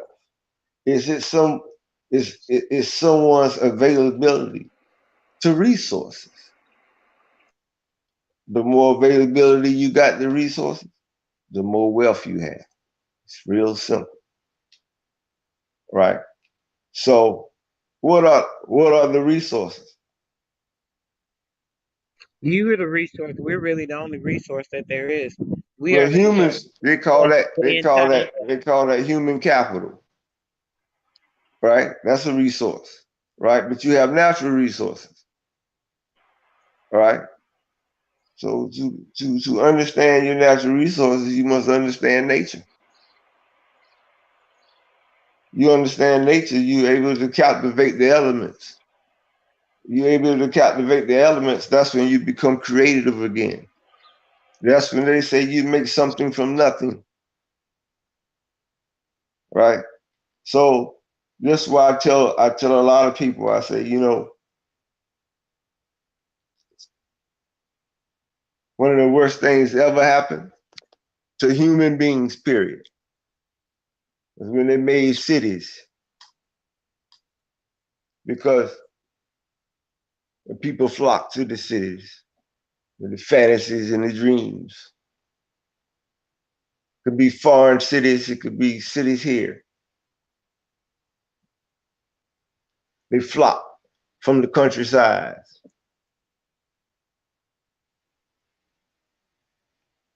And then they get to them cities, and the city's like an alligator waiting for the mammals to come into the water. And the cities eat them up to the core, because everything is about chasing, listen to this, chasing what they already had. See, they had it, and when they had it, it was free. So it got repackaged and rebranded, and they chase it now. And they want to pay for some shit that they already had. It's like how you think people feel who are indigenous to this land, and they have to pay for property. They got to pay for transportation. They got to pay for schooling. You even got to pay for clothes. Once was a time when we was kids. Nah, that wasn't happening, because see, granny and great grandmama and mama, they gonna get a pattern. They gonna cut you up one.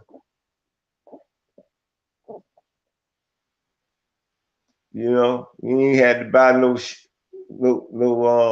comforters and all that type stuff, but you know, granny gonna make quilts. Facts. We got the quilts down there in the big chessboard at the bottom of the bed. We would take our shit out of the shit house and put it in the field to grow shit. That's Nah, fertilizer. we ain't do that.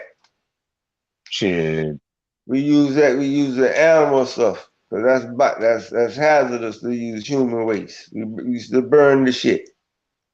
Yeah, the burn. Yeah. You put kerosene down in the shit up, and you It was burn it the cow 2 shit and days, shit. and you gotta wait till the smoke die out, and then you know you can go back in there and it's good again.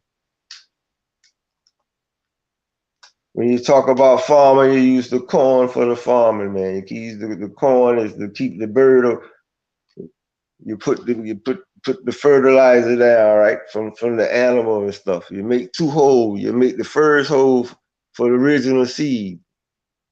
You put a hole on top of that. We put the corn in it because the bird, the natural bird is smart bird. So he come in and watch you when you plant the seed.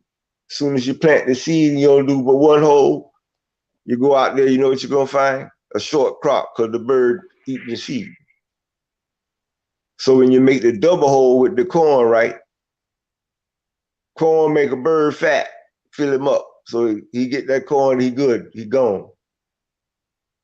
That be the more black crow. The black crow, that do that.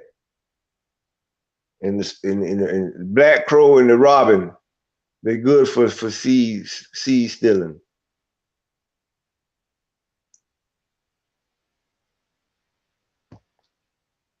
Yeah, that's old school culture when we're doing the farming, cultivating the land. Hey, bro, look. You hear me?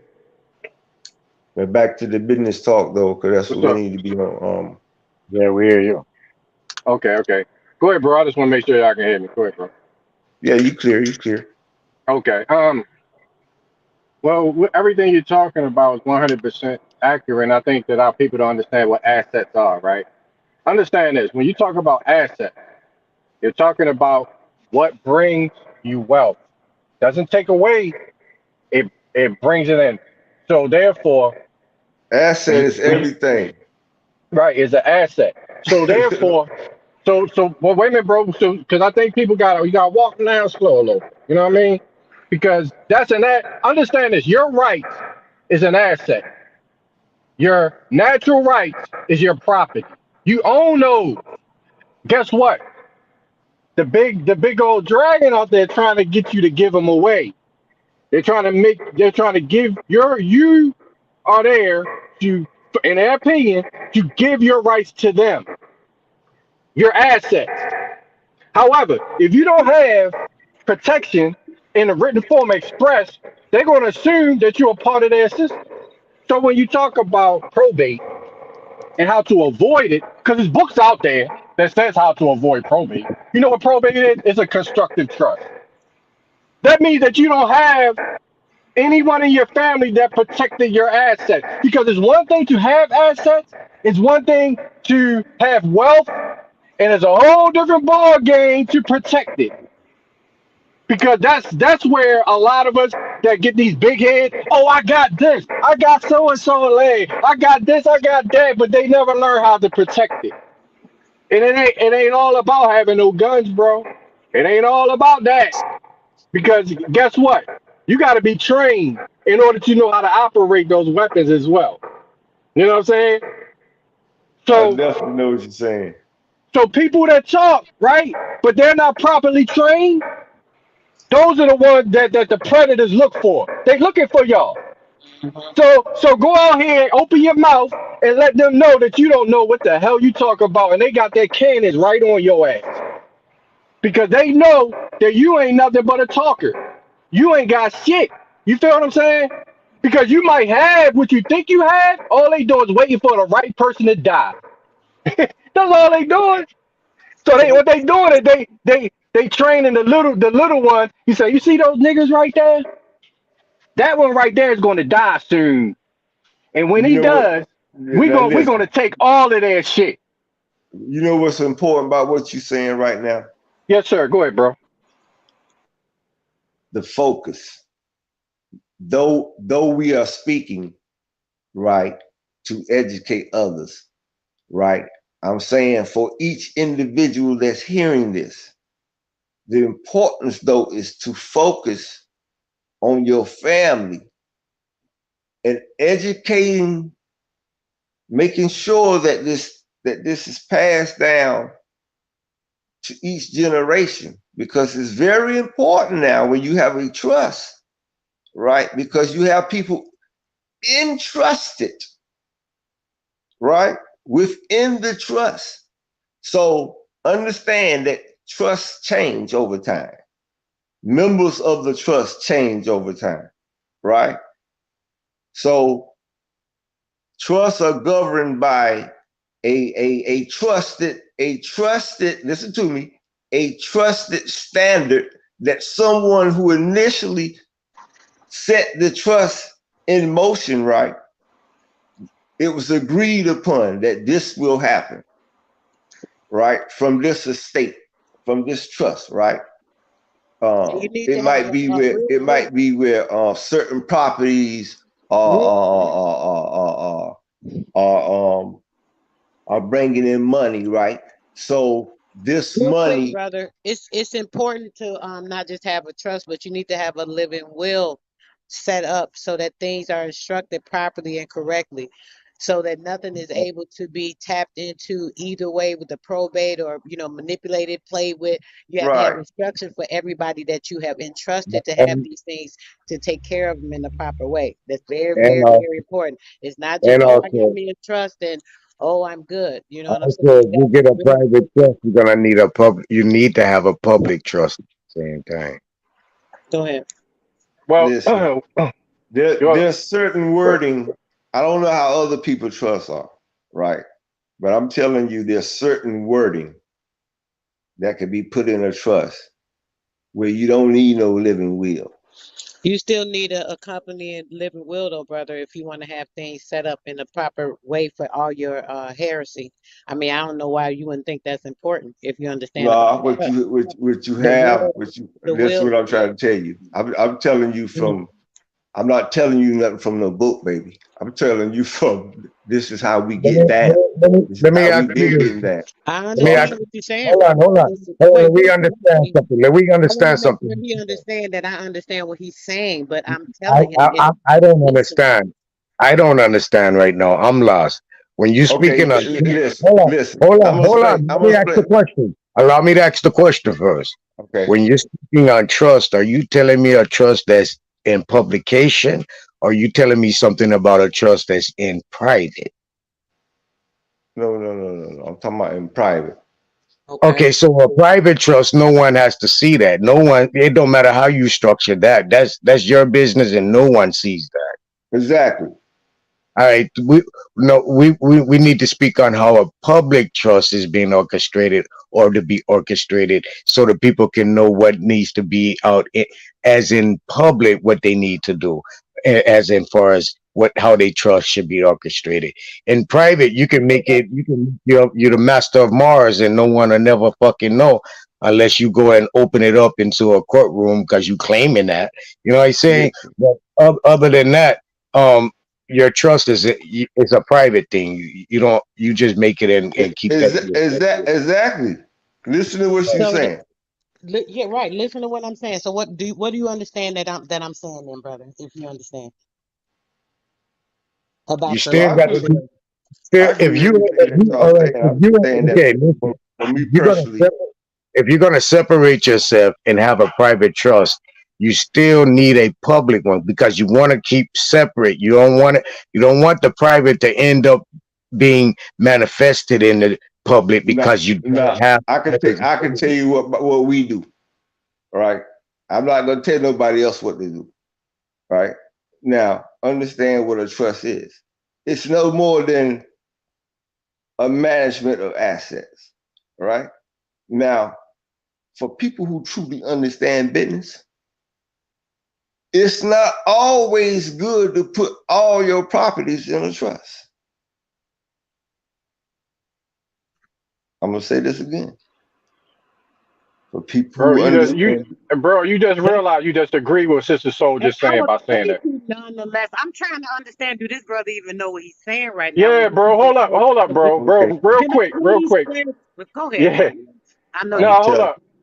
I'm Wait a minute, bro. First of Please I wait a want minute. you to understand. We know what you're talking about. But what she's saying is this, and what Nadia is saying. is that when you have a private trust, that trust is only there to hold assets. Now, if you have it, if you have it structured properly, those assets can't be moved.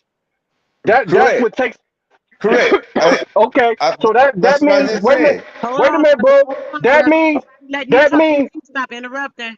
that means that those assets are now out of the public domain. However, if you Correct. have a living trust, Correct. that is utilized to operate as a business organization to fund the private trust. You can't Correct. have your private trust operate in the public because now you're subjugated to taxes. Yep. Correct. That's why I just Absolutely. said it's not always best to put all your assets But Yeah, into but the that's what private Sister trust. Soul is telling you with the living Right. trust. And that's Right. what I told you. Yeah. That's You it, brother. gotta. You need to We in stay agreement. Everybody in agreement. No, but you know you weren't in agreement, brother. You went directly against what I was saying. That's the whole point. So that's confusing to people that are listening, and then they're like, No, "Oh, baby. Did you hear what I just said? I huh." just said, go ahead, sister. Go ahead and talk. Since you want to make me disagree with what you're saying. Go ahead. I don't want to make you listen to nothing, brother. You came up here. I was already up here. I've been listening to you. I have been listening to you. Did not interrupt one time each time you spoke. So that's very rude of you to insinuate that I'm doing something rude. I don't appreciate that. That's not correct. Where, sister, where all that coming from? I just repeated what you just said. You said I want to make you listen to me, brother, and that's not correct. No, that's not what I said. That's not what I said. That's not what I just said at all. The brother that was speaking elaborated on what I was saying beautifully. That showed that we was all in agreement, right?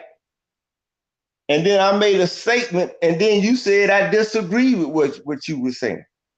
When I was saying, well, we are, sometimes when people talking, um, what we call being technical, you give people the benefit of the doubt, so you don't elaborate all the way on everything, thinking that, well, I think, well, they should understand that, without me elaborating on every portion of it, No, I right? understand. At this point, I'm getting more lost, sir. Let's just get back to it. It don't matter. Go ahead with what you were saying, so we can move on. No, I yield the floor. Go ahead. I was just saying we was in agreement. That's all I was saying. I mean, because like I said, I handle my business. I've been handling my business, so Yeah. I'm Check, Gucci. check. Can y'all hear me?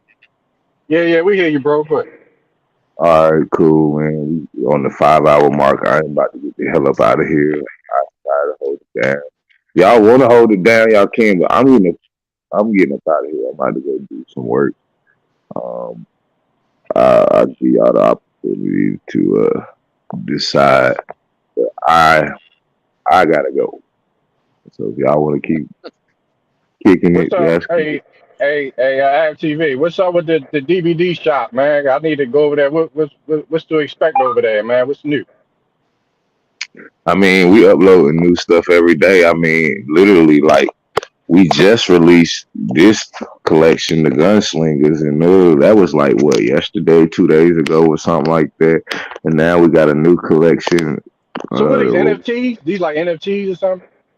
no. These are all physical posters or canvases. Now you can have your image NFT if you would like your particular specific piece. Okay. If you get something like that, but no, these are all physical. All right. All physical. I So got yeah, nothing over there, man. Definitely, y'all sign up, you get 50 free points.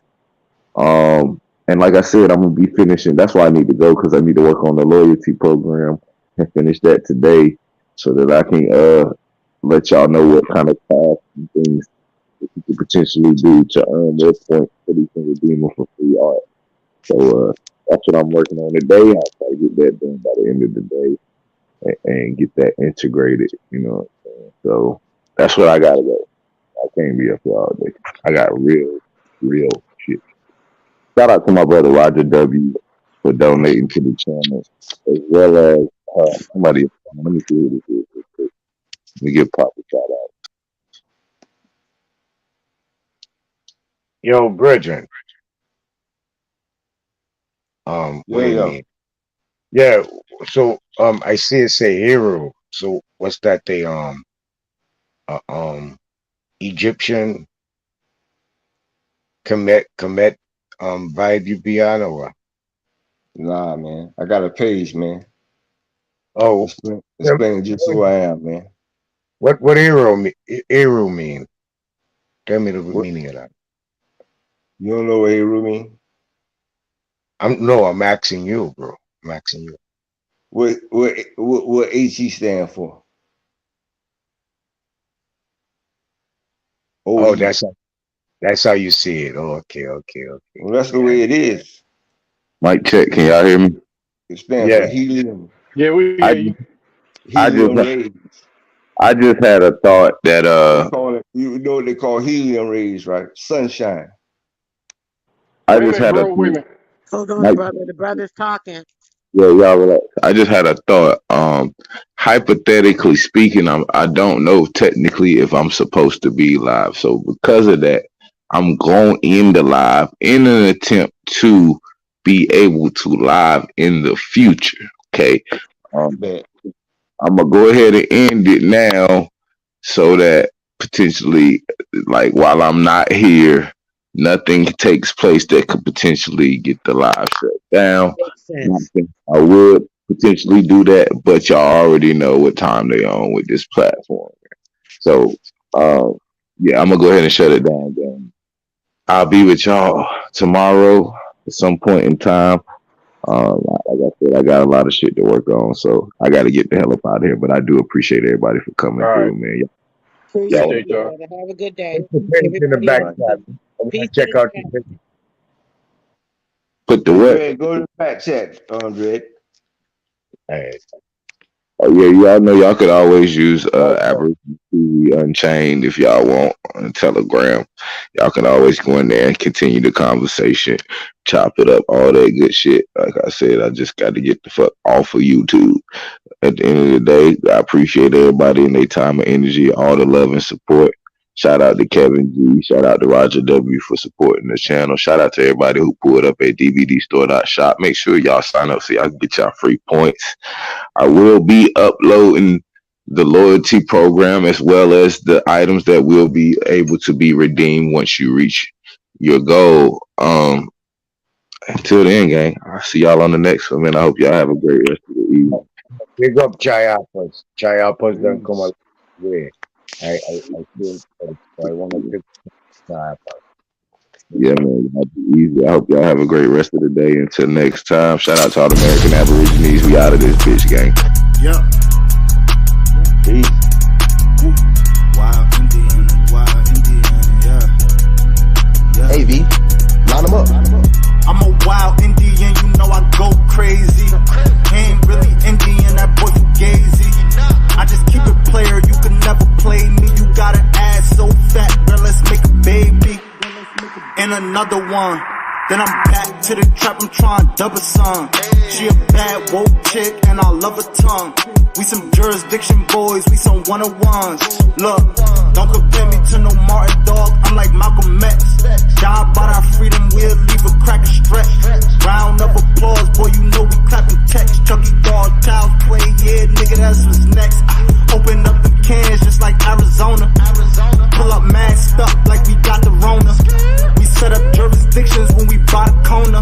How you claiming that's your hood and you not the owner? Be the B, I just pulled up in the need for speed. Free the land, tell the colonizers that they need to leave. Wild Indian up in my veins, you know how we bleed. You ain't gotta lie about who we is, dog, just keep it G. We at war, we can't keep the peace. Since we at war, gotta keep the peace. Whack a cone, then I meditate. Should I need to breathe? Keep a Olmec head when we slide, dog, cause we the shit. Like my niggas said, bitch, we the shit. I can't keep the peace. If it pop off, then I want a piece. I'm just on release. I'm in go mode, motherfuck the thief. In these streets like EBT, when we at war, make peace with me. I don't give a damn, understand. Fuck who stole this land, white or black or tan. Understand, it's fuck who stole this land. Might have seen me get little buddy these hands, he wasn't no abo man. lot of these dudes is Sambo, man. They full of shit like my ammo can. What they call an N-word out the wrong mouth as an ambulance. Wild Indian, get it in advance, or you can post date it. Ask around, I'm the most hated. Straight sacred, they stole acreage. Go ape shit, show ain't shit. It won't be televised, I don't tape shit. Be the B, I just pulled up in the need for speed. Free the land, tell the colonizers that they need to leave. Wild Indian up in my veins, you know how we bleed. You ain't gotta lie about who we is, dog, just keep it G. We at war, we can't keep the peace. Since we at war, gotta keep the peace. Whack a cone, then I meditate. Should I need to breathe? Keep a Olmec head when we slide, dog, cause we the sheep.